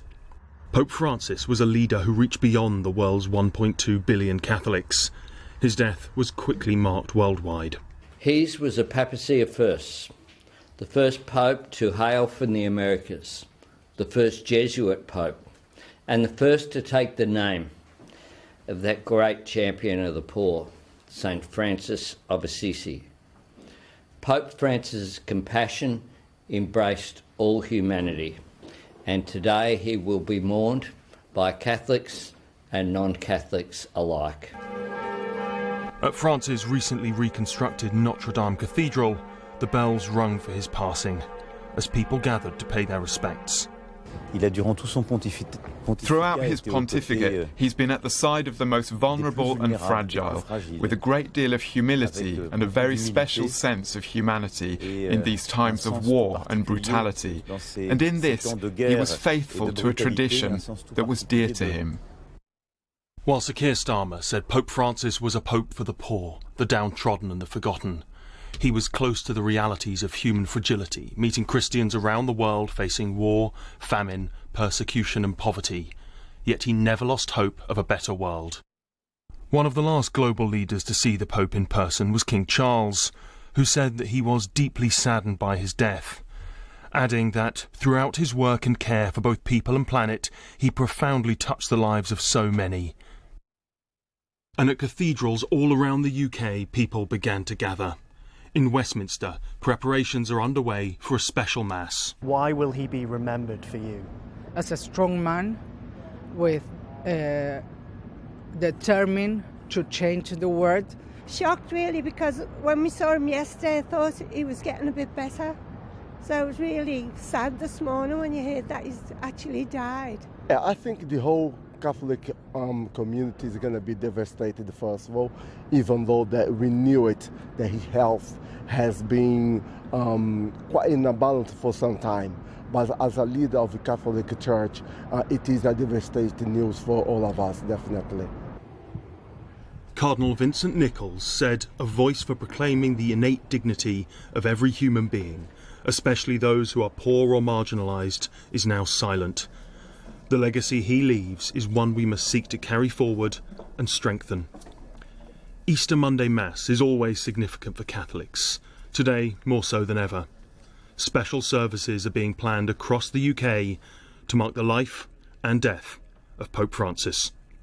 Joe Inwood, BBC News.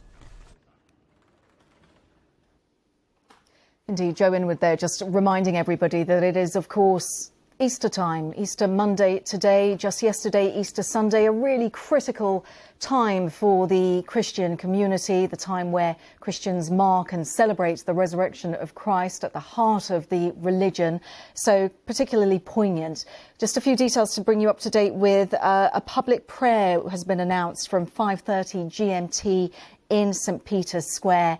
That's an announcement made by the Vatican, and we know that so many people are there now, just paying their tributes, just wanting to mingle in front of the place where St. Peter's Basilica, where the Pontiff's coffin will be held. And we understand that his coffin will be moved there as early as Wednesday morning. So we'll just keep an eye on any further announcements from the Vatican. But of course, we've had so many tributes from around the world, and my colleagues have been monitoring that. We are joined by Rich Preston, who continues to be with us, and Lebu Diseko also joining us, our World Global Religion correspondent, who is monitoring all of this for us. Rich, when it comes to the tributes, anyone and everyone has been passing on their condolences and just talking about the man whose papacy was renowned for being so humble. Absolutely. And actually, let's start in the Pope's home country, Argentina, with President Javier Milei earlier saying, "It's with profound sorrow I learned this morning of the death of Pope Francis. Now he is resting in peace, and despite differences that seem minor today, having been able to know him in his goodness and wisdom was a true honour for me." And as we've been discussing on the programme, the Pope didn't shy away from controversies. He saw the Vatican's role in global diplomacy as a key one. Another reaction we've had recently from Iran's president, saying he offers his condolences on the passing of Pope Francis, the leader and spiritual guide of the world's Catholics. We also heard earlier from the Mahmoud Abbas, the Palestinian leader, who said that Pope Francis was the Pope who supported the cause of Palestinians. He credited him for being an advocate for the rights of the Palestinian people, and thanked him for being the Pope who allowed the Palestinian flag to be flown in the Vatican. We also did hear from Israel's President, Isaac Herzog, who described Pope Francis as a man of deep faith and boundless compassion, who, he said, rightly saw great importance in fostering strong ties with the Jewish world. So Pope Francis's legacy here, as you say, spreads far beyond the Catholic community. Indeed, and a complete global reach, of course. And Lebu, just on the point when it comes to Gaza, just yesterday he was calling for peace to be adhered there. He just never stopped. Yeah, I think it's so interesting, Kasia, that both the Israeli president and the leader of the Palestinians as well saw Pope Francis as somebody who was speaking for their causes. In his Easter address, he spoke about the scourge of anti-Semitism, and he also talked about the toll of a war that he said disproportionately had a disproportionate effect on Palestinians. He spoke about the need for peace in Ukraine, and we all remember those really striking scenes where he kissed the feet of the two leaders in South Sudan, calling on them to stop the civil war that was happening there. That was quite a few years ago, but it was quite a striking image, and I think it really speaks to the role that he took on as a peacemaker. Even when he was sick, he was in hospital for around a month, he was calling the church in Gaza. The church in Gaza is actually made up of not just Catholics, there are other Christians as well. He called them every night to touch base with them and let them know that he was praying for them. So, as I said, I think this really speaks to the role that he took on as promoting peace and seeing himself as a peacemaker in the world. He called them every night? Yeah. Wow. And this is throughout an illness that was a very long illness, and we know that he was very, very gravely ill. There were points when he was, especially in the Gemelli Hospital in Rome, where he was at death's door, Rich. We were covering that, obviously, but yet we saw him yesterday, and I think that's where it is a bit of a sense of shock that we have, and that's why so many world leaders are speaking out. Absolutely, right up to the wire. He was working, doing the job that he loved. He wrote the homily for yesterday's Easter service. He didn't deliver it, but he did write it. And then afterwards, many of us saw the pictures. He got in the Pope-mobile and travelled around St. Peter's Square, being passed babies to bless. This was a job that he loved doing, and that's the message that's coming through loud and clear from those who are paying tribute to him. Now, as you mentioned earlier, J.D. Vance, the US Vice President, was the last world leader, if you like, who had a formal meeting with the Pope. He paid tribute earlier on, saying his heart goes out to the millions of Christians all over the world who loved him. We then heard from President Trump saying, "Rest in peace, Pope Francis, may God bless him and all who loved him." And we've heard from President Biden and President Obama as well, so the reach far and wide. Yeah, and he was quite forthright in his thoughts about the first Trump administration, and he did clash with them, especially when it came to things like globalization, climate change, but just looking after the poor. There's a lot to navigate, isn't there? Thinking forward, I guess, when we're talking about his legacy, but obviously the Catholic Church continues, and they'll be thinking about the next pontiff. The conclave, I haven't seen the film, but we know that there's a lot of political machinations behind the scenes of how you then bring about and choose a next pope. Look, I think the church at the moment is in mourning. Catholics all over the world are in a period of mourning. Several countries have actually declared, from Brazil to Spain, national mourning in memory of the Pope. So I think that is first and foremost. But obviously, within the cardinals within the church, people will have started thinking about this. I think, in terms of the Pope's legacy, he was very keen to make a church that reflected its people. So where the Catholic Church was growing, whether it was Africa or Asia, uplifting Latin America as well, and you saw that in his choice cardinals, choosing people from the Asian continent, from the Central African Republic, from the Democratic Republic of Congo. I think that there will be some in the church that will want the next choice to reflect that, but there'll also be those who want to return it to its traditional centre of Europe. So that might be one thing that people are considering. The other thing that people may be considering is, you know, Pope Francis was a Catholic pope, so he was never going to be, you know, take the kind of positions I think a lot of very progressive people wanted him to take. But certainly within the Catholic Church, he was seen as a reformer. And there are those that will want it to return to its more traditional roots.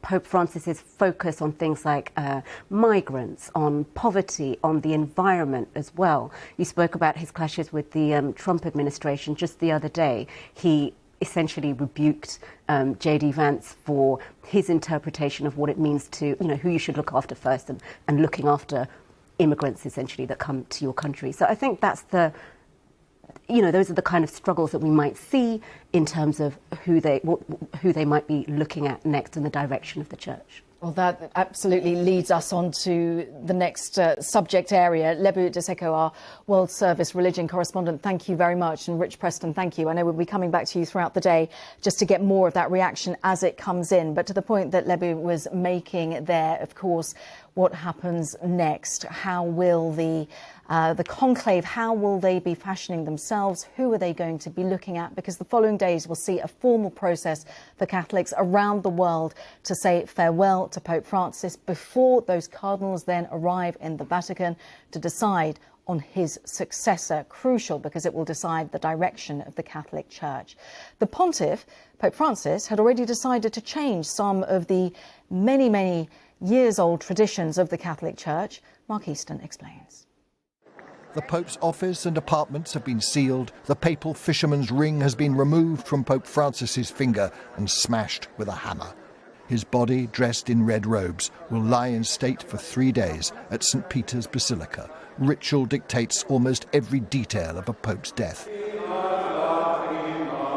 But Pope Francis was a man with his own ideas. He is elected not to be buried in the Vatican like most of his predecessors, but in the Basilica of St. Mary Major, where he often chose to pray.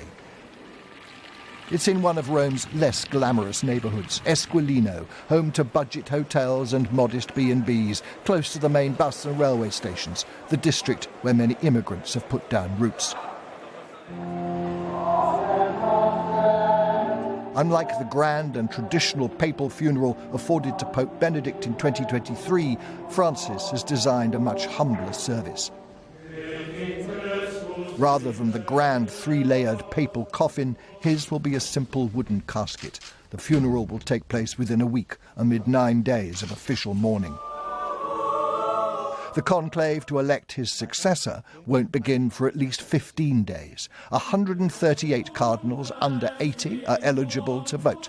Pope Francis's appointments have ensured it's a much less European constituency than before, with 18 South American and 18 African cardinals among those who must decide upon the direction of the Catholic Church. Mark Easton there, and you hear there in Mark's report that the casket, the coffin will be wooden. It will be very simple. It speaks to the humbleness and the humility that Pope Francis had throughout his papacy. We recall back in 2013 when he was first elected as pontiff, he didn't come out in a red robe. He came out in a white robe because he wanted that to be the starting point of his papacy. Humble humility. Just some more lines coming from the Vatican that we understand. Cardinal Kevin Farrell, the Carmelengo of the Holy Roman Church, will preside over the rite of the declaration of death and the placing of the body in the coffin, and potentially the Pope's body will be moved to St. Peter's Basilica as early as April the 23rd. So we heard there some of the changes that Pope Francis, the late Pope, had been implementing, the direction of travel for the Roman Catholic Church. He made efforts to welcome in the LGBTQ community. How effective was he? Let's speak to Martin Pendergast, Secretary of the LGBT+ Catholics Westminster Pastoral Council. So firstly, obviously, we'd love your reflections on today of the late pontiff. And I know this is a shock for the Catholic Church. It's not potentially a surprise he was very ill, but it's still a shock. Just talk us through how much he did and what else he possibly could have done for the LGBTQ plus community. Thank you for having me. Pope Francis' impact has been colossal in terms of welcoming the LGBT Catholics into the mainstream of the church. No longer did he see us as marginalised, on the edge, but made sure that we could be included. He's affirmed the possibility of same-sex blessings for same-sex unions. He frequently invites trans people from around Rome to come and eat with him in Santa Marta, the place where he was living. So his practical response has been quite revolutionary in marked contrast to that of his predecessors. And he continued to ensure that LGBT Catholics were welcome in the church. So just talk us through some of the tangible things that he did, because we know that he enabled blessings for same-sex couples. He was quite outspoken about that, and he weaved in his his concern about capitalism, saying that, you know, I'd bless a businessman, so why can I not bless a same-sex couple? He was quite forthright in his thoughts. Absolutely, and I think this is rooted in his desire to be close to people, people of different backgrounds and different ways of life, and really getting to know people. He kept saying, we don't have to continue to think about nice ideas and theories. We need to respond to the reality of people's lives. And insofar as he did that with LGBT Catholics across the world, he's received a number of groups and individuals to discuss their views and their feelings and their sense of certainly being marginalised and outcast in the church in the past, but no longer so under his time as Pope. Our group here in Westminster in London, we were the first group that he met publicly, an LGBT group, including parents of a couple of gay men, that he met publicly in 2019 at the beginning of Lent. And that was created a colossal impact across the world when the public photos of that went viral. So the imagery is there, his actions are there, but he comes up against the fundamental belief within Catholicism that homosexuality is a sin, that marriage is between a man and a woman. Is that something that will ever potentially change? And this is arguably such a pivotal moment, depending on who then succeeds Pope Francis, as to the direction of travel for the Catholic Church as a whole. Yes, I think what he tried to do was, by engaging pastorally with people on the ground in the reality of our lives, he always suggested that if we could get the pastoral practice, the way of welcoming people, if we could get that right, then the church's doctrines would inevitably change. And of course there are now many cardinals whom he has appointed, many bishops whom he's appointed, who have been calling for a change in the way in which the church's teaching on sexuality and gender has been articulated in the past. They want to see a much more positive expression of that. And of course, our hope is that his successor will continue that line that he has developed and continue his legacy in this regard. So when it comes to the future of the Catholic Church, do you think there will ever be a moment that perhaps homosexuality will not be deemed as a sin, or is that just too difficult? It goes against the grain of the faith itself.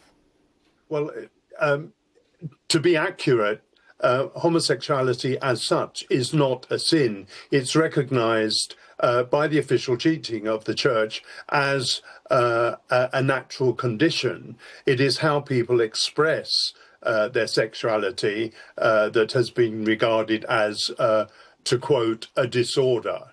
But the recent meetings of the global church in the synods that have taken place over the last few years, these have all been calling for a recognition that theology and our understanding of sexuality and gender, formed by all the research and insights of the human sciences, these lead to the need for a change in the way in which the Church's teaching will be expressed in the future.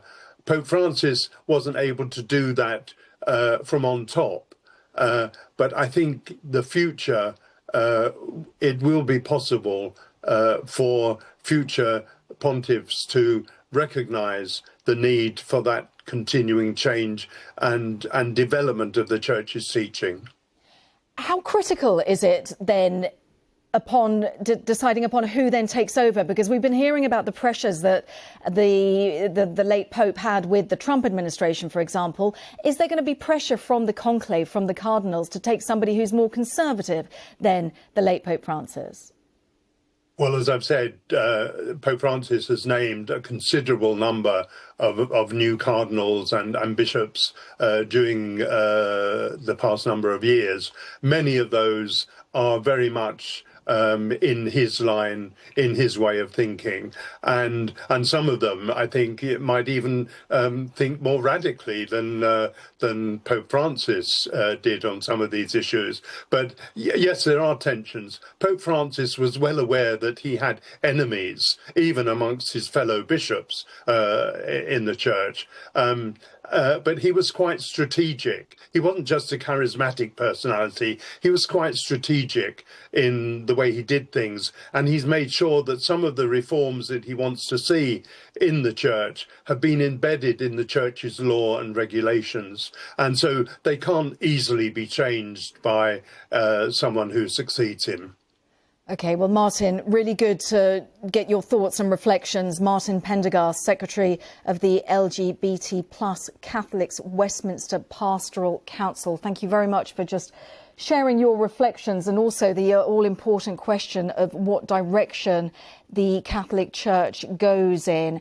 And that's something that we're going to be picking up with all our different guests here on BBC News as we continue to focus on this exceptional day, our special coverage on BBC News of the death of Pope Francis, who has died at the age of 88. Such a first in so many different ways, the first Latin American leader of the Roman Catholic Church. And we can say that there was a palpable shock at the Vatican, where the Pope had only yesterday, on Easter Sunday, at that service there, addressed crowds, blessing them, thanking them for praying for him. And today we learn of the news that the pontiff has passed away. Let's cross to Rome now. Our reporter, Sophia Petitza, is there. And Sophia, we've been getting reaction from right around the world of people expressing their shock at the news. It must be particularly poignant there where you are. But Luis, let me tell you, the feeling here, as you said, is one of palpable shock. We're in St. Peter's Square, and just 24 hours ago, Pope Francis was there delivering his yearly address for Easter. He was frail, he only said a few words, but there was hope that his health was getting better. And, you know, I've been here for the past hour, and more people are pouring into the square. It's a mix of people from Italy and people from all over the world who have been saying to me that they just wanted to come here to pay their respects to Pope Francis. And I think we can go and find some people to talk to. We spoke to them a little earlier, and they were telling me about how they felt when they heard the news. Hello, hi. Hi. Where are you from? I am originally from India, but I live in Germany. So why are you here today? How did you feel when you heard the news about Pope Francis? To be honest, I had to take a minute. It was quite emotional because I really liked him as a pope personally. He had a genuine care for the poor, and he wrote the encyclicals Laudato Si, and it was refreshing to see a man of his authority showing such care for the environment and for the poor. The very fact that he abandoned luxuries given to popes for like a more simpler lifestyle, it said a lot about who he was as a person. So yeah, I am really personally gonna miss him as a pope. And you were here in St. Peter's Square just yesterday. You saw that address that Pope Francis gave for Easter. Yes. Yeah, in fact, I was just on the phone to my mother and she said you guys were so lucky to receive that last blessing for him. But also it was so difficult to see him in that state because he was always such a smiling pope, such a happy pope. But I'm grateful to have been here to receive his last blessing. I think it's a memorable moment for me. A memorable moment. Thank you so much for your time. Thanks for speaking to us. Well, that's something that we've heard from a lot of people here. You know, the fact that that Pope Francis was really a man of the people, a pope of the people, and he will be missed by not only Italians, not only Catholics, but people from all over the world. And Sophia, really interesting to hear the thoughts of people there, because in the immediate aftermath, of course, people's reflections will come through. As you've been there over the last few minutes, is there a sense of people knowing that this news had been announced and therefore they were there, or are people still learning about it behind you as we speak? Everyone I spoke to was aware of the news, and a few people have told me that they came here specifically because they were hoping to pay their respects to Pope Francis. I spoke to a family from El Salvador who have said to me that, of course, the fact that Pope Francis was from South America, the first pope from South America in centuries, was hugely meaningful. He was very loved, they said, in their country, in El Salvador. And somebody said to me specifically, she was a divorced woman, and the fact that Pope Francis tried to be inclusive when it comes to divorced people, for example, made a huge difference to Catholics like her. And so even though nothing has been announced in terms of what happens next and what is going to happen here in St. Peter's Square in the following hours, people have said to me that they just felt that they wanted to be here to pay their respects. Hello, welcome. You are joining us for special coverage across BBC, television, digital, radio and BBC Sounds following the death of Pope Francis. The Vatican announced that the Pope, the first Latin American to head the Roman Catholic Church, passed away this morning at the age of 88. It said that his entire life had been dedicated to the service of the Lord and his Church. Well, we can cross over to hear a live address by Cardinal Vincent Nichols, who is speaking, reflecting on the death of the Pope. This event just taking place live now. Sad occasion, and I have to say I wasn't expecting it today after what we saw of Pope Francis on the balcony and giving his blessing yesterday. So I have issued a statement which I'll just read quickly in case you haven't seen it. The death of Pope Francis brings great sadness to so many around the world, among Catholics, other Christians, and in societies in general. A voice proclaiming the innate dignity of every human being, especially those who are poor and or marginalised, is now silent. The legacy he leaves is one we must seek to carry forward and strengthen. Pope Francis was called to priesthood through his experience of the mercy and compassion of God. This remained the core of his ministry as priest, bishop and pontiff. Only in understanding the love and mercy of God towards each one of us can we fashion societies and communities that bear the mark of the kingdom of God.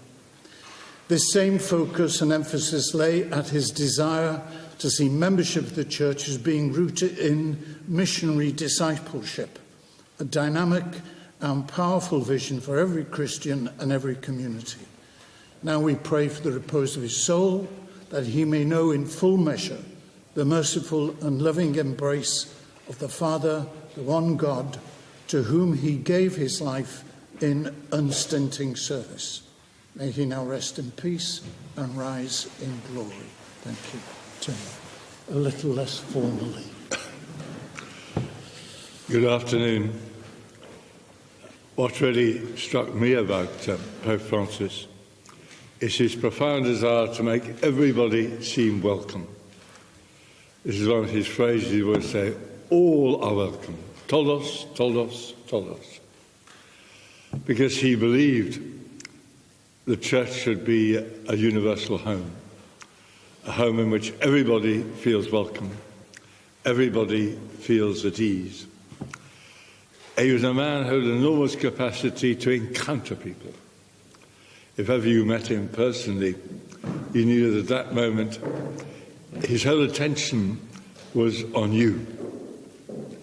Not just because you were another human being, but because he believed that every human being was made in the image and likeness of God.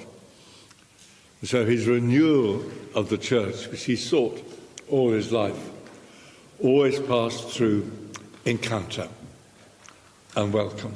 I first met him shortly after his election when Cardinal Cormac rang me one night and said that the Pope wanted to speak to me. And this seemed to me highly unlikely. So I sent an email saying, I believe the Pope wants to speak to me. And I got an email back just saying, I do. And for 40 minutes, he really wanted to know what I, an unimportant Catholic priest, what I really thought he should do. He had this capacity to listen and to open himself to people that he met. That was quite extraordinary. And that is another reason why we shall miss him so enormously now. Thank you, Tim. So would anybody like to start with the questions? If you just, as I say, give us your name and who you're representing, please. Good afternoon, Paul Brown from ITV News. Both of you will be going to have just to those of the upcoming conclave. Presumably you'll be attending. And will either of you wish to defend the Pope yourselves? Which you may well consider. Tim, that's for you, not me.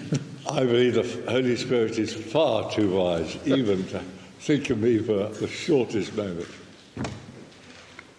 Too old, not capable. Yeah, no. I'll go quite peacefully. I remember the lovely story that Cardinal Hume told me once, that at this moment in his life, he went to Rome for the conclave and was amazed that there was an escort at the airport to meet him and drive him into Rome. He said there was nobody there to bring him back. So that's how I'll be. Yeah. Yes, please.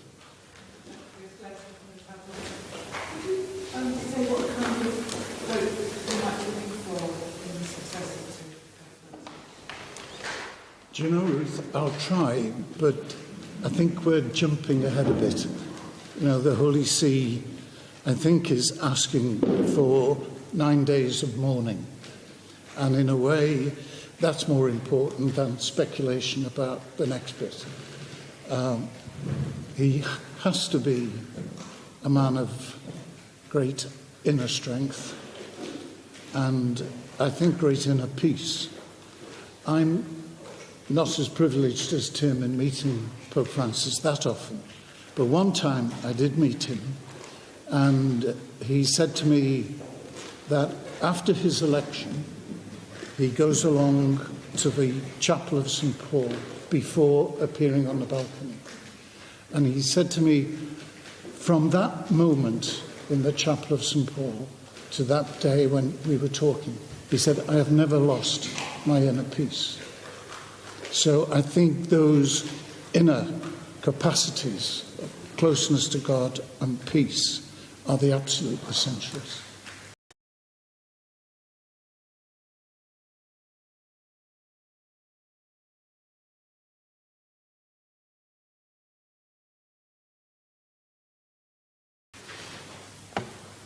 Tim? Sure. I think that we always open ourselves to be surprised. All recent popes have been quite different from each other. And often we think, will the Pope, in fact, continue the legacy of the previous one? But we trust that the Bishop of Rome, whom we need now, will be given us. And we may be surprised. From the Sky News. Can I just ask how you think his legacy will be remembered and the impact on the church that he leaves as opposed to the one he took those years ago? Go on, you go first. I think one of the things that will be most remembered for is the whole process of synodality, which is not gathering people to make decisions about the structures of the church. It was to renew us as a community, the people of God, who listen to each other and learn from each other. I think in a world which is ever more fractured, ever more broken, ever more violent, Pope Francis believed that the peace of Christ comes to us when we open ourselves to listen deeply with all our heart, with all our imagination to other people. And so in our noisy world, ever more inclined to be violence, I think he's given us an extraordinary legacy of listening, which heals, which overcomes distance, breaks down barriers.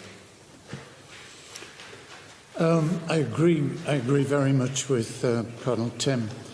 I think one of the most remarkable things he's brought to the church, and therefore will be remembered by, is his understanding of the importance of gesture and how powerful single moments can be. I remember, for example, one time in St. Peter's Square, he greeted quite intimately with a kiss a man with a most deformed face. There's over and over again, he's chosen the action for the moment, which speaks more than many a papal encyclical. I think that's a great gift he had. John Paul had a great gift with crowds, to raise and, as it were, motivate a crowd. This man does it by small gestures, and they're so powerful. Yep. Yep. Humbly? Yeah. It's been reported that Pope Francis defied his doctor's orders in the last 24 hours. Do you think that we're able to know now that you're heeded his doctor's warnings and recuperated for a further month?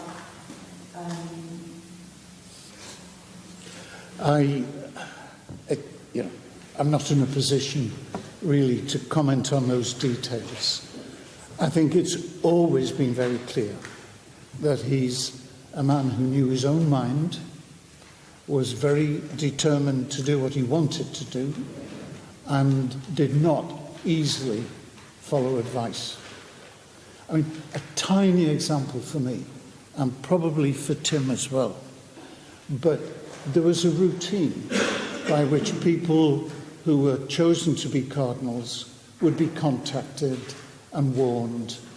I learnt off the television that I was named a cardinal. I think you were having a siesta. I was having a siesta, and I wondered why there were 43 emails arrived while I was asleep. My brethren in Oxford knew before I did. And it was typical. My first reaction was that I didn't want to be a bishop because I wouldn't have a diocese. Make no sense. And immediately I went to him. He understood. He said, be at peace. Do whatever you want. And then he crept up to me that afternoon and he said, and you don't have to get all the cardinal's clothing. It's often said that I asked him, but actually he proposed that to me. Yeah. He was extremely attentive to everybody that he met. He looked them in the face. He read people's faces. And I think if he did feel impelled not to obey the doctor's orders, and I don't know, it would be because he had a thirst for contact. He lit up in people's presence. Ruth again. It's a total shock hearing the news this morning. I wonder if you both shared that sense of shock and surprise. And also I wanted to ask what you would miss most about him. Well, I was utterly surprised. I was driving up the M1 and one of your agencies rang me and said the Pope has died, and I said, "You're joking," because I really did not expect, after yesterday, his death today. What will we miss most? I think I will miss most the freedom that he had. I think it was most remarkable to hold together that highest office in the church with a kind of personal and inner freedom. And that's what I will constantly look to with admiration. Yeah. Yes, please. A freedom and his smile. Yes, please. Maria Victoria Castancho from Tiempo, Colombia. And one of the areas of work was with the migrants, and especially on this hostile environment against migrants internationally. What do you think should be his following in the work he did with the migrants? That's you, not me. He believed that we encounter Christ in the stranger. Indeed, that's what it says in the Gospel, Matthew 25. And I think he summons us all to that openness. And there are all sorts of moments coming up now when I think many countries will be raising barriers again, when migrants will feel less and less welcomed. But they are Christ for us. And I think he has helped the church to a much deeper awareness about how in the migrant we meet our Lord. And so we welcome the gifts that they bring, the gifts that they are.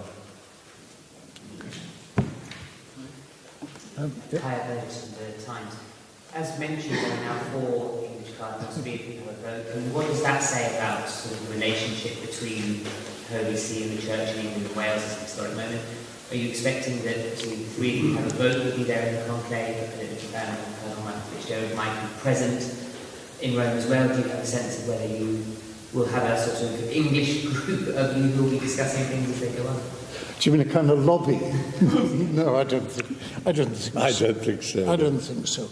I mean, what strikes me is the 4 of us are very different.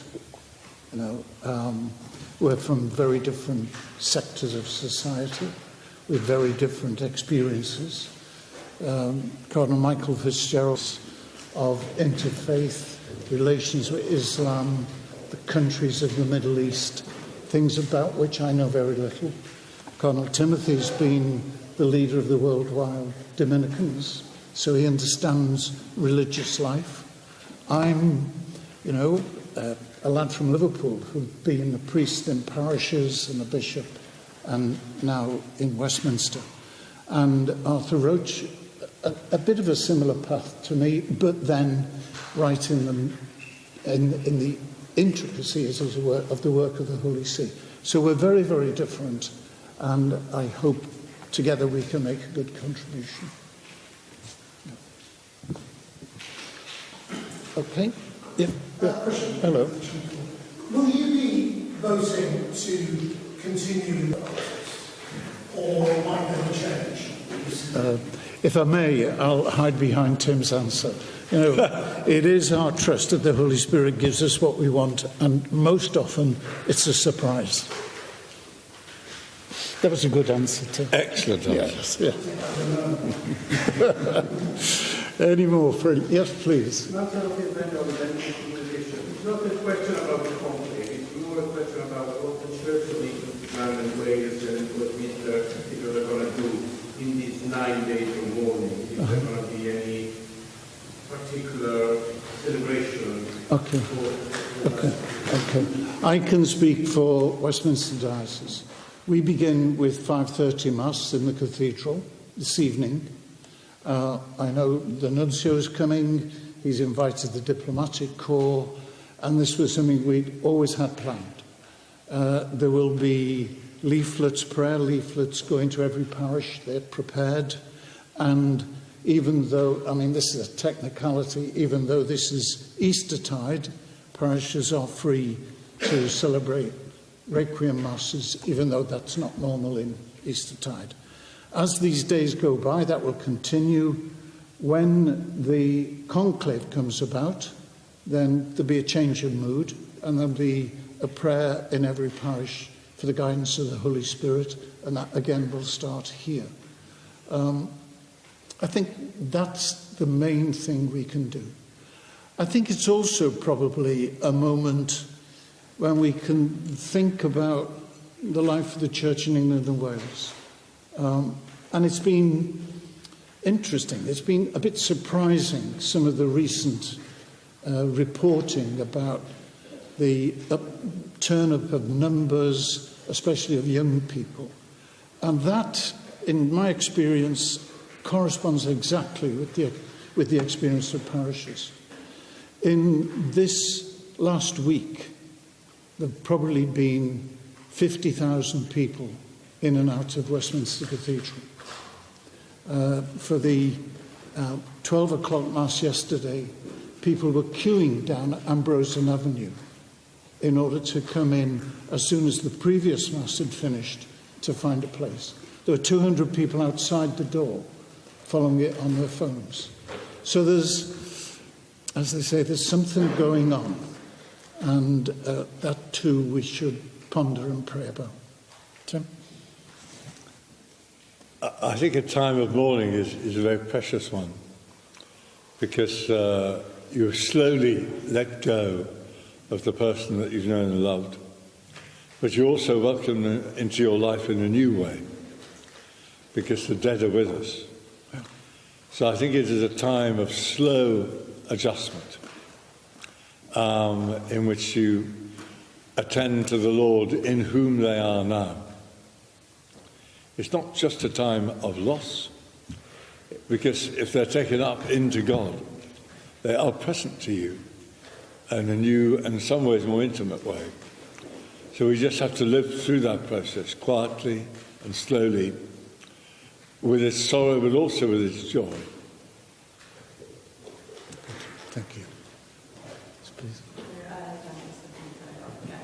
Just so I can understand from the Liberals, were you saying that one of the things that Pope Francis did differently that showed his strength of mind was the not notifying his wife? Yeah. There were ways of doing these things, and he put them to one side, made a decision, that was it. Yeah. Yes, sir. Ian from Pia Vida. It's a big time for the Catholic Church anyway. What are your thoughts around the timing of this? The timing of it? The timing of this at Easter, you're tied into Good Friday, Palm Sunday, Easter Sunday. I mean, I could only see this in the providence of God. The risen Lord visited his disciples after his resurrection, and it just strikes me he's done the same here.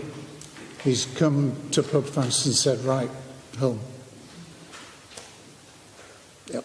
And it fits, if you like, the Paschal candle, that symbol of the risen Christ, is burning brightly today.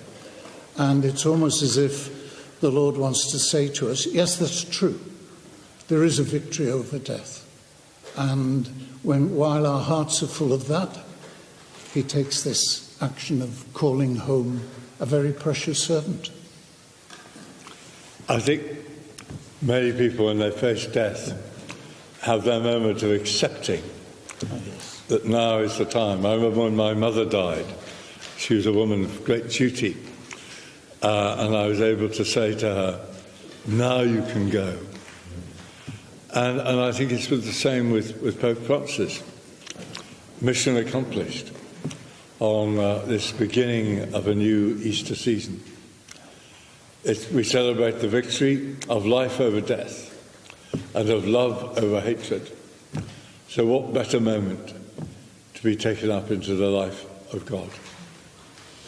You might remember that Pope St. John Paul II died a few days after Easter, the following Sunday as well. So maybe there's a plan. Okay. Oh yeah, Joe. Pope Francis didn't like all the paraphernalia midnight and with shoes. He liked things to be simple. Is he going to make any change? Are there any changes in this funeral? Is his funeral going to be a bit different from previous ones? I've no idea. No idea. I'll tell you my speculation. The funeral will be at St. Peter's outside the Basilica. He's made it very clear he wants to be buried in St. Mary Major's. So at the end of the funeral, there's going to be this enormous procession through the streets of Rome from that Basilica to St. Mary Major's. And it'll be quite a show. Sorry? No.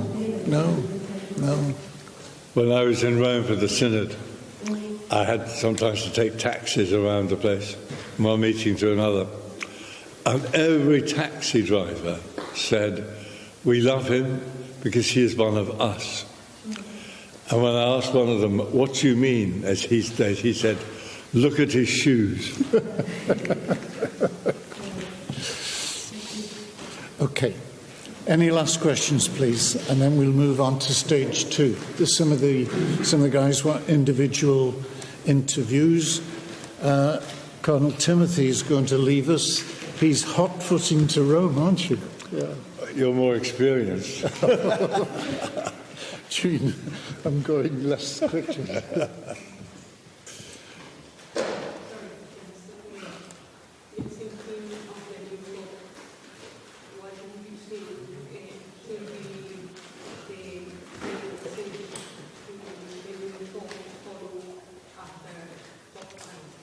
I think, as Cardinal Vincent said, that to be somebody of God. And that often means a stillness at the centre of their being. Stillness which enables them to hear and to speak. Yep.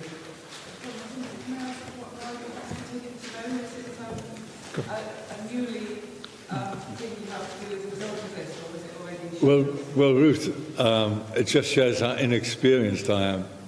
I got an email this morning from the Dean of the College of Cardinals saying the first consistory will be meeting tomorrow, so I simply assumed I ought to be there. I think Cardinal Vincent is more experienced and knew that there was not the same necessity to rush. No. Anyway, I've got things to do here, obviously. Yeah. Tim, you're very good. Good luck. Sorry? Okay, shall we call that a day? James, you want to wrap up? For those that aren't accredited with the OEC press office to understand, I know there will be more information about some of the technicalities that will come out tomorrow. So if you don't have that, would require that information, then do email us centrally at communications@cbcu.org.uk. We'll help you with any further information. Thank you very much, everybody. Thank you. Yep, good.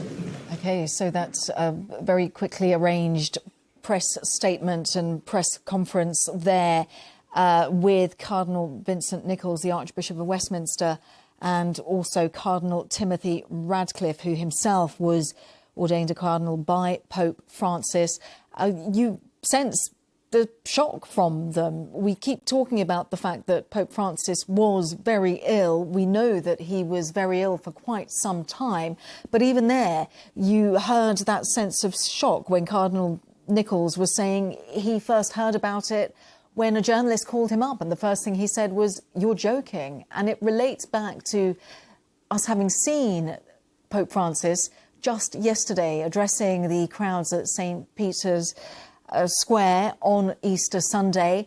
And now this morning we hear from the Vatican of the pontiff's death. So a sense of what to do now. And we hear that Cardinal Radcliffe, he's on his way to Rome. There was a question mark about the timing of the pontiff's death, that it happened during the Easter period on Easter Monday, a time of importance and very, very deeply important for the Catholic Church and also for Christians around the world, given that this is when Christians celebrate the resurrection of Jesus. So a remark by Cardinal Radcliffe saying, well, potentially this was the late pontiff saying mission accomplished, Easter happening.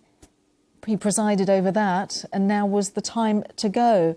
Well, my colleague was monitoring this from the Westminster Cathedral, that conference, that press conference happening at the Roman Catholic Archbishop of Westminster's residence, a place called Archbishop's House, just next to Westminster Cathedral, where Sam Harrison joins us. Sam, we were just watching that hastily arranged press conference and those words from Cardinal Nichols and Cardinal Radcliffe, and I think there is obviously they are coming to terms with what happened, but there is quite a sense of shock, given that just yesterday we heard and saw the pontiff himself.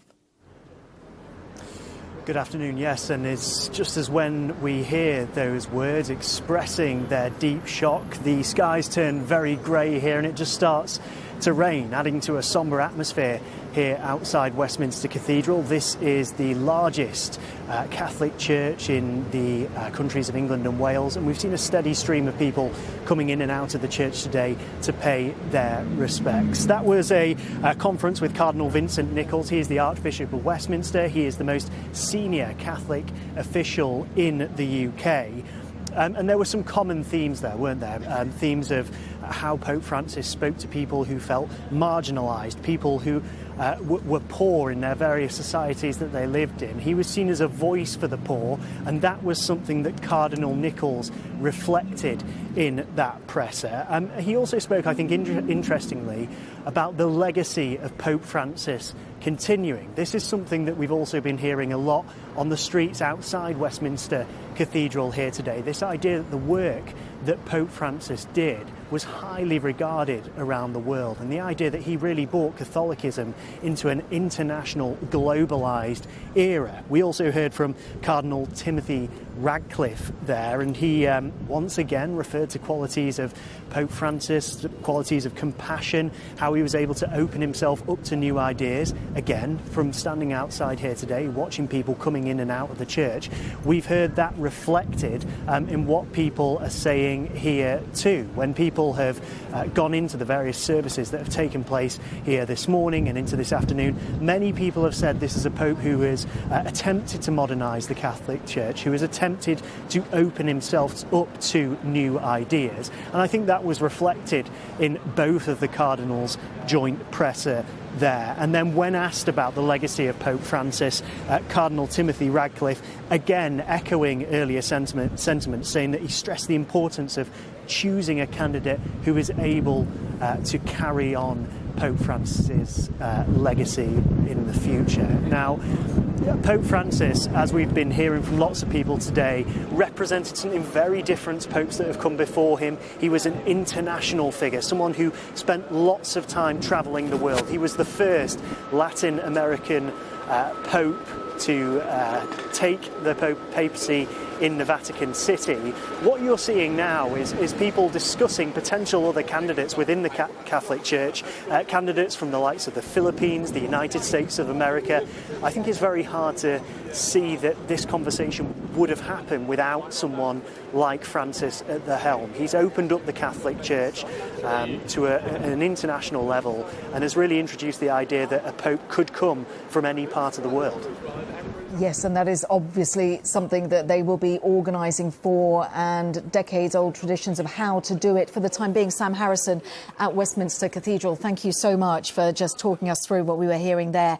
That press conference, organised, very hastily organised. We heard a little bit more about what we can expect later on today. There will be at Mass at Westminster Cathedral at 5:30, and we also...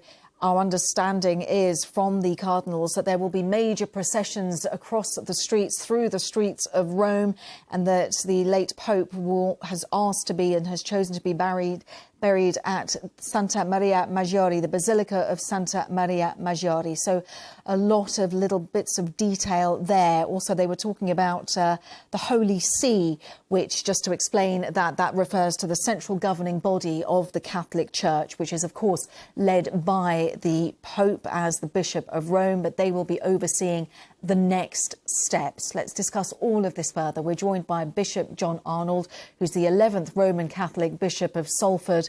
Welcome. And it was indeed Pope Francis who appointed you as Bishop of Salford. Just talk us through your experience of the late Pope. Well, I must say that I look back on the 10 years that I've known him. I've met with him several times. His simplicity, his sincerity, his welcome, his smile just made it so easy to be with him. Great privilege. But I think he's taught us so much. And what I say is not in any way a criticism of his predecessors, but I think he was a pope for our time. He's taken the gospel values, which are unchanging, and has helped us to understand how those gospel values apply in our time, in our changing world, our very fractured world. And he's been a voice for peace, for security, and for the dignity of every individual. And he's been quite outspoken, particularly about the environment, making us aware of the...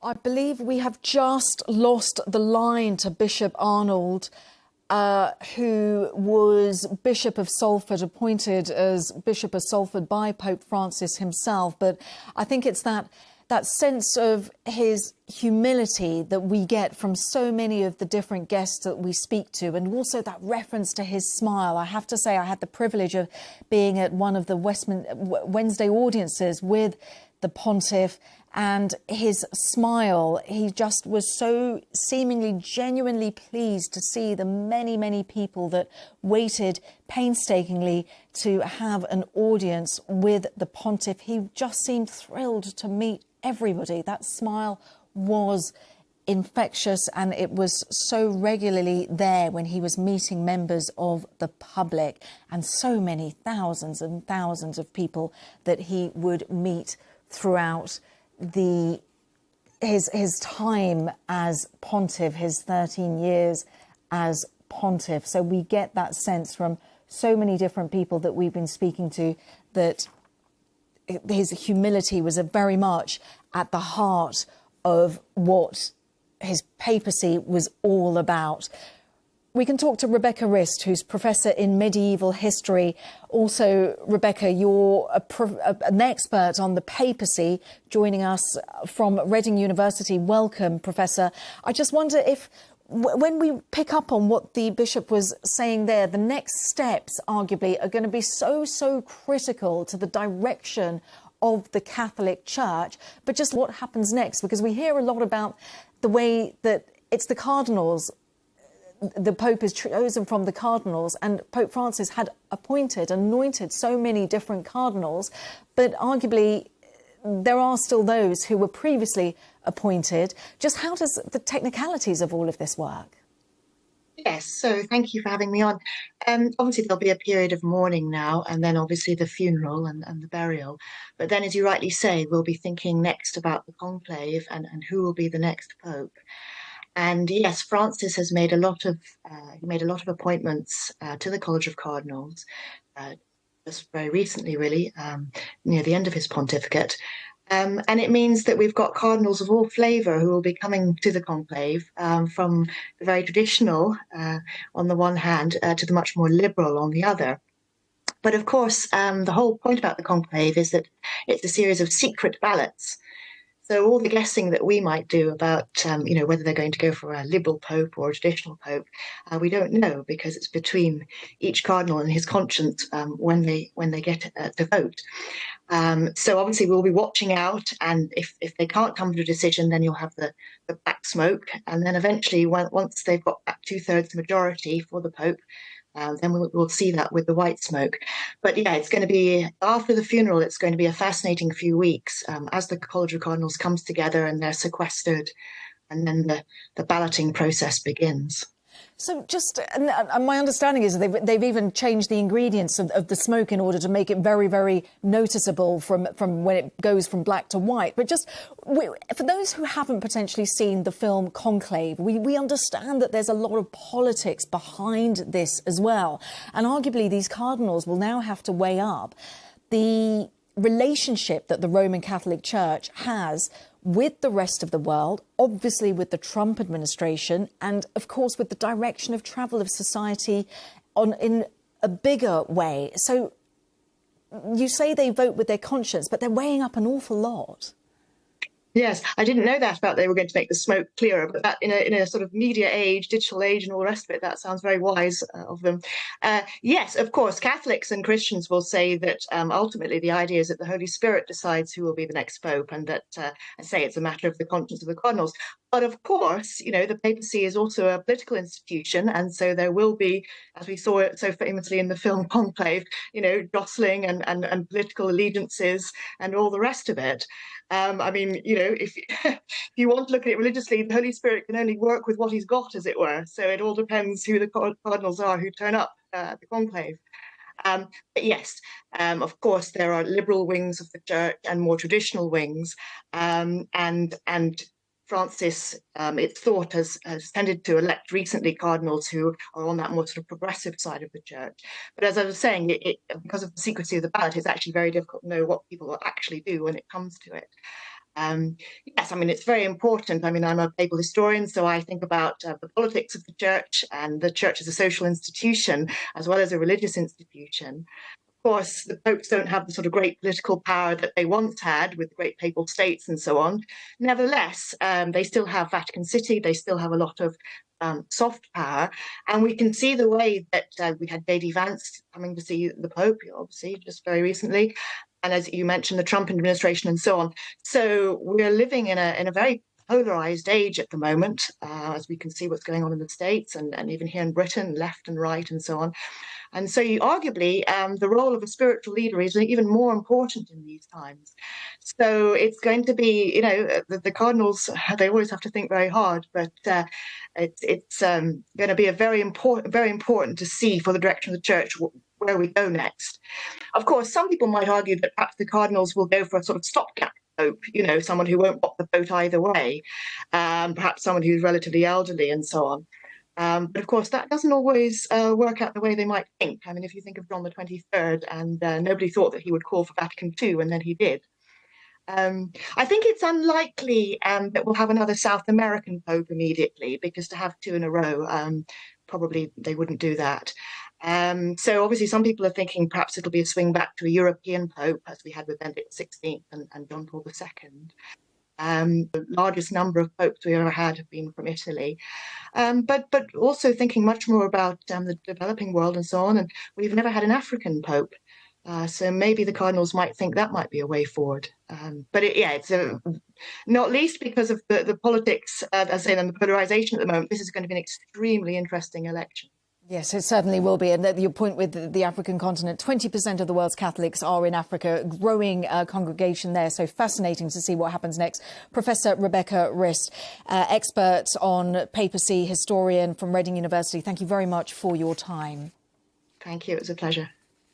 Yeah, absolutely fascinating as to what will happen next, of course. And but arguably, we are also focusing on what will happen in the next few days. And our understanding is that Pope Francis has been quite specific in terms of what he wants to happen to him. And we heard there that he wanted a wooden casket, a wooden coffin, a very plain, very, very simple, just reflecting on his whole papacy, humility, humbleness, very much at the heart of this.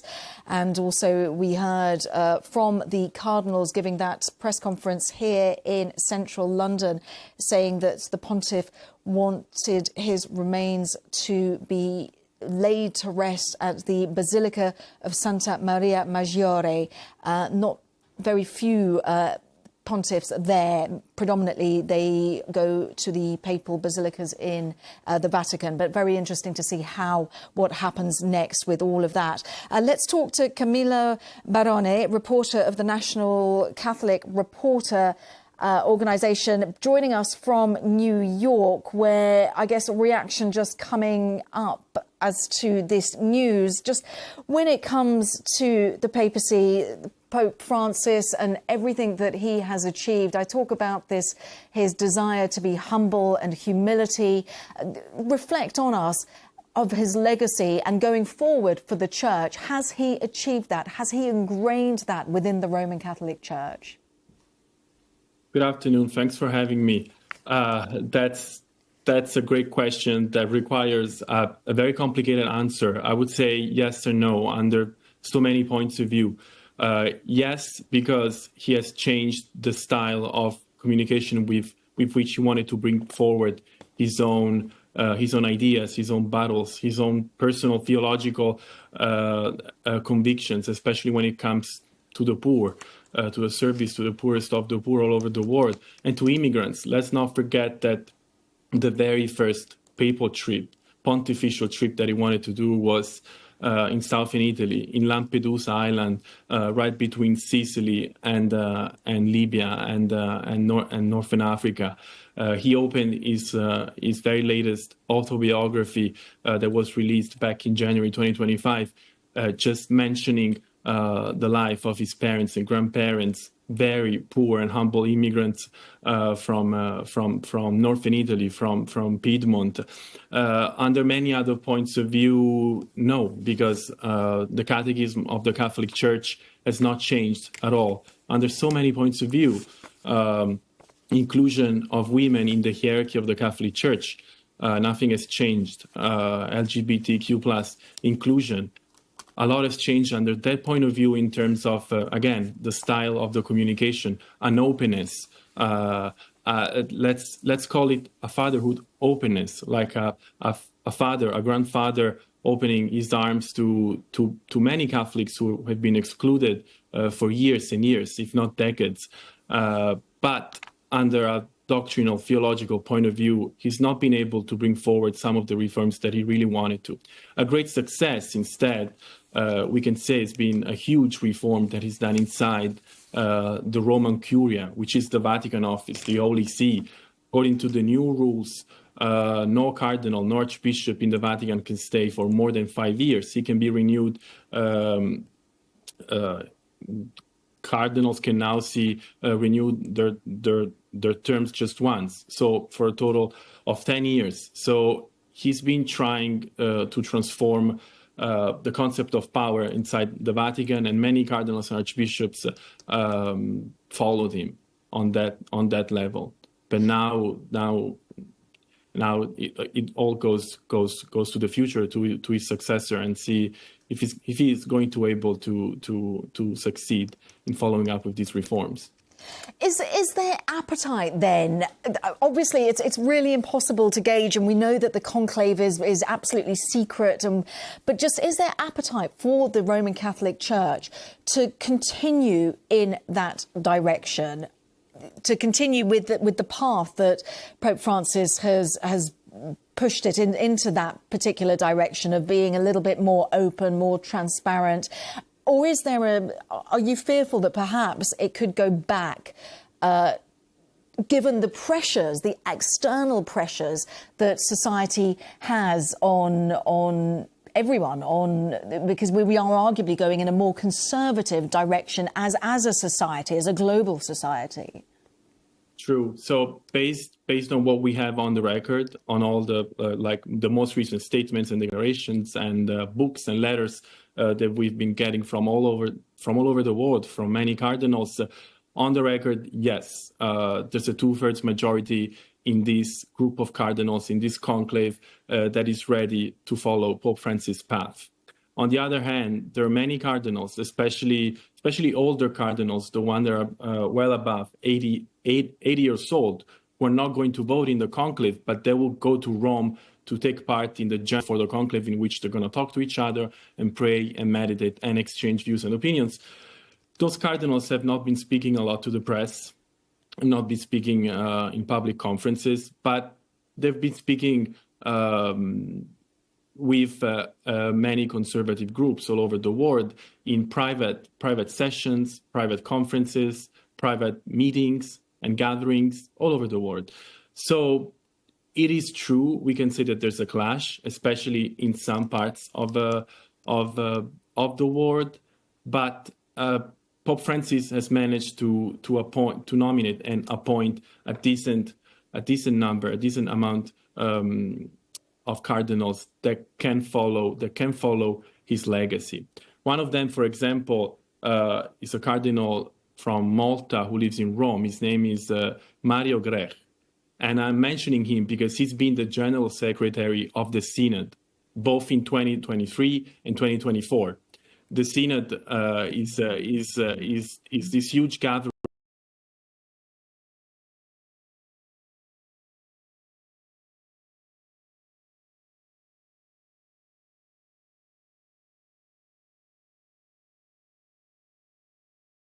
in 2023 and 2024 to discuss new issues and new reforms. So this Cardinal Mario Grech, he's been appointed right by Pope Francis to talk to all archbishops, cardinals, and even lay people and women for the first time in history to discuss this kind of reforms. So he's very well known with all of them. And he's the first one that probably has embraced, way more than any other cardinal, this spirit. Okay, really, really fascinating to get that sort of insight, and we'll keep an eye out. And there is arguably a few people have already said that potentially the papacy will come back to Europe, so to speak. So we'll keep an eye on the cardinal from Malta. Camillo Barone, staff reporter at the National Catholic Reporter magazine. Thank you very much for joining us live from New York. Really appreciate your insight. Thank you very much. Thank you. Well, let's go back to Bishop John Arnold, who is the 11th Roman Catholic Bishop of Salford. And we were touching upon, before we lost your line, you were that Pope Francis had appointed you as a Bishop of Salford. You were talking about his humility. You were talking about his smile, which I have to say I've experienced firsthand, and it is something that is absolutely contagious. For the direction of travel for the Catholic Church, do you think that there is an appetite to keep the work that Pope Francis has laid the ground for, to keep going in that direction, given the pressures that society is under? And I mentioned to our previous guest that it's going more conservative. Is that potentially the direction for the Church? No, I think what we've got to understand is that the Church lives the gospel values, and the gospel values don't change, but the way they're applied and the priorities we have must change because we live in a changing world. Pope Francis was really uncompromising in preserving and advocating the dignity of every individual, and that connects up with their security, with their peaceful well-being, and that then stretches into areas like migration, modern slavery, conflict, and as he says, everything is connected. And he was always speaking about this essential looking to the gospel values for today. And I think we've learned some important lessons which call us to go on changing, because the world will go on changing, but to have the means of doing that. And I think the Synod has been a very important moment in the Church where it's recognised that we need to listen to one another, because the Pope shouldn't be sitting somewhere remotely making big decisions. We need to be discerning what the Spirit is saying to the churches and what we need to be doing at this time in order to bring about peace, in order to reinforce the dignity of every individual, in order to put to one side these endless conflicts which fracture our world so much, and to care for the environment. Everything is connected. And as he so powerfully says, each and every one of us has our part to play. We're none of us insignificant in what we can do in living the life of the Church and living with other faiths too. I wonder then, just to ask a challenging question, if you will, when you talk about the synods and everything that they're doing for moves in transparency, I wonder then if there ever will be a time when the conclave itself will be more transparent and more open, so that people have a real understanding of the process and why a particular person has been chosen. Well, I think with the conclave, you've got to recognise that, a church that has, is it 1 billion members, has got to make some decisions and some choices. And what we do with the conclave is that you bring together those people who have, by their very position, have listened to those in their care, and they must discuss together how best, looking at the church and looking at the world, how best among senior churchmen we choose a successor to a pope who's clearly taught us so much and reminded us so much about the gospel. And at the heart of all of this is, of course, the gospel and the teaching of the Catholic doctrine. And you talk about change, and yet it's still very slow in order to completely change. I wonder, just thinking about LGBTQ communities and obviously the child sex abuse scandal that just rocked the church and the Catholic Church, many different churches, but the Catholic Church when the pontiff became the Pope back in 2013. Is it moving enough? Will it ever be able to move it enough, given that the Catholic doctrine is things like, you know, quite black and white? Having same-sex attractions is not sinful, but engaging in sexual activity with someone of the same sex is seen as a sin. That's not moving with the times. Well, no, I think we've got our doctrines and we've got our practice, but as Pope Francis said, everybody is welcome, and we're all on a journey of faith, every individual. And it's our duty to care for every individual and to help promote for each one the next step on their journey of faith. So there are certain things that won't change because they're doctrine of the church, but the church is changing constantly. But of course, it's a global church, and therefore you can't just sort of make a decision that affects everybody, because we're not all in the same place at the same time, and some things are going to need more time in order to be incorporated and understood and be part of the life of the church. But we must hold to those gospel values, but we must interpret them for the needs and the possibilities of the time in which we live. Bishop Arnold, is there, if there's one person, if there's one thing that you would like to see done with the Catholic Church to continue with Pope Francis's legacy, what is the most critical? Because he's been pretty outspoken about so many different issues. What is the one thing you want to see the Catholic Church continue doing going forward? From my own perspective, I think it's our growing understanding of the climate catastrophe that faces our planet. Because if we don't get that right, we won't be able to talk about many other things. We will be living in poverty of a destroyed world where so many things will be going wrong because we've damaged the environment in which we live. And if we don't have a home, we can't actually build the society within that home that we would want. So he's been so outspoken with Laudato Si', his encyclical, which became the most published encyclical ever. And it was not just to members of the church, but to the world. And I think it's helped to wake people up to the consequences of not caring for our environment. And it's transformed many people's lives already, but we need the cooperation and the decisions of politicians and industry in order to make the changes that are absolutely necessary, unless we're going to do irreversible damage to the environment. And climate change very much at the forefront of his messaging. Bishop John Arnold, Roman Catholic Bishop of Salford, appointed yourself by the late Pope Francis. Thank you very much for talking to us on what is, of course, a difficult day for your faith. Thank you. Thank you. And just to bring you up to date, of course, a difficult time for Catholics around the world, but we know that Pope Francis was very ill, having been recently released from hospital, having suffered and being treated for double pneumonia.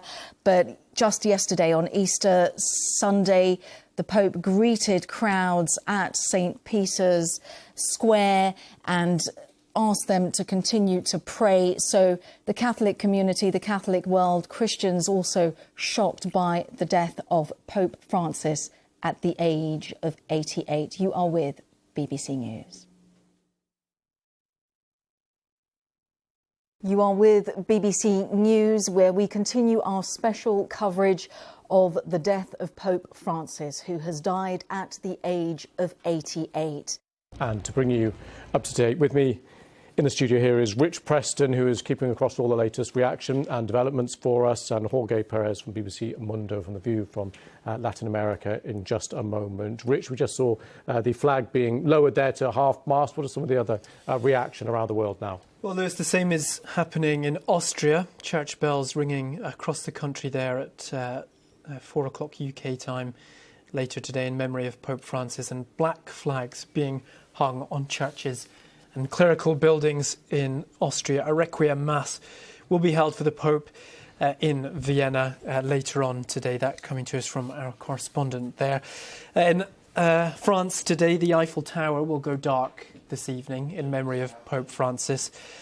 Staying in Paris, the bells of Notre Dame Cathedral rang out 88 times earlier today, one ring for each year of the Pope's life, and there will also be a special memorial mass there. Spain, you mentioned this earlier, Lewis, has declared 3 days of national mourning to honour Pope Francis. And there has also been a special memorial mass announced that will be held at the Church of the Holy Sepulchre in Jerusalem, which is, of course, a vitally important site in the Christian community. Rich, thank you for that. Jorge, if we just come to you, of course, this was a Pope of firsts, as I mentioned, and will be mentioned quite a lot now in the days ahead, because one of the first, the Pope from Latin America, a hugely significant figure in the region. Just talk us through, in practice, how that played out. What was the significance, what he achieved? Of course, being a Latin American Pope meant that he was keen to the problems of the region and to the political context. For example, we saw him between 2014 and 2015 mediating between the United States and Cuba, trying to make that relationship better, and actually somehow he achieved that until President Donald Trump was elected in the first time. All those changes and mediation that took place that meant that the United States, for example, reopened its embassy in La Habana. All that was reversed when Donald Trump was in his first term. But we can also talk about, for example, the peace dialogues between the Colombian government and the far-left guerrilla, las FARC, in Colombia. The Catholic Church under Pope Francis also took an important role mediating between both parts. Quite popular among those that saw him as someone who was representing the majority of a region where most of the people are poor, but also having some conflicts between conservative sectors. He traveled 10 times to the region, never traveled to Argentina, something that calls the attention to many people over there. Apparently, he didn't want to mess up with the internal political situation from his position as a leader of the Catholic Church. But we are seeing the reactions just started to take place right now. It's very early in the morning right now in Latin America. Argentina, one of the first countries to react. Already President Milei reacted to his death, the first country, saying that he deeply sorrows what happened with Pope, with whom he had minor differences today. And we are expecting to hear more from other leaders in Latin America. Jorge, thank you very much for the moment. Let's cross to Rome. Hello, I'm now. Regini Vaidyanathan. You're joining us for our continuing special coverage across BBC Television, Digital, Radio and BBC Sounds following the death of Pope Francis. At 7:35 a.m. local time on Easter Monday, the Vatican announced that the Pope, the first Latin American to head the Roman Catholic Church, had passed away at the age of 88. The Church said his entire life had been dedicated to the service of the Lord and his Church. The Pope's passing followed a prolonged illness. Just a day earlier, the Pontiff greeted crowds of worshippers in St. Peter's Square to wish them a happy Easter. It was a surprise appearance, which came just weeks after he'd left hospital, having been treated for double pneumonia. Well, the announcement of the Pope's death was made by Cardinal Kevin Farrell, who will preside over the conclave to elect the next Pope. Dear brothers and sisters, with deep sorrow I must announce the death of our Holy Father Francis. At 7:35 this morning, the Bishop of Rome, Francis, returned to the house of the Father. His entire life was dedicated to the service of the Lord and his Church. He taught us to live the values of the Gospel with fidelity, courage, and universal love, especially towards the poorest and most marginalised. With immense gratitude for his example as a true disciple of the Lord Jesus, we commend the soul of Pope Francis to the infinite merciful love of the triune God. Well, the Pope leaves behind a varied and enduring legacy. Our religion editor, Aleem Maqbool, looks back at his life. To the end, there for those he felt most connected with, greeting the masses on Easter Sunday, his last public act. Always a pope devoted to his work, finding it difficult to rest even when told he had to. Recently meeting the King after his 5-week stay in hospital, and yesterday, the US Vice President.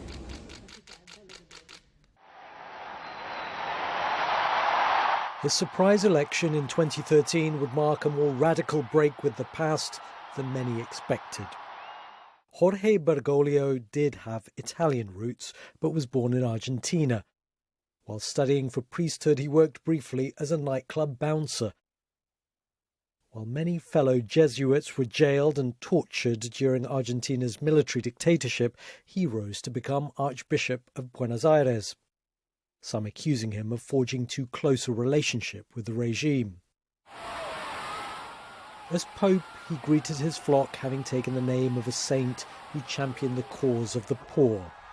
Francis signalled that his pontificate would be rooted not in Rome, but in the lives of believers around the world, and especially those on the economic margins. His style was informal, even when conducting ceremonies, and his first act as Pope was to pay his own hotel bill. In his early gestures, like washing the feet of the elderly and prisoners, he showed desire for his priests to be closer to the disadvantaged. He spoke out for the protection of migrants and refugees, laying a wreath on the waters where so many died on their perilous journeys. He travelled widely, drawing energy from the crowds. In Brazil, 3 million gathered on Copacabana Beach. And in the Philippines, he broke records for the world's largest mass, as 6 million turned out to join him. He linked economic inequality to the environment. In a video launching a papal encyclical, he said climate change amounted to rich countries inflicting damage on poor ones.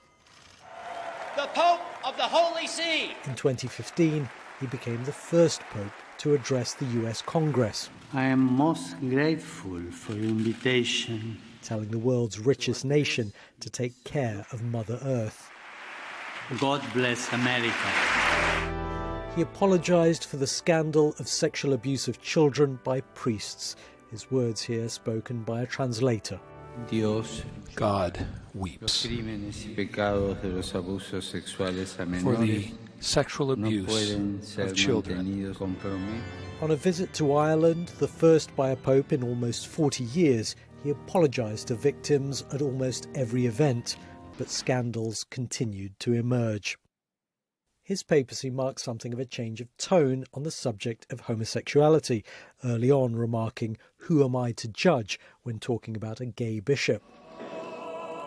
But some progressives argue that in practical terms, the Vatican's stance and the Church's teachings have changed little. Even so, conservative Catholics viewed him with suspicion. But in some ways, he was as traditional as Pope John Paul II, whom he made a saint. And he had very conservative views on abortion, contraception, surrogacy and gender reassignment.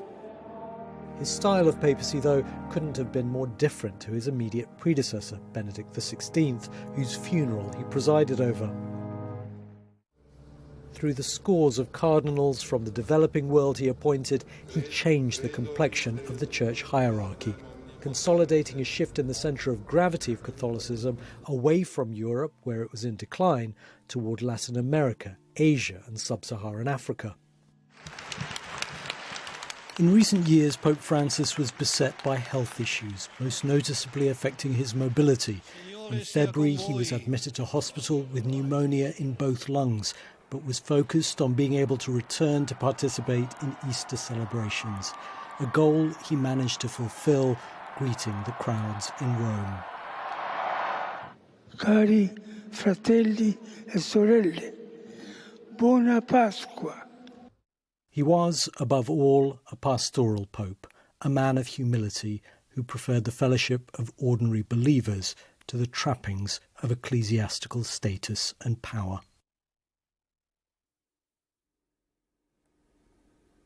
Well, Pope Francis died at his residence in the Casa Santa Marta in the Vatican. Ever since news of his death became public, crowds have been gathering in greater numbers at St. Peter's Square. Let's hear from some of them. I was sort of really shocked because I was here yesterday at Mass and I saw the Pope and he looked just so fragile, you know. Moments of a bit of sadness and at the same time thankfulness and celebration of life. It's a great disappointment, a great loss. A man who has innovated the church and a man who has left a great mark. And this absence causes great pain. Great emotion, a great emptiness, yes. We will miss him. Yesterday he talked about all the wars in the world, Ukraine, Burma and even Gaza. I'm so sad. Well, let's speak to the Mayor of Rome, Roberto Gualtieri. Welcome to the programme, Mayor. It was only on Easter Sunday, just a day ago, that people got that sense of hope and joy when they saw the Pontiff in St. Peter's Square. And of course, therefore, even though we knew that the Pope was unwell, this does come as a huge shock to so many people. You've worked closely with the Pope. How will you remember him? Yes, I am very, very shocked and deeply sorry for this terrible loss. Pope Francis was really an extraordinary person, extraordinary Pope. He had the capacity to tell very deep and important thoughts in a very simple way. He was able to have an enormous empathy with the people, with the most fragile, with the most simple people, to look them in the eye and to really be close to each of them. His capacity to be close to the poor, to the last people, to the most vulnerable was really unique. I can remember a few months ago, he decided to open the second holy door inside the jail of Rebibbia in Rome.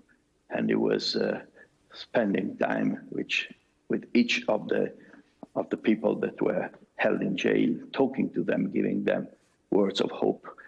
He was an incredible person, really, and extremely sweet, and also with a great sense of humor to bring joy in any place where you arrive, in any kind of conversation. And so he was really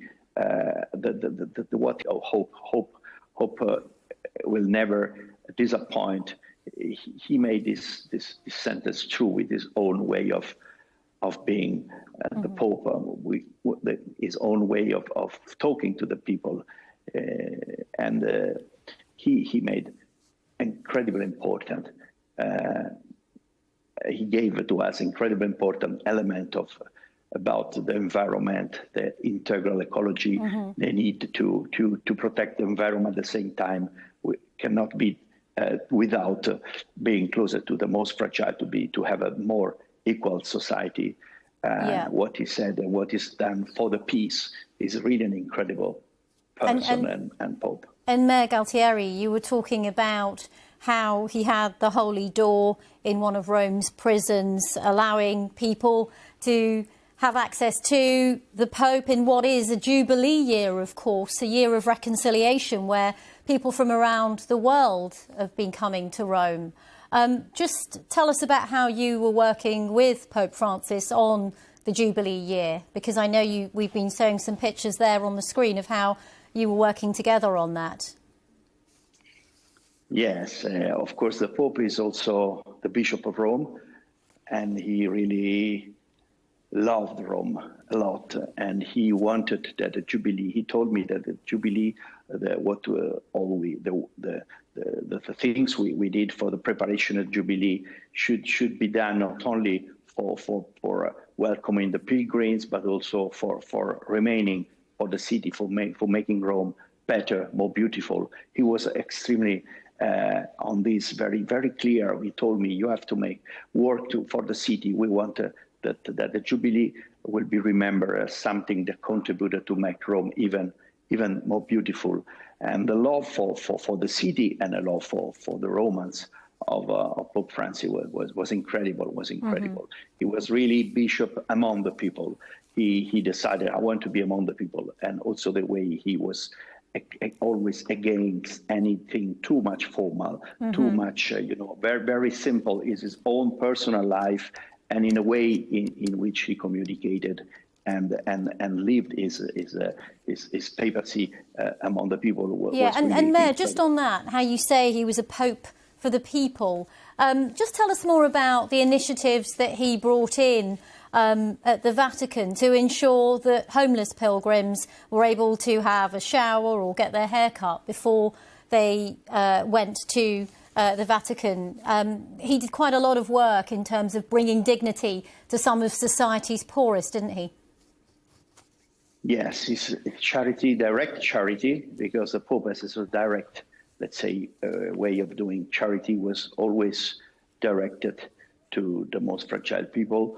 He felt a lot the tragedy of the homeless people, encouraged us to give them shelter, and also few months ago wrote a personal letter to all the structure of the church, including those doing hospitality, saying you have to reserve at least one room for the homeless. I ask you to do that so it was incredibly strong and directive, breaking the schemes, the traditional schemes, and being extremely direct. So, and he also attended a very important event in San Giovanni about the city and how mm-hmm. the city should be more able to include and to not leave anybody behind. So also he interpreted also the way of being Bishop of Rome in extremely important and serious way, taking care of each of the Romans and encouraging us to do mm-hmm. everything we could for the poorest and for the weakest. Yeah, it's really inspiring to hear that, isn't it, Mayor Gualtieri?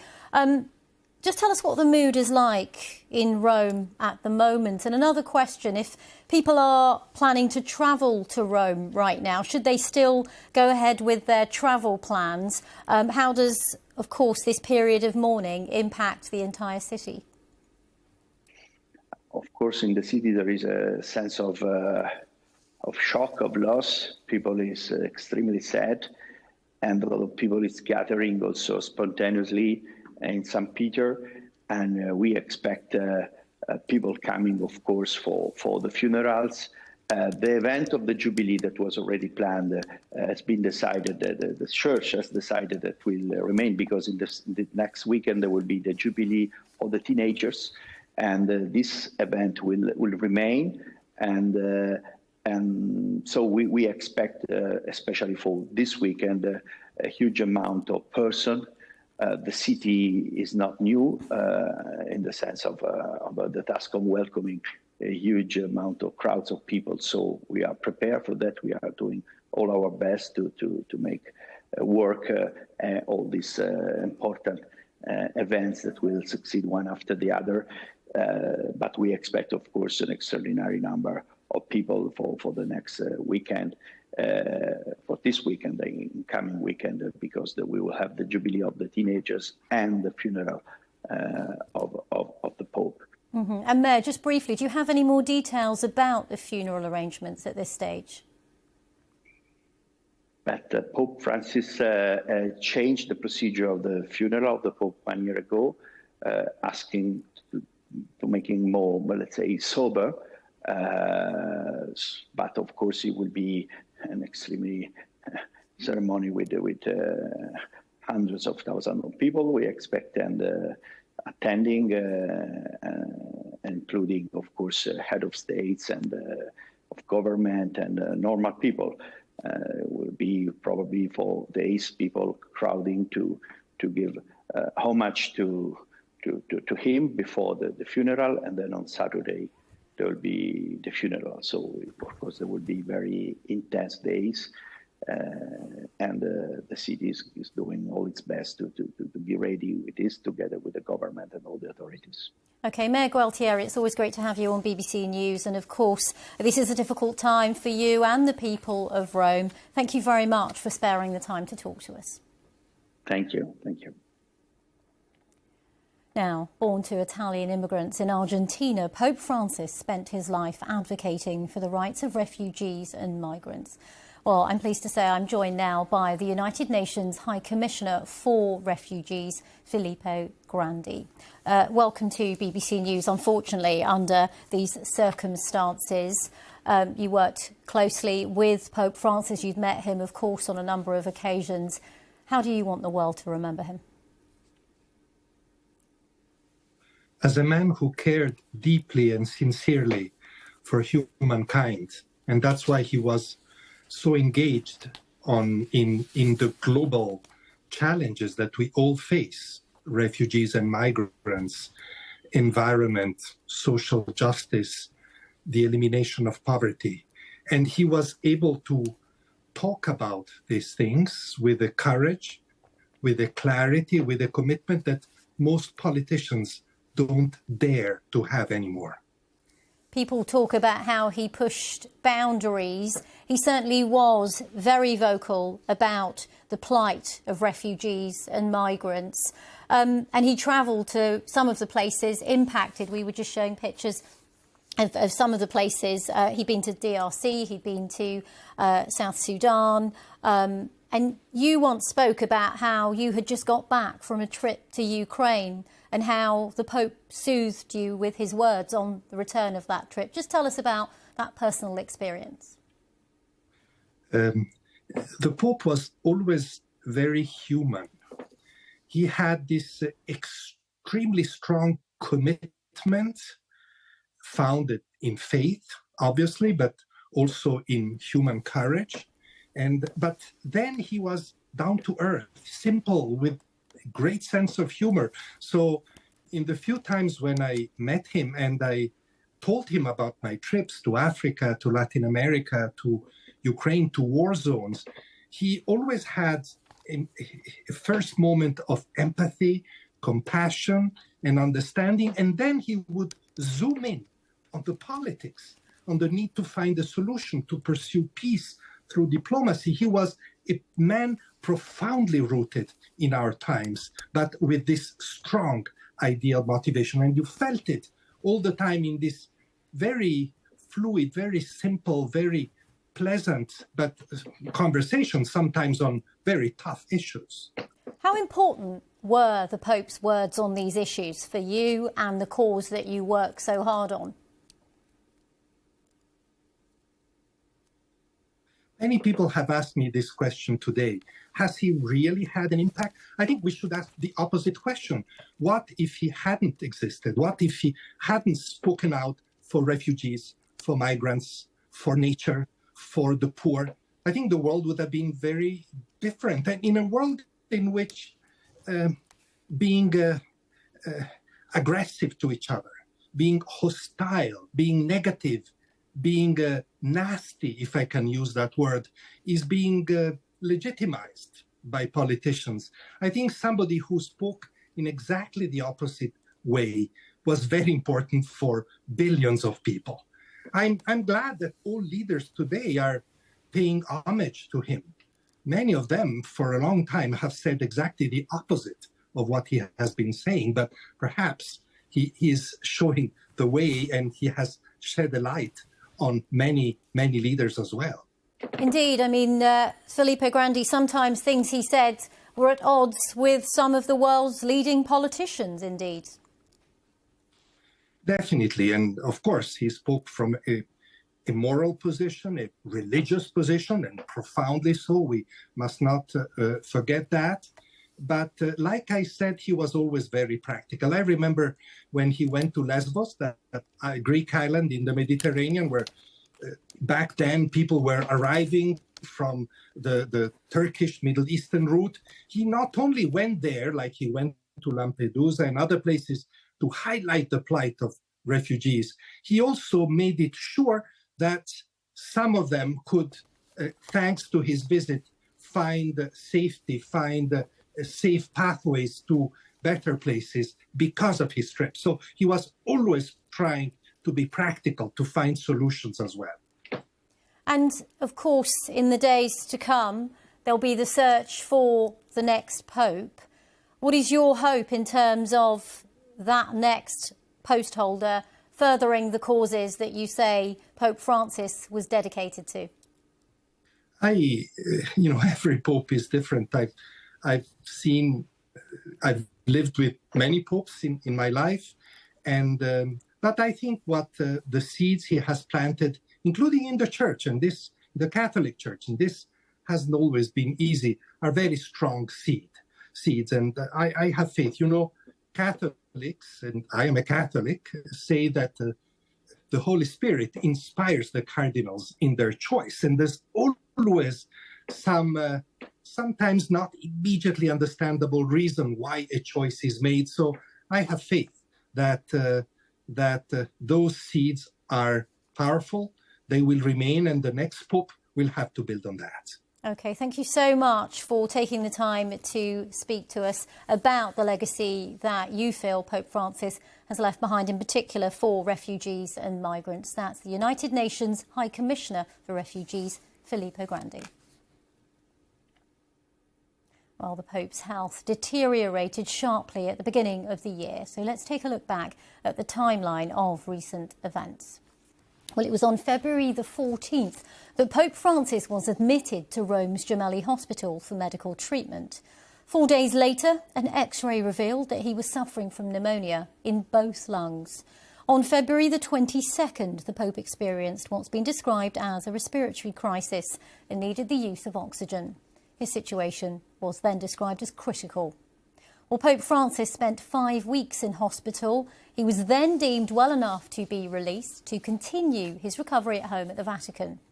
On April the 9th, a picture was issued showing King Charles and Queen Camilla visiting the Pope. That was on their state visit to Italy. And then yesterday, on Easter Sunday, Pope Francis made what was his final public appearance before the crowds at the Vatican. Well, as we said just then, King Charles and Queen Camilla were among the last to meet the Pope in person. Their state visit to the Vatican had been cancelled this month because of the Pope's ill health, but he was then well enough to hold a private meeting with them. Well, they're among many who've been paying their own tributes to the Pope since his death was announced this morning. Joe Winwood has more. In St. Peter's Square, in the shadow of the balcony, where just 24 hours before he had made what would turn out to be his last appearance, the news of the death of Pope Francis quickly spread. Even for those who had seen him speak, looking so frail, the news was no less shocking. I was sort of really shocked because I was here yesterday at Mass and I saw the Pope and he looked just so fragile, you know. I was just on the phone to my mother and she said you guys were so lucky to receive that last blessing for him. But also it was so difficult to see him in that state because he was always such a smiling Pope, such a happy Pope. I find it very significant that the Pope has died during Easter or the Easter weekend. I'm from Argentina, the Pope is Argentinian, so, you know, it has quite a bit of significance for us. In Jerusalem's old city, they marked his passing. In the Philippines, home to millions of Catholics, special mass was said for their spiritual leader. Prayers were said in Nigeria.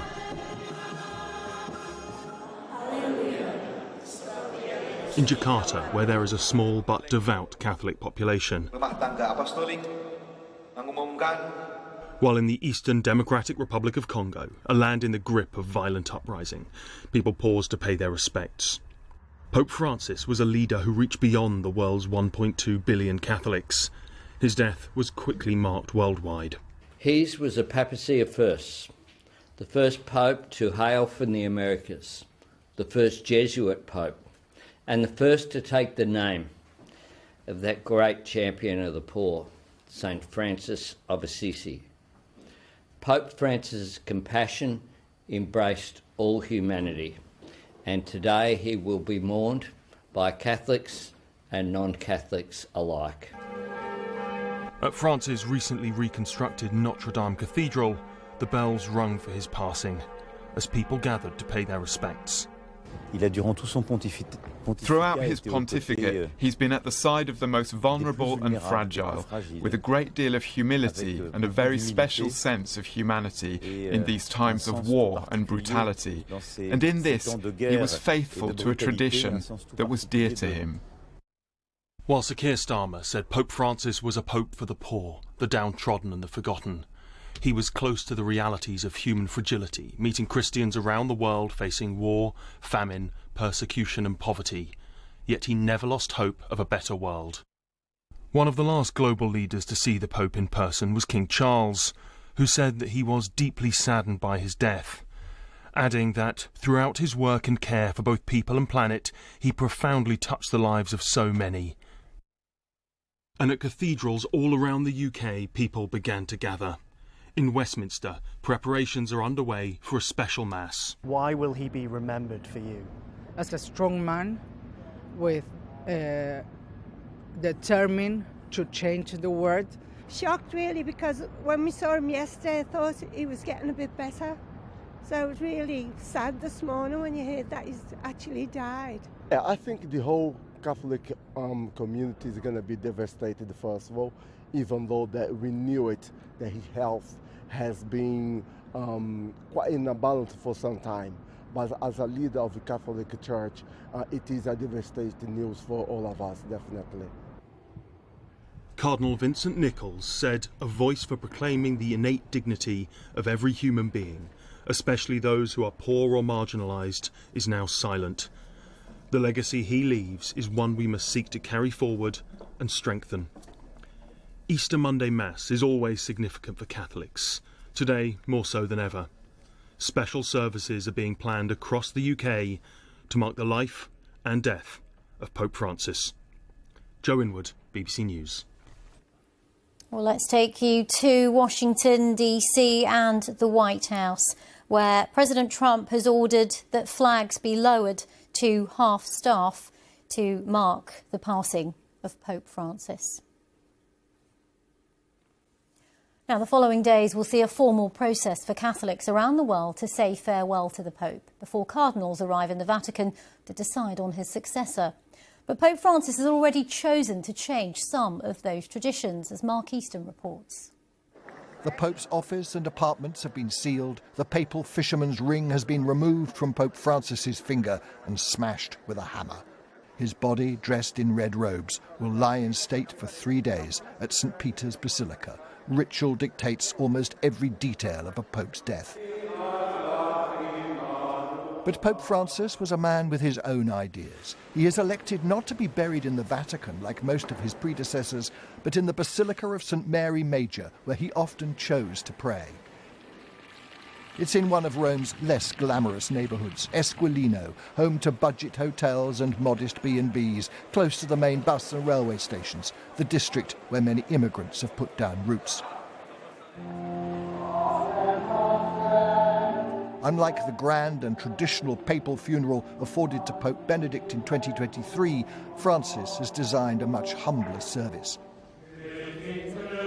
Rather than the grand 3-layered papal coffin, his will be a simple wooden casket. The funeral will take place within a week, amid 9 days of official mourning. The conclave to elect his successor won't begin for at least 15 days. 138 cardinals under 80 are eligible to vote. Pope Francis's appointments have ensured it's a much less European constituency than before, with 18 South American and 18 African cardinals among those who must decide upon the direction of the Catholic Church. Well, Mark Easton was compiling that report there, but he's also been speaking to the Archbishop of Westminster about the lasting legacy of Pope Francis. What do you think his legacy will be? I think the 2 words for me which sum up the very heart of Pope Francis are mercy and hope, and they go together.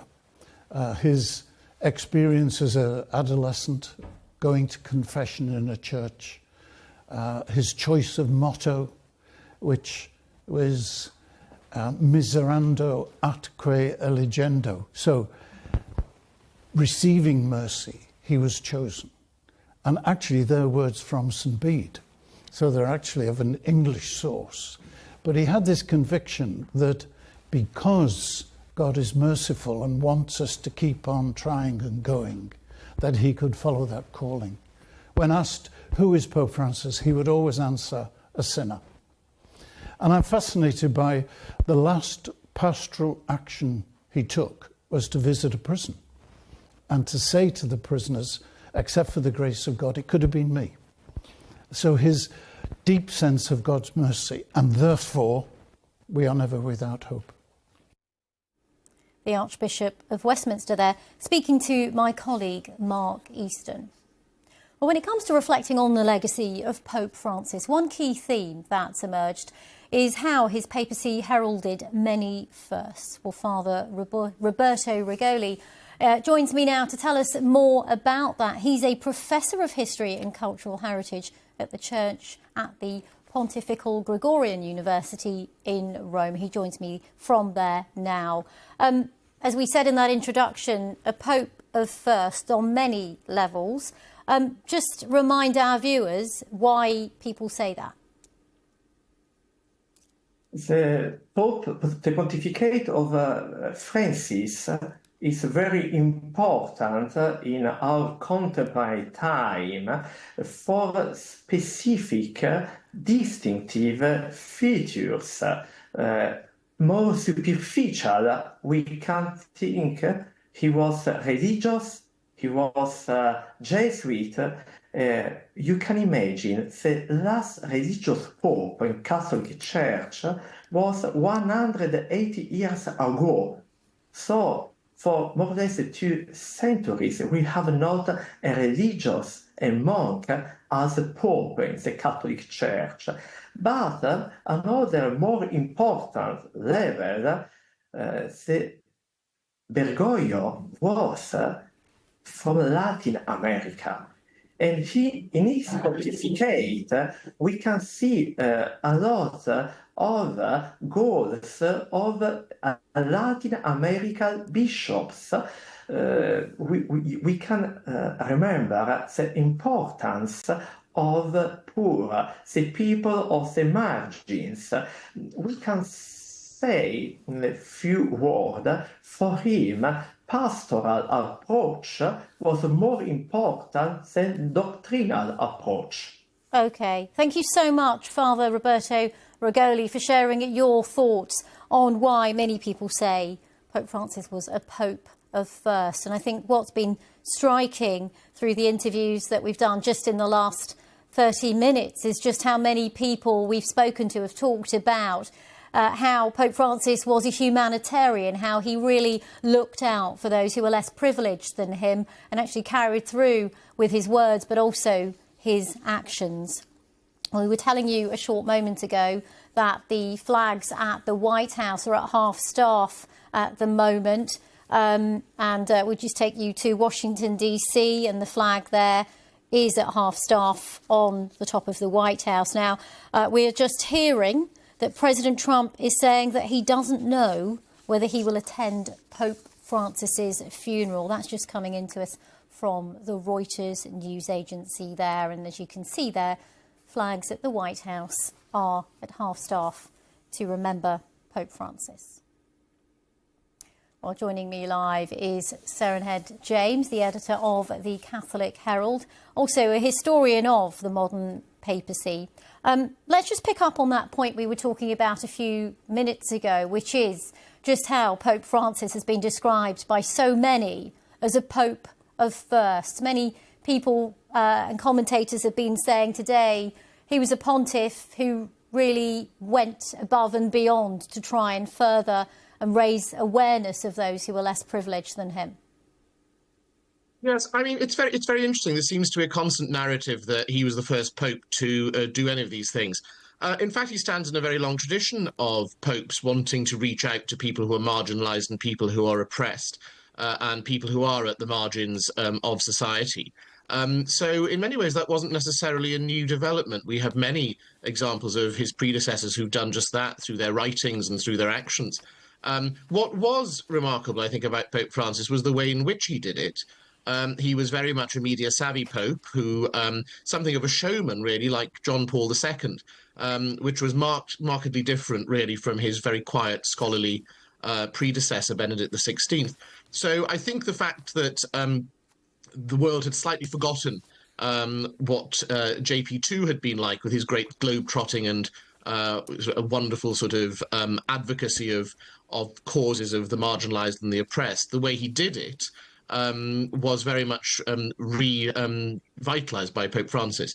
And so certainly he has been bouncing around all over the world. He's constantly written encyclicals. He's produced more encyclicals during his time and other documents on these matters than any pope in recent history.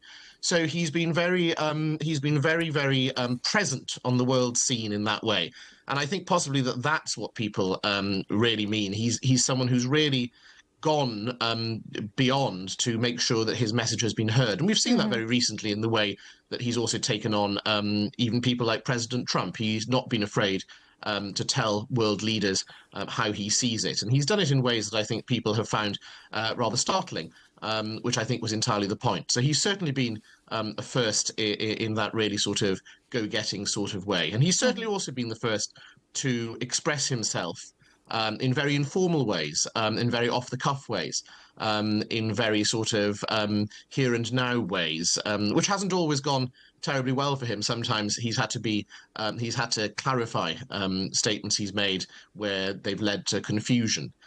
So that's been different too. It's been a papacy that's kept people on their feet, certainly. And one thing he did do after a lot of pushback was allow blessings for same-sex couples, for example. Well, no, he didn't do that. I think that's a great red herring. What the document you refer to as Fiducia Supplicans, what it makes clear is that people who are in same-sex relationships may receive blessings. Now, that has always been the case. Those blessings are for people, single people, who happen to be in same-sex relationships. They are not blessings of the relationship itself. Now, that is not necessarily any different from before. There was absolutely no reason that a person in a same-sex relationship couldn't receive a blessing from someone. And I think that's one of the sort of characteristics of this papacy. There has been a certain amount of show, that this is very clear that he wanted to show that he was open to this idea and was able, through that document in particular, to express, be very careful about whether or not we regard the Church's teaching having changed in that respect, because I certainly don't think that was the intention of the document that he released, although, of course, that was very much the way in which it was interpreted all across the world. Yeah, indeed. Useful to get your context on that as someone who's watched all of that very closely. Another area where many people felt he really pushed the boundaries, and I just spoke to Filippo Grande from the UNHCR, was in terms of really addressing and putting on his agenda the plight of refugees and migrants. Yes, and that's also been very interesting because, of course, it's very interesting given that the Vatican sits in a very precarious situation as the tiniest sovereign state in the world, that he was absolutely unabashed about telling other sovereign states what they should do. Now, many people said that he had no business doing it. Other people said that he had... I'm in great demand today. Other people said that he was absolutely right to do that. But certainly what he has done is taken the fight to world leaders and said that there are principles and there are moral considerations that transcend things like natural boundaries and, if you like, if we're going to be very legalistic about it, sovereignties. Now, that, of course, has annoyed all sorts of people and delighted others. As ever, it's a question of what the role of the papacy is in world affairs, which is a question that's been certainly on the table for the last 1,500 years, if not longer. So he has very much kept the papacy in that way at the heart of international considerations. And Sereneth, that kind of brings me on to my next question, which is who might be the next Pope? And of course, that process is now slowly underway. Just talk our viewers through that. Well, I was a former student of mine sent me a message this morning with the odds that the betting shops were putting on that. Look, the bottom line is this: it's anyone's guess. Catholics understand that it's the work of the Holy Spirit, but obviously human effort goes into that as well. The simple fact is that any Catholic male can be elected to the papacy. It's highly unlikely that it will not be a current cardinal. But it might not be, but it's almost certain that it will be. And so when the cardinals gather in conclave, they will pray, they will reflect, they will think about what the church needs next, and from among themselves, presumably they will elect a successor. Now, who that will be, I can't tell you because I don't know. It depends what they'll be looking for. There will be some cardinals, I think, who will be looking for a candidate in the mould of Pope Francis to continue his particular style of work.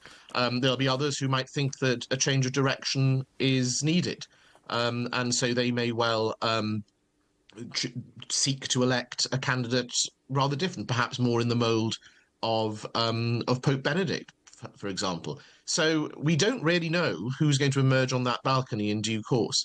What we do know is that certain cardinals will have their views, and we will have to see what emerges. I'm being asked on all sides, who will it be? And the simple answer is, I don't know. But I can tell you a little bit about how it might work. Indeed. Well, thank you so much for sharing all of your thoughts on a range of issues following, of course, the tragic news of the passing of Pope Francis. Sereneth James, editor of the Catholic Herald, thank you very much. Great pleasure. Thank you. Let's take you to Buenos Aires in Argentina and show you live shots of a mass that is taking place there. Let's have a quick listen in.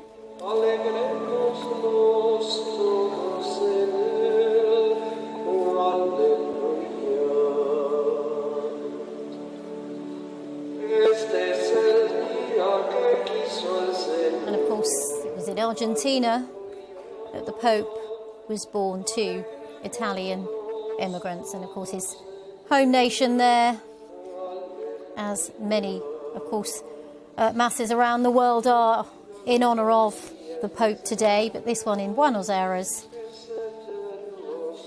the country where he was born.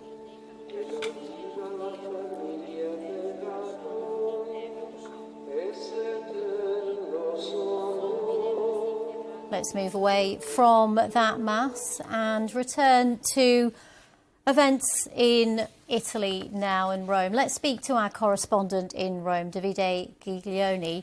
Davide, what now in terms of the preparations for the Pope's funeral?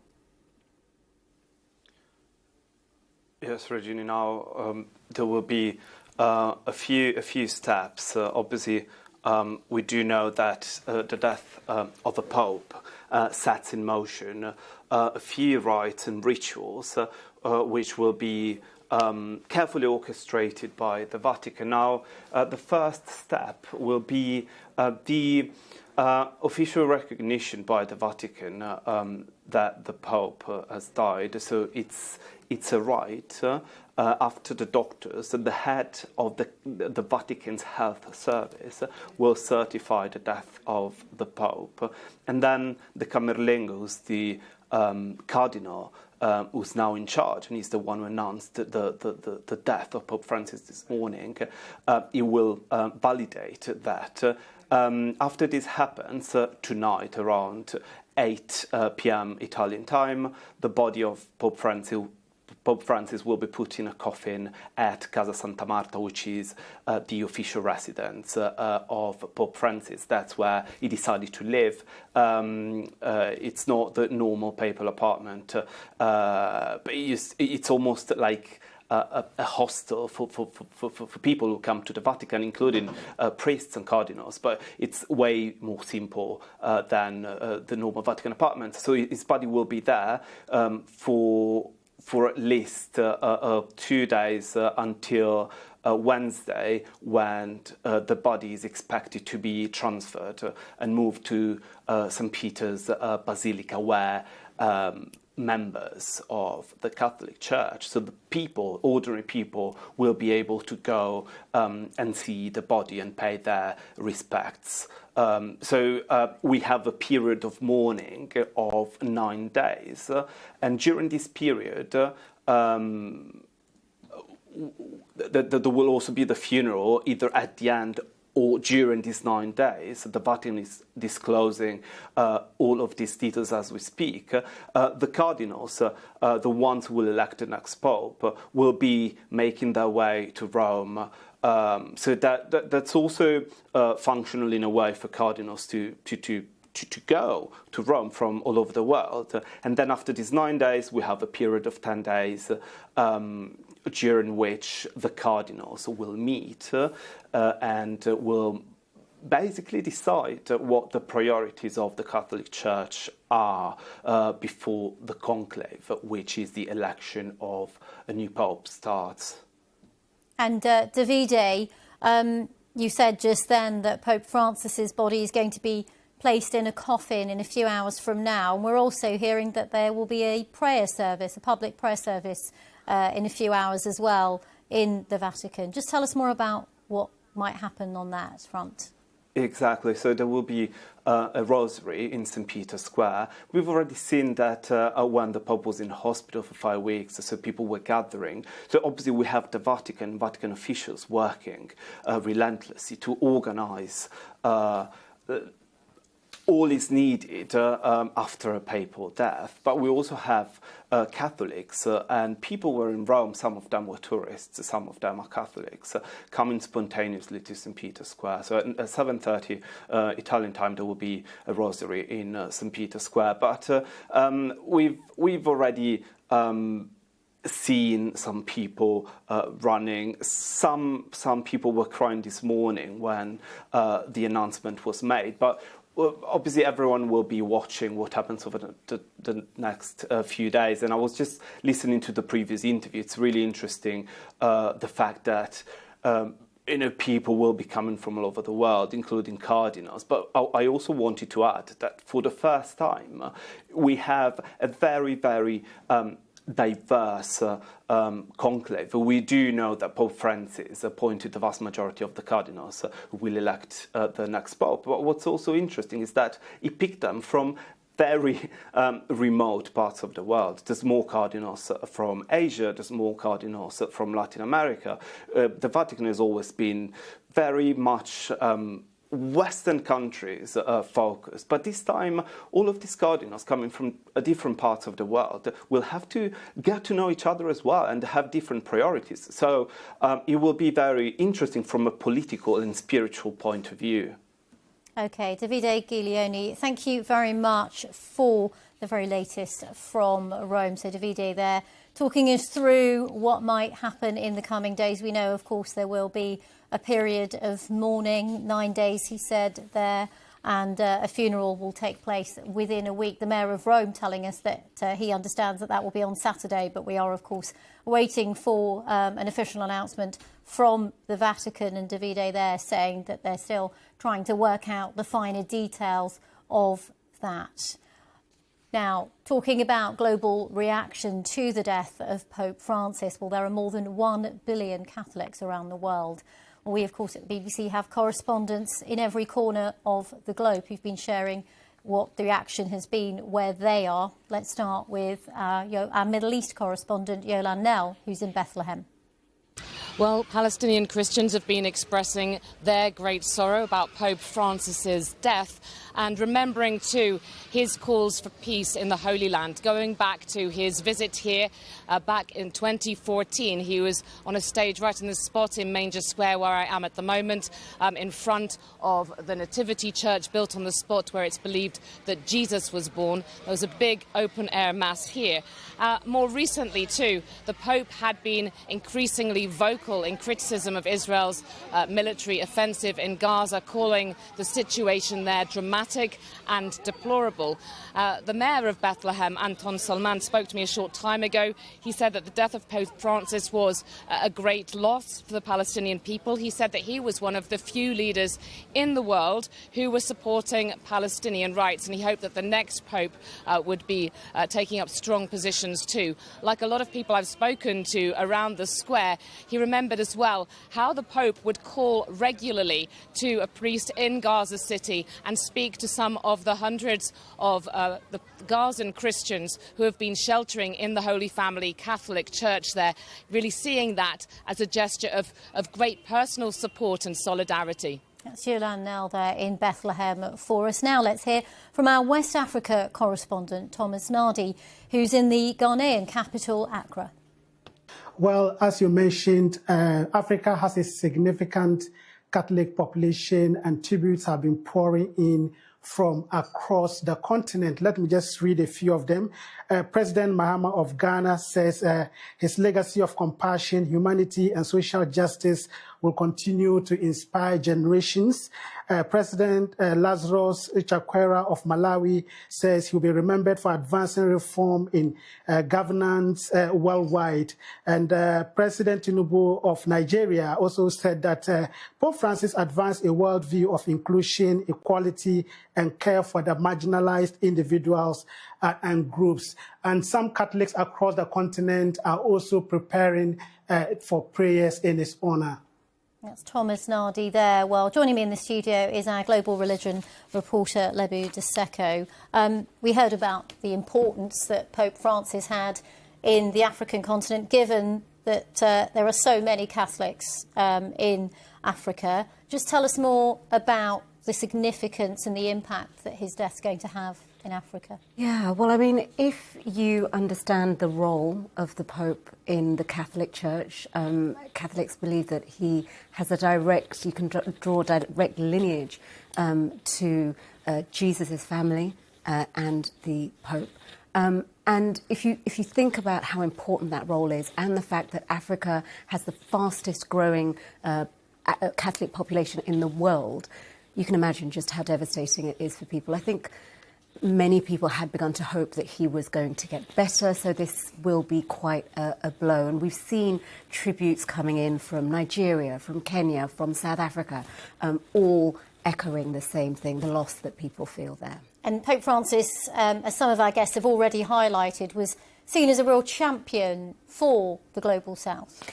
Yeah, well, he said he wanted his church to be a church of the poor, and he consistently raised issues that were important to the Global South, even explicitly linking things like climate change and its impact on the less developed countries in the world, and really holding the West, the Global North, as people might call it, to account for that. So I think even if you look at his approach to migration and people fleeing disaster, he consistently lifted those issues up, even when it didn't agree with some of the most powerful people in the world.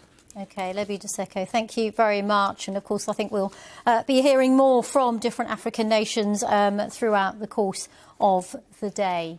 Well, just a reminder, of course, of the news that Pope Francis, the first Latin American leader of the Roman Catholic Church, has died at the age of 88. The Vatican confirmed that the pontiff died at 7:35 local time on Easter Monday. And of course, it followed him being in hospital for a number of weeks. He was admitted to hospital in February. He returned back to the Vatican after a number of weeks in hospital. And then on Easter Sunday, he made a surprise appearance, as you can see in some of the images there, at St. Peter's Square, which was to be his last public appearance, as he greeted well-wishers and wished them a happy Easter. Pope Francis, who died at the age of 88.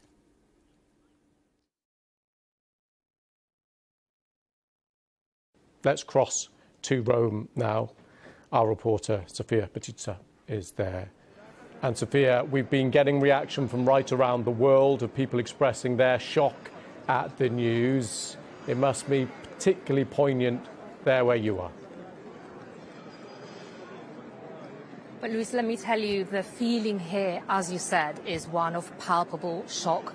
We're in St. Peter's Square, and just 24 hours ago, Pope Francis was there delivering his yearly address for Easter. He was frail, he only said a few words, but there was hope that his health was getting better.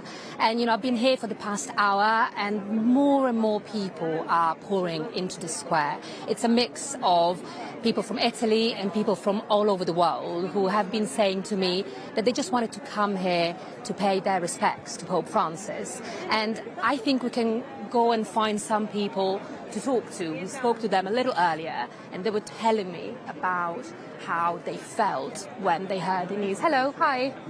Hi. Where are you from? I am originally from India, but I live in Germany.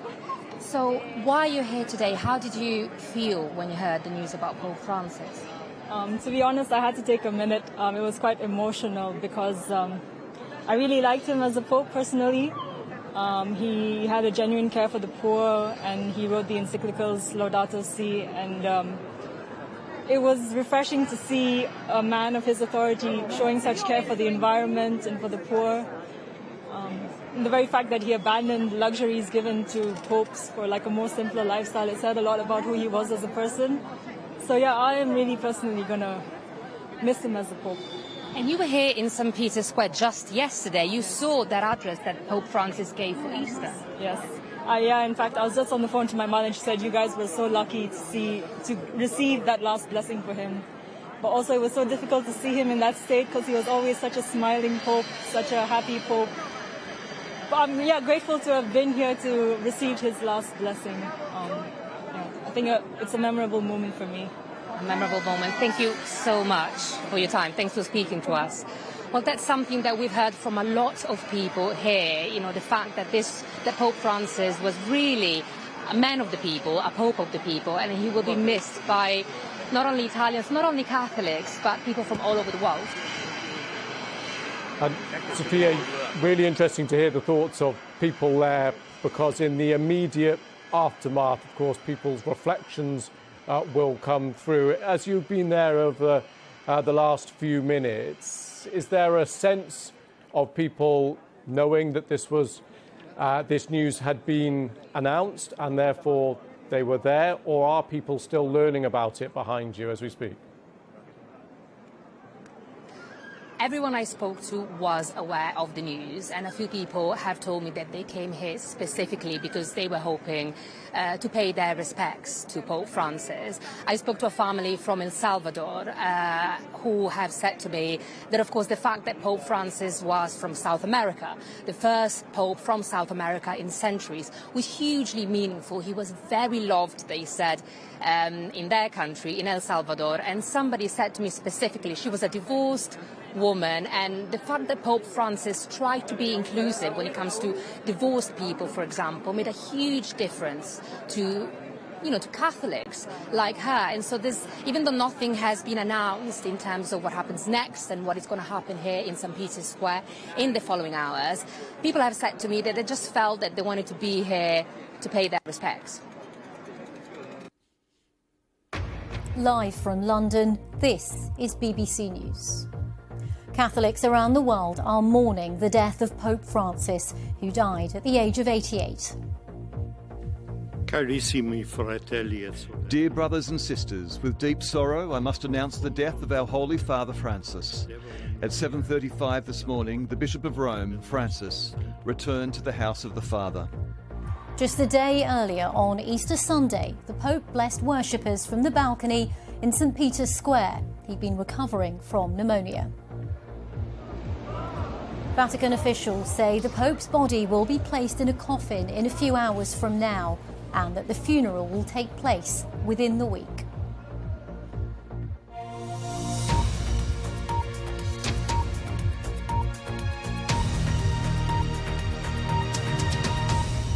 Hello, I'm Regini Vaidyanathan.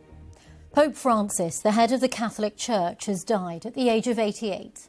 The Vatican announced his death at 7:35 in the morning local time. In a statement, the Vatican said the Pope's entire life was dedicated to the service of the Lord and his Church. He taught us to live the values of the gospel with fidelity, courage and universal love, especially towards the poorest and most marginalised, it went on.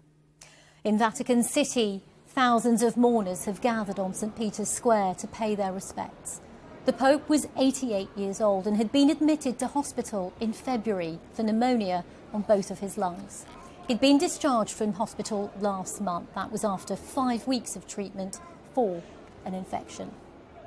Well, he was last seen, as we were saying, in public on Easter Sunday, appearing on the balcony, as you can see here, overlooking St. Peter's Square, where he wished worshippers a happy Easter. Thousands had gathered there to see him.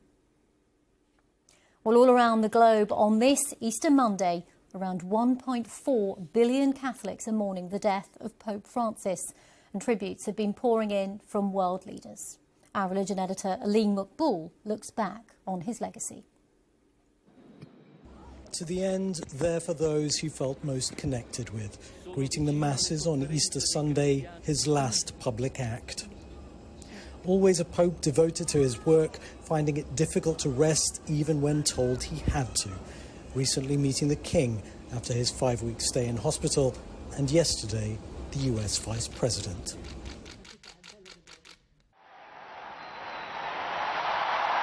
His surprise election in 2013 would mark a more radical break with the past than many expected. Jorge Bergoglio did have Italian roots, but was born in Argentina. While studying for priesthood, he worked briefly as a nightclub bouncer. While many fellow Jesuits were jailed and tortured during Argentina's military dictatorship, he rose to become Archbishop of Buenos Aires, some accusing him of forging too close a relationship with the regime. As Pope, he greeted his flock, having taken the name of a saint who championed the cause of the poor. Francis signalled that his pontificate would be rooted not in Rome, but in the lives of believers around the world, and especially those on the economic margins. His style was informal, even when conducting ceremonies, and his first act as Pope was to pay his own hotel bill. In his early gestures, like washing the feet of the elderly and prisoners, he showed desire for his priests to be closer to the disadvantaged. He spoke out for the protection of migrants and refugees, laying a wreath on the waters where so many died on their perilous journeys. He travelled widely, drawing energy from the crowds. In Brazil, 3 million gathered on Copacabana Beach. And in the Philippines, he broke records for the world's largest mass, as 6 million turned out to join him. He linked economic inequality to the environment. In a video launching a papal encyclical, he said climate change amounted to rich countries inflicting damage on poor ones. The Pope of the Holy See! In 2015, he became the first Pope to address the US Congress. I am most grateful for your invitation, telling the world's richest nation to take care of Mother Earth. God bless America. He apologised for the scandal of sexual abuse of children by priests. His words here spoken by a translator. God weeps for the sexual abuse of children. On a visit to Ireland, the first by a pope in almost 40 years, he apologised to victims at almost every event, but scandals continued to emerge. His papacy marked something of a change of tone on the subject of homosexuality, early on remarking, "Who am I to judge?" when talking about a gay bishop. But some progressives argue that in practical terms, the Vatican's stance and the Church's teachings have changed little. Even so, conservative Catholics viewed him with suspicion. But in some ways, he was as traditional as Pope John Paul II, whom he made a saint. And he had very conservative views on abortion, contraception, surrogacy and gender reassignment. His style of papacy, though, couldn't have been more different to his immediate predecessor, Benedict XVI, whose funeral he presided over.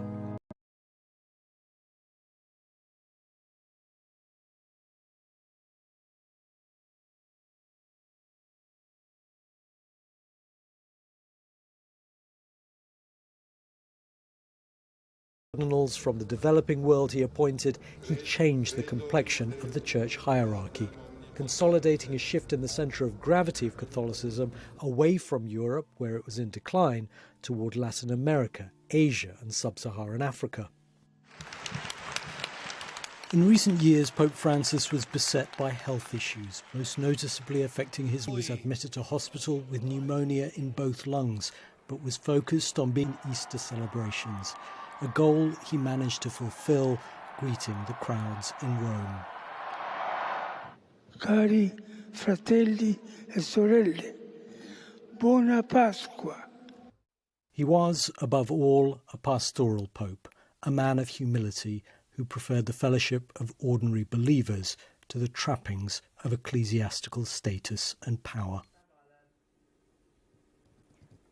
Pope Francis, who died at the age of 88.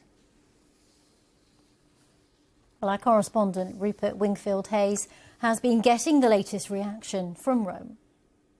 Of course, many people here saw the Pope just yesterday. I did myself. He came out here into the St. Peter's Square to greet people after the Easter Mass here on Sunday morning. He came out first onto the balcony to give his blessing to the crowd, to wish Happy Easter to the crowd, and then he actually rode in his Pope-mobile around the square here at the end of the service, and people were really excited and joyful to see him because he had been so very, very sick.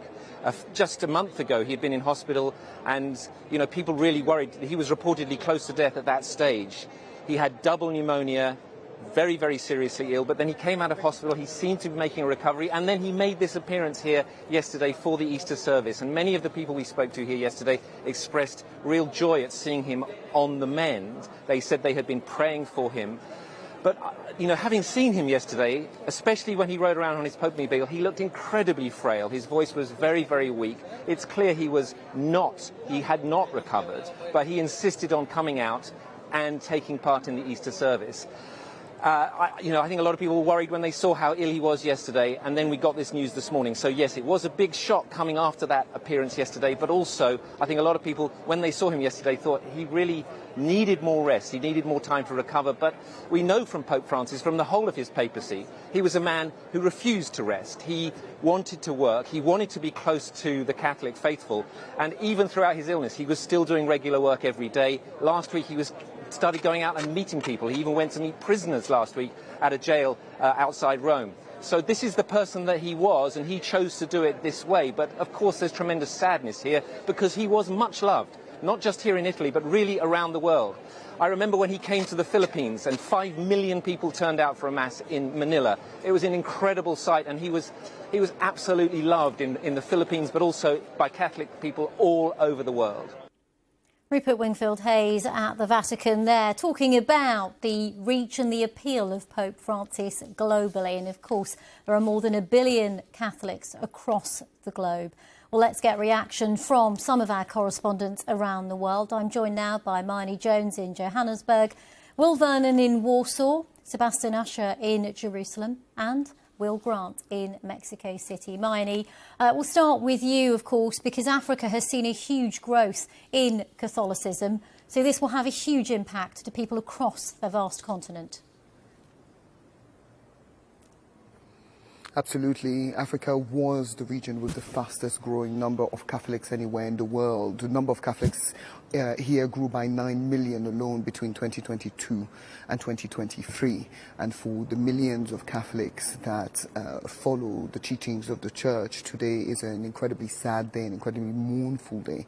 Many of them are more conservative and didn't always agree with Pope Francis, particularly on his stance around LGBTQ issues, but they did respect the fact that he was always willing to highlight some of the challenges facing the continent. Just yesterday, during his Easter service, he called for peace for some of the continent's conflicts, including in Sudan, South Sudan, and the Democratic Republic of Congo. And that is the country that he visited himself in 2023. And this is a thing that many Africans admired about the Pope, that he didn't just talk about the conflicts on the continent, but he was also willing to travel here to meet the Catholics that were here, to try and draw attention to the world to some of the issues that affect Africans, like wars, like migration. So he will be greatly missed. We've spoken to officials here who say that his legacy will live on forever. And earlier in the day, the African Union released a statement saying that he provided moral clarity at a time when the world is increasingly fractured. Marnie Jones in Johannesburg, thank you very much. Let's now go to Will Vernon, who is in Poland. We've had reaction from leaders where you are. Just tell us what they've been saying. Yeah, that's right. Polish politicians have been paying tribute to Pope Francis. The President, Andrzej Duda, said Pope Francis was guided by humility and simplicity. Together with my wife, he said, we join in prayer with the faithful of the entire Catholic Church. Here at the main cathedral in Warsaw, in about an hour's time, there'll be a special commemorative mass taking place, similar events in other cities too, because Poland is one of the most religious countries in Europe. About 71% of people here identify as Catholic, and Easter is an incredibly important holiday in the Polish calendar, of course, given added significance, added sadness now with the passing of the Pope. And people I've been speaking to who have come to church to pay their respects today have said things about Pope Francis, using words like modest and humble, and many people remembering Pope Francis's trip to Poland in 2016, one of the first trips abroad he made after becoming Pope, his first to Eastern Europe. Over 4 million Polish people attended events, and those events were held in Krakow in Poland. That, of course, was the home of a previous Pope, Pope John Paul II, who also died around Easter in 2005, and he was canonized by Pope Francis in 2014. So a day today, a sad day for Poles, to remember Pope Francis, but also to remember their Pope, the Polish Pontiff, John Paul II. Will Vernon, thank you very much for that update. Now let's go to Sebastian Usher, who joins us from Jerusalem. Sebastian, how have Palestinian Christians been reacting? We saw earlier, in fact, pictures of a mass at the Holy Family Church in Gaza City, which I understand is the only Catholic church in the Gaza Strip. It is, and I mean, Palestinians were particularly moved, particularly appreciated the fact that Pope Francis would speak to a priest in Gaza City, where the very small number of Palestinian Christians in Gaza were taking shelter during the war to check up on their well-being. And in Bethlehem, we've heard from people there how he brought a message of hope to them, a message of reconciliation. They felt that he was championing their sense of being dispossessed, I think, in many ways, but he did it in person. I mean, he came here to the Holy Land in 2014. He left a very big impression, but he also made visits to Iraq at great personal risk. And he was the first Pope to go to the Gulf. That was part of his efforts, really, to bolster a multi-faith dialogue. The Christian community in the Middle East, I think, has felt under threat, has felt beleaguered for many years now. It's quite disparate. It makes up maybe 10 to 15% of the Middle East population now. It's certainly dwindled in many of the countries where it once had a much bigger place. And many of those in the Middle East don't look to the Pope, actually, or to Rome as having the primacy. Many of them are members of Eastern religions, particularly the Orthodox, but I think they've all been united, both during the lifetime of Pope Francis and obviously now in his death, of celebrating the fact that they felt that he was a unifying voice and that he was a voice. We heard this from one of the priests at the Church of the Holy Sepulchre here in Jerusalem, that he was a voice for the dispossessed and for the poor. And even in his last address, the words that were read out in his name were speaking about Gaza, were speaking about the issues that people are living here day by day, and talking about the sufferings of both the Palestinians and the Israelis. OK, Sebastian Usher from Jerusalem, thank you very much. And now let's speak to Will Grant, who joins us from the part of the world where Pope Francis hailed from. He was, of course, from Argentina.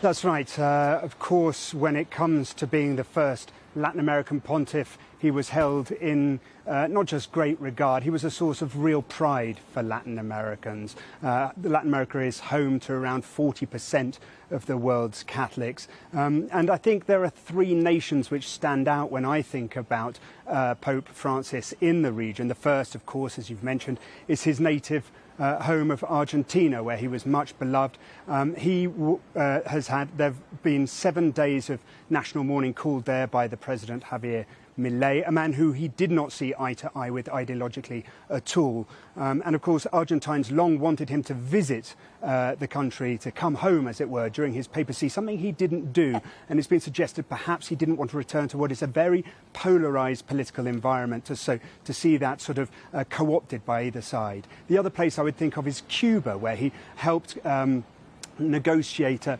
brief period of rapprochement between the United States and the Cuban government, prompting even Raul Castro to say only Pope Francis could perhaps prompt him back to praying and to the Catholic Church. And then the last one is here in Mexico, where he went out of his way to go to parts of the country that are run by drug cartels, went to Michoacan and Chihuahua, and where the president, Claudia Sheinbaum, has called him a humanist and whose message was one of peace right to the very end. Will Grant on The View from Latin America. Thank you very much. Thanks also to Sebastian Usher, who joined us from Jerusalem, Will Vernon in Poland and Marnie Jones in South Africa.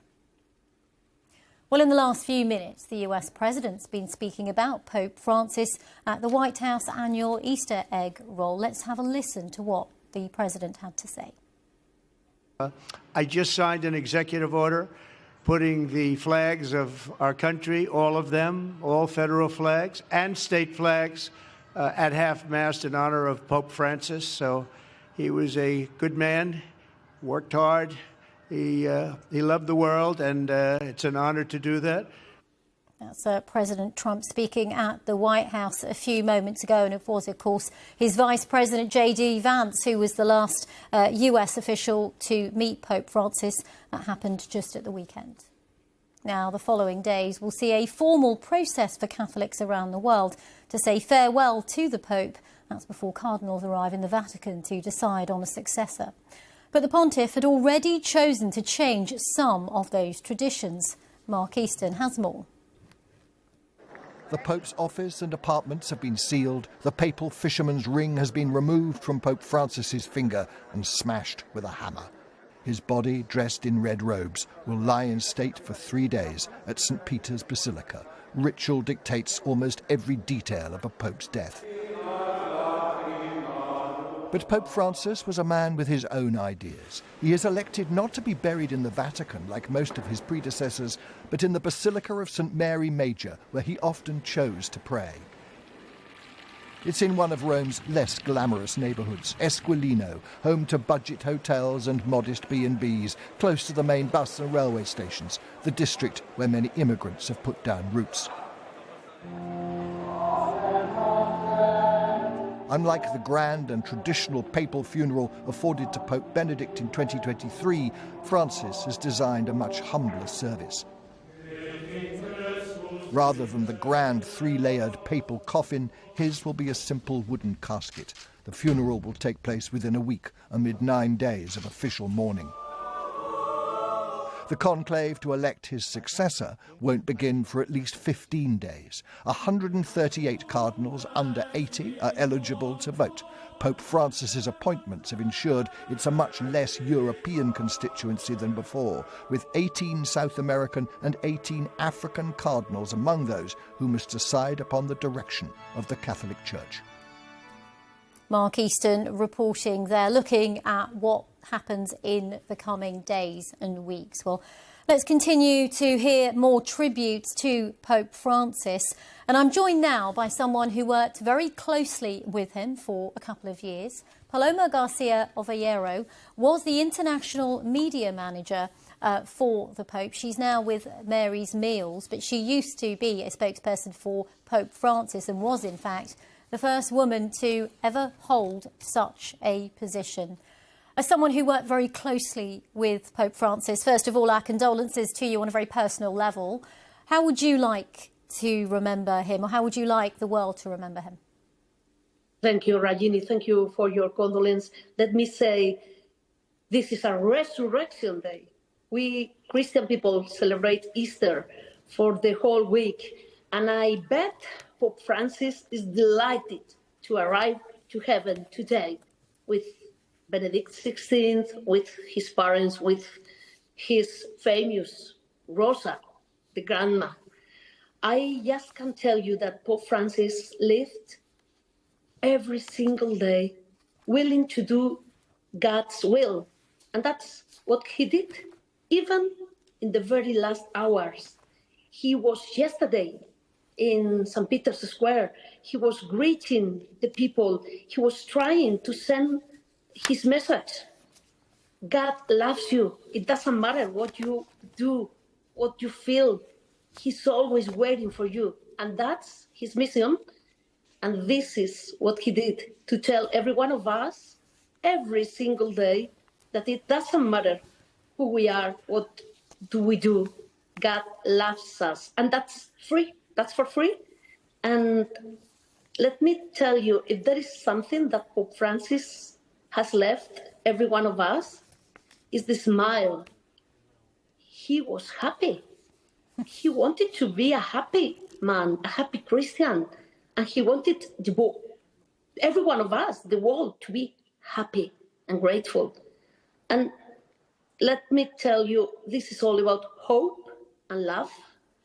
And that's what he did. Mm-hmm. In this special year of hope for every Catholic, he wanted to celebrate children's rights. The very last major event he did was this first summit for children's rights. That's why I was with him in Rome in this period. Paloma, when was the last time you spoke to the Pope? And just tell us about what it was like to be around him as someone who's had the privilege of being in a close proximity to such a figure. We kept a permanent channel of communication.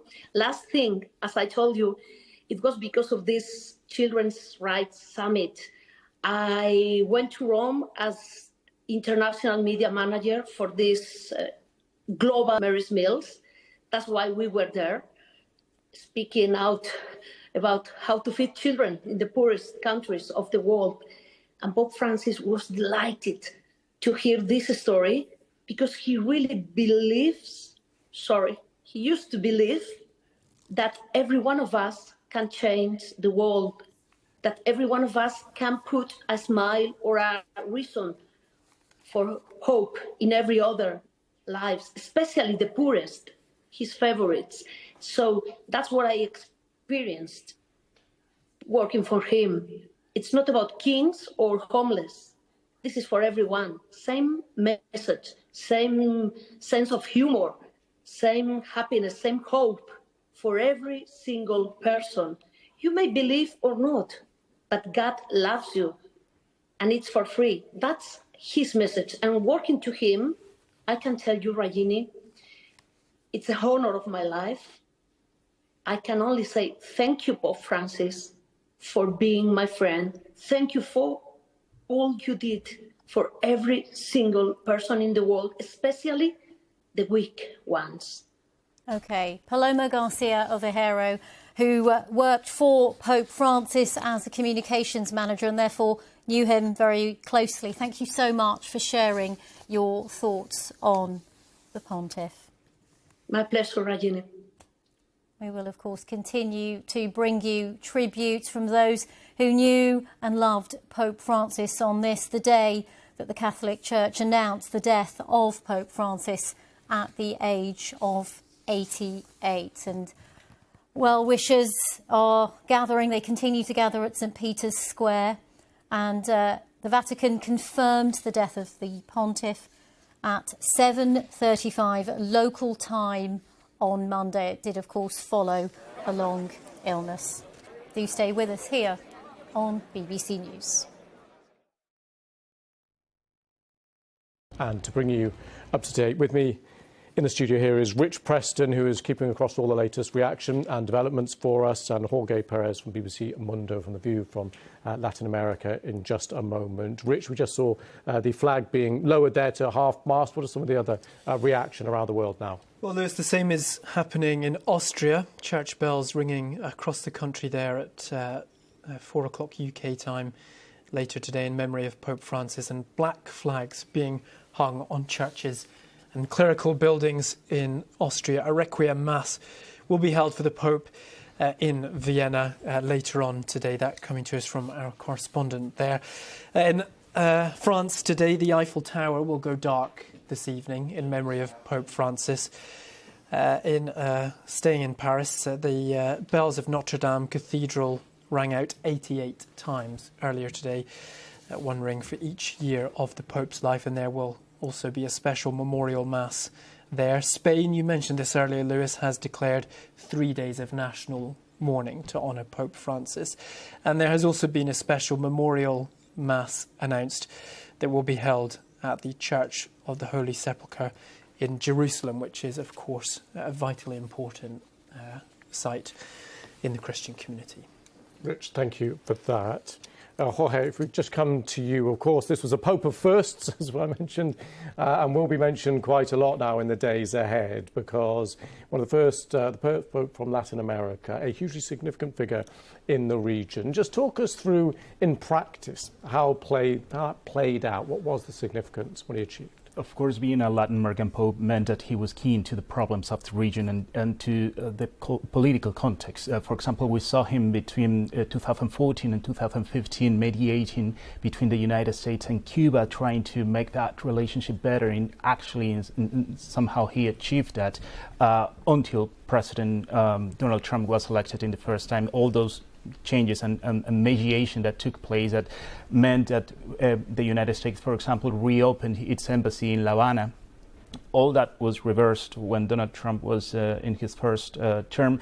But we can also talk about, for example, the peace dialogues between the Colombian government and the far left guerrilla, Las FARC, in Colombia. The Catholic Church under Pope Francis also took an important role mediating between both parts.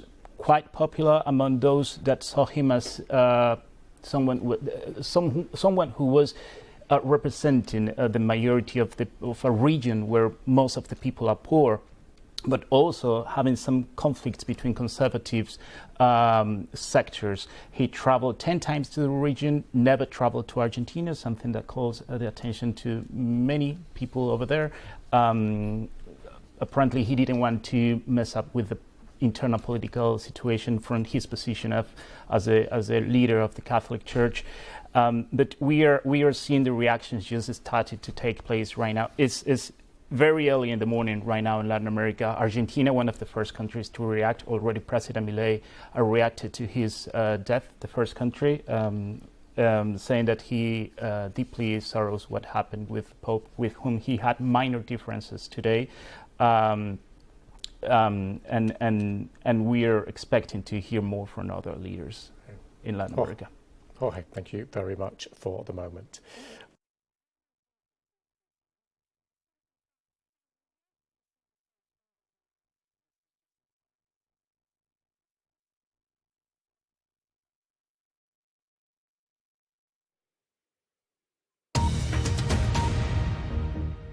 This is BBC News, the headlines. Millions of Catholics around the world are mourning the death of Pope Francis, who died at the age of 88. Well, just a day earlier, on Easter Sunday, the Pope blessed worshippers from the balcony at St. Peter's Square. Double pneumonia. Well, Vatican officials say that the Pope's body will be placed in a coffin in a few hours from now, and that the funeral will take place within a week. Hello, I'm Regini Vaidyanathan. Pope Francis, the head of the Catholic Church, has died at the age of 88. The Vatican announced his death at 7:35 this morning local time. Well, in Vatican City, thousands of mourners have been gathering on St. Peter's Square as they pay their respects. Well, the Pope was 88 and had been admitted to hospital in February for double pneumonia. Now, he was discharged from hospital last month following 5 weeks of treatment for an infection. Well, Pope Francis was last seen in public on Easter Sunday as he appeared on the balcony overlooking St. Peter's Square, wishing onlookers happy Easter. Thousands gathered there and witnessed that surprise moment. Well, King Charles and Queen Camilla were among the last to meet the Pope in person. Their state visit to the Vatican had been cancelled because of the Pope's ill health, but he was well enough to hold a private meeting with them. Well, they're among the many who've been paying their own tributes to the Pope since his death was announced. Joe Winwood has more. In St. Peter's Square, in the shadow of the balcony, where just 24 hours before he had made what would turn out to be his last appearance, the news of the death of Pope Francis quickly spread. Even for those who had seen him speak, looking so frail, the news was no less shocking. I was sort of really shocked because I was here yesterday at Mass and I saw the Pope and he looked just so fragile, you know. I was just on the phone to my mother and she said you guys were so lucky to receive that last blessing for him. But also it was so difficult to see him in that state because he was always such a smiling Pope, such a happy Pope. I find it very significant that the Pope has died during Easter, or the Easter weekend. I'm from Argentina, the Pope is Argentinian, so, you know, it has quite a bit of significance for us. In Jerusalem's old city, they marked his passing. In the Philippines, home to millions of Catholics, special mass was said for their spiritual leader. Prayers were said in Nigeria.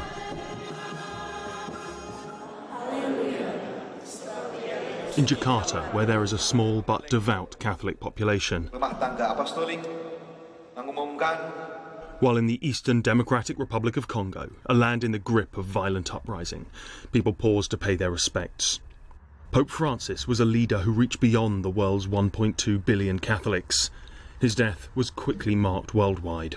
His was a papacy of firsts, the first pope to hail from the Americas, the first Jesuit pope, and the first to take the name of that great champion of the poor, St. Francis of Assisi.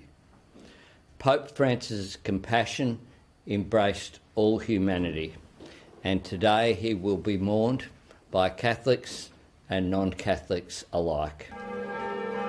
At France's recently reconstructed Notre Dame Cathedral, the bells rung for his passing as people gathered to pay their respects.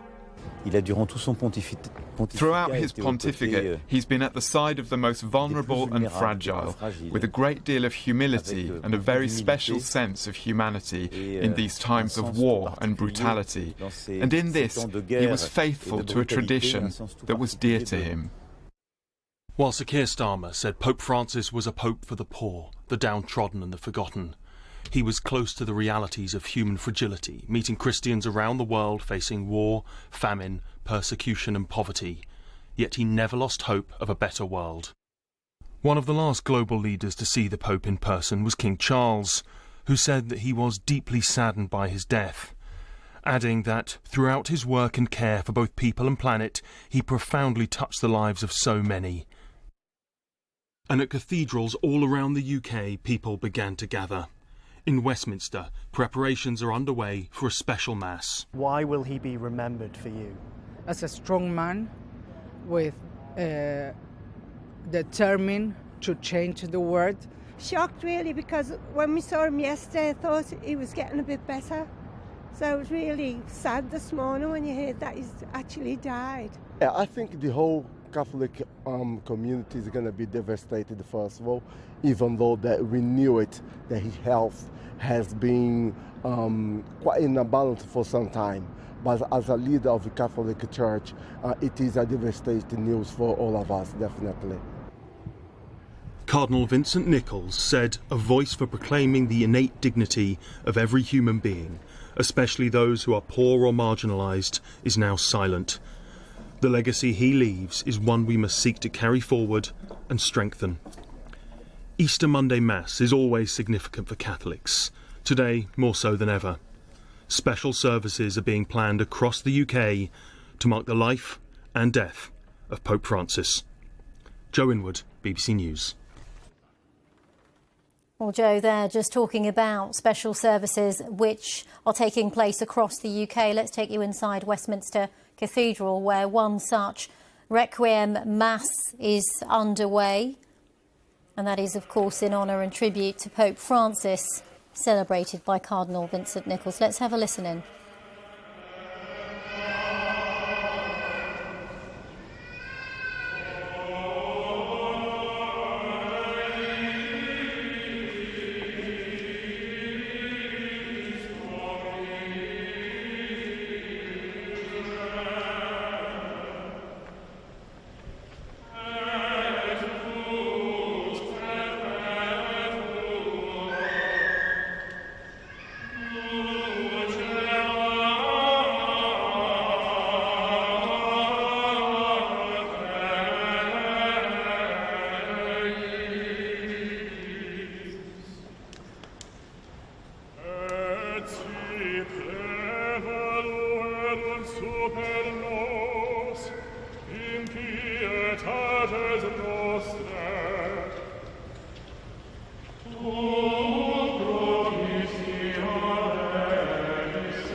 the Father, and of the Son, and of the Holy Spirit.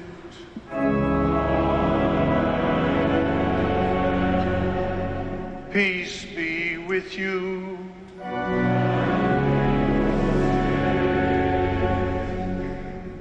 My brothers and sisters, I welcome you to this celebration of Mass, sad, unexpected today, in which we commend to God the soul of our beloved Pope Francis.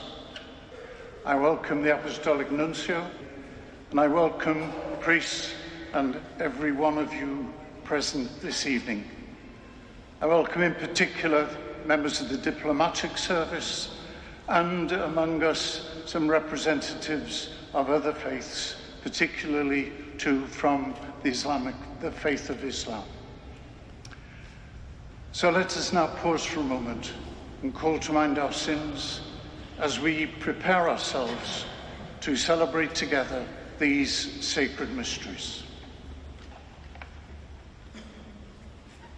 I confess to Almighty God and to you, my brothers and sisters, that I have greatly sinned in my thoughts and in my words, in what I have done and in what I have failed to do. My fault, through my most grievous fault. Therefore I ask Blessed Mary, ever Virgin, all the angels and saints, and you, my brothers and sisters, to pray for me to the Lord our God. May Almighty God have mercy on us, forgive us our sins, and bring us to everlasting life. Amen.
Let us pray. O God, faithful rewarder of souls, grant that your departed servant Pope Francis, whom you made successor of Peter and shepherd of your church, may happily enjoy forever in your presence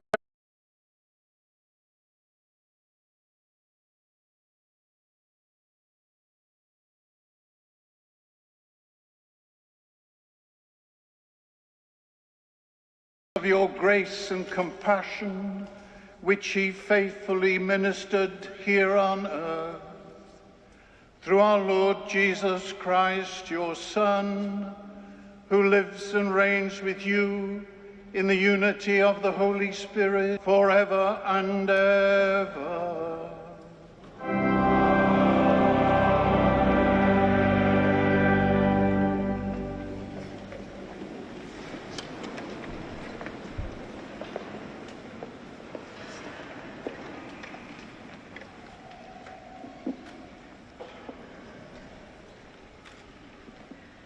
A reading from the Acts of the Apostles.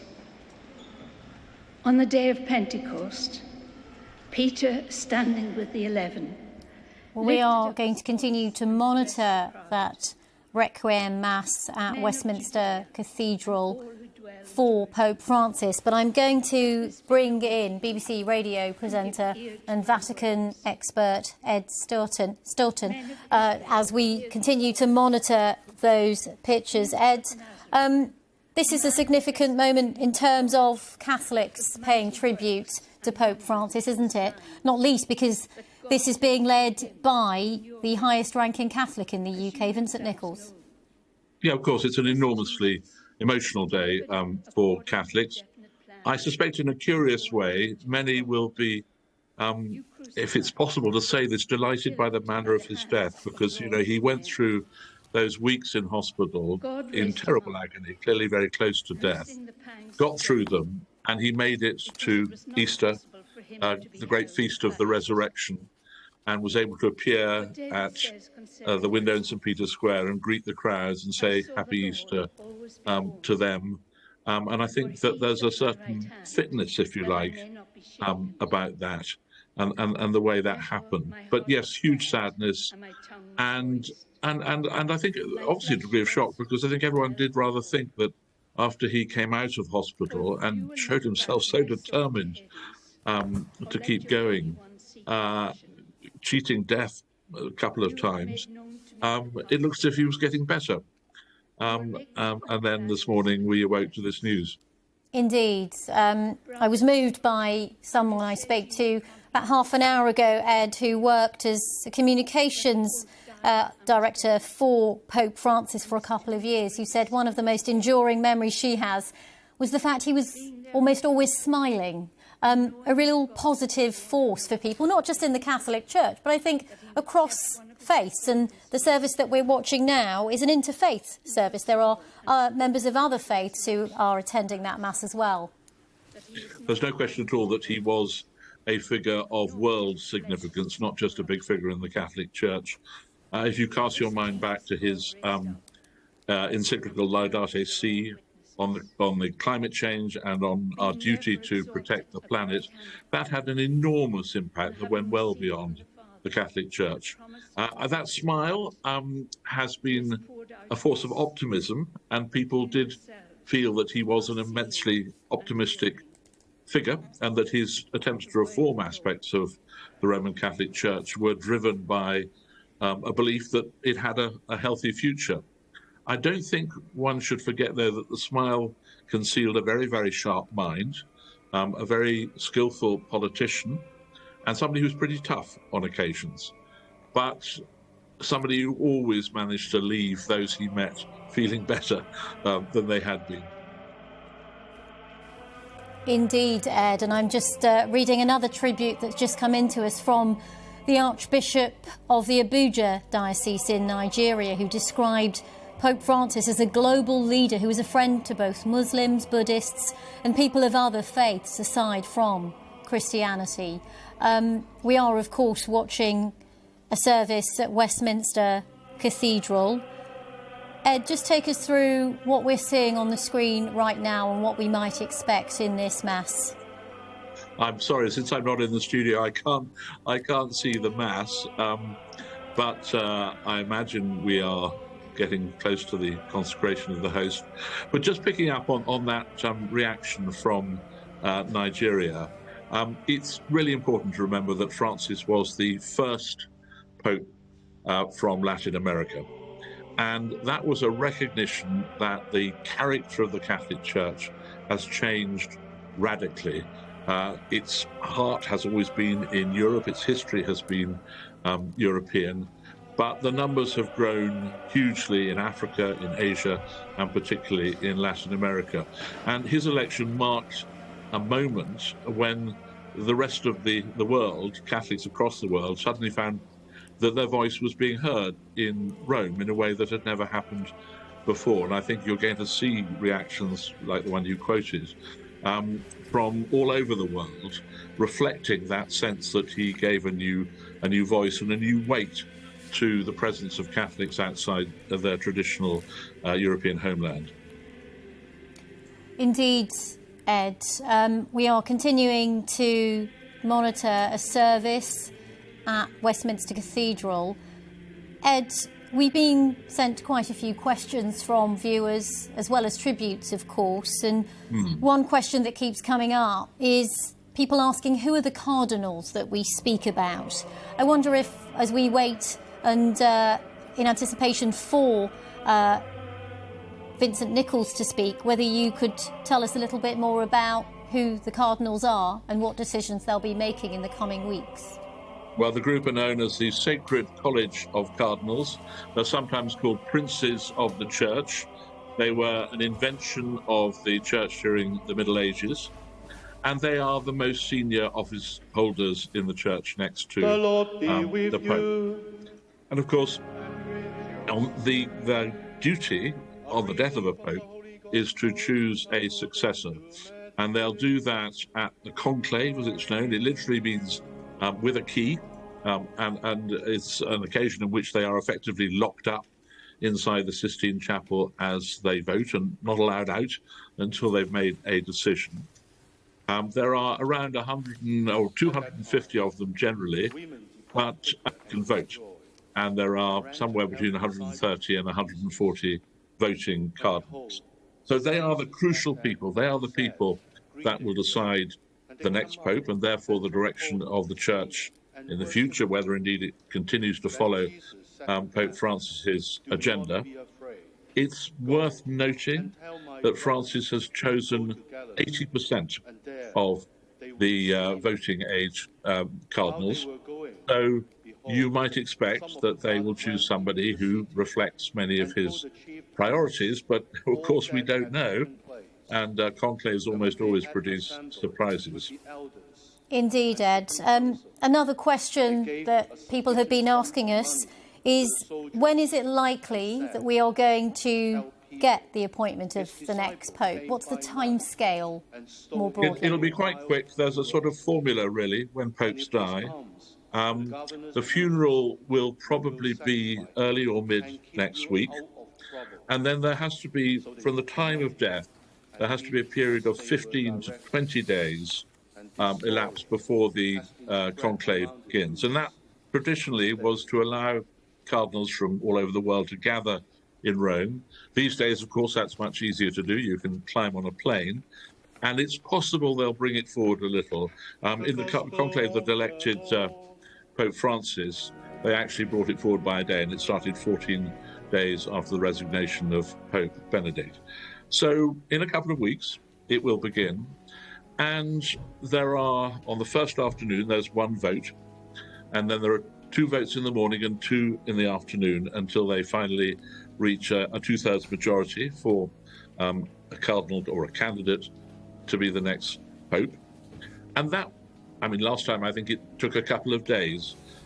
It's unlikely, I would have thought, to go beyond 3 days. But if it does, they take a day off for prayer and seek the guidance of the Holy Spirit, and then resume voting again. But very long conclaves have become extremely rare in modern times. So, you know, within the next 2 or 3 weeks, we should know. OK, Ed Sturton, thank you very much. We're just going to briefly listen back into remarks from Mr Nichols, the Archbishop of Westminster. We do so in this cathedral, bedecked with the flowers and the joy of Easter. We do so in the light of this Paschal candle, symbolizing the risen Christ. We do so listening to these readings, which speak of the first reactions to that rising from the dead of our Saviour. And that's so appropriate. For with our sadness of loss is mingled a confidence of faith and hope. And maybe it's in God's good providence that on this day, when we hear the Lord's promise and action of going to speak with his disciples, he comes to call. Now, our reporter, Sophia Batista, is there. And Sophia, we've been getting reaction from right around the world of people expressing their shock at the news. It must be particularly poignant there where you are. But Luis, let me tell you, the feeling here, as you said, is one of palpable shock. We're in St. Peter's Square, and just 24 hours ago, Pope Francis was there delivering his yearly address for Easter. He was frail, he only said a few words, but there was hope that his health was getting better. And, you know, I've been here for the past hour, and more people are pouring into the square. It's a mix of people from Italy and people from all over the world who have been saying to me that they just wanted to come here to pay their respects to Pope Francis. And I think we can go and find some people to talk to. We spoke to them a little earlier, and they were telling me about how they felt when they heard the news. Hello, hi. Hi. Where are you from? I am originally from India, but I live in Germany. So why are you here today? How did you feel when you heard the news about Pope Francis? To be honest, I had to take a minute. It was quite emotional because I really liked him as a pope personally. He had a genuine care for the poor, and he wrote the encyclicals Laudato Si, and it was refreshing to see a man of his authority showing such care for the environment and for the poor. The very fact that he abandoned luxuries given to popes for like a more simpler lifestyle, it said a lot about who he was as a person. So yeah, I am really personally going to miss him as a pope. And you were here in St. Peter's Square just yesterday. You saw that address that Pope Francis gave for Easter. Yes. Yeah, in fact, I was just on the phone to my mother, and she said you guys were so lucky to receive that last blessing for him. But also it was so difficult to see him in that state because he was always such a smiling pope, such a happy pope.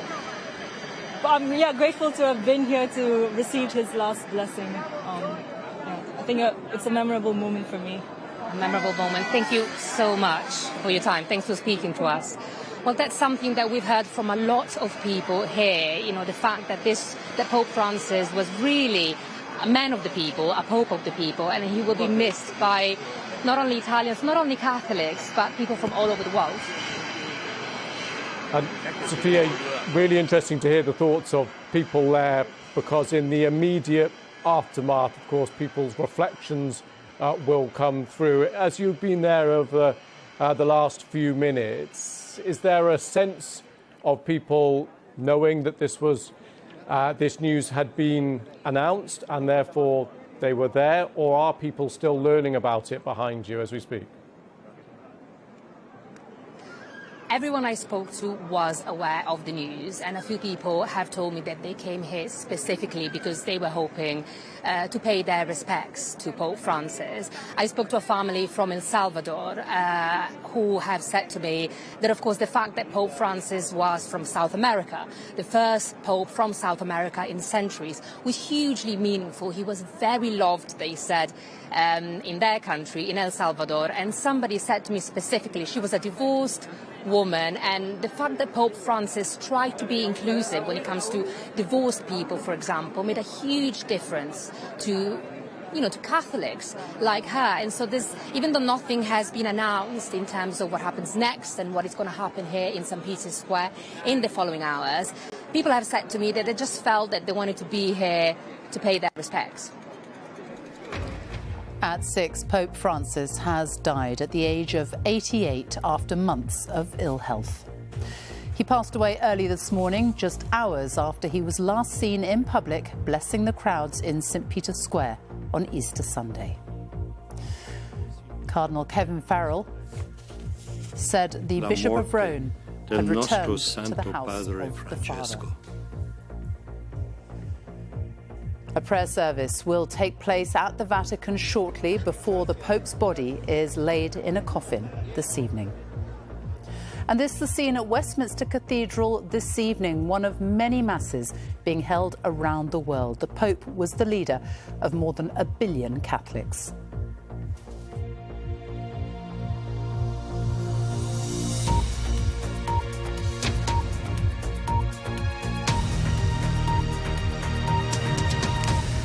Good evening. Millions of Catholics around the world are in mourning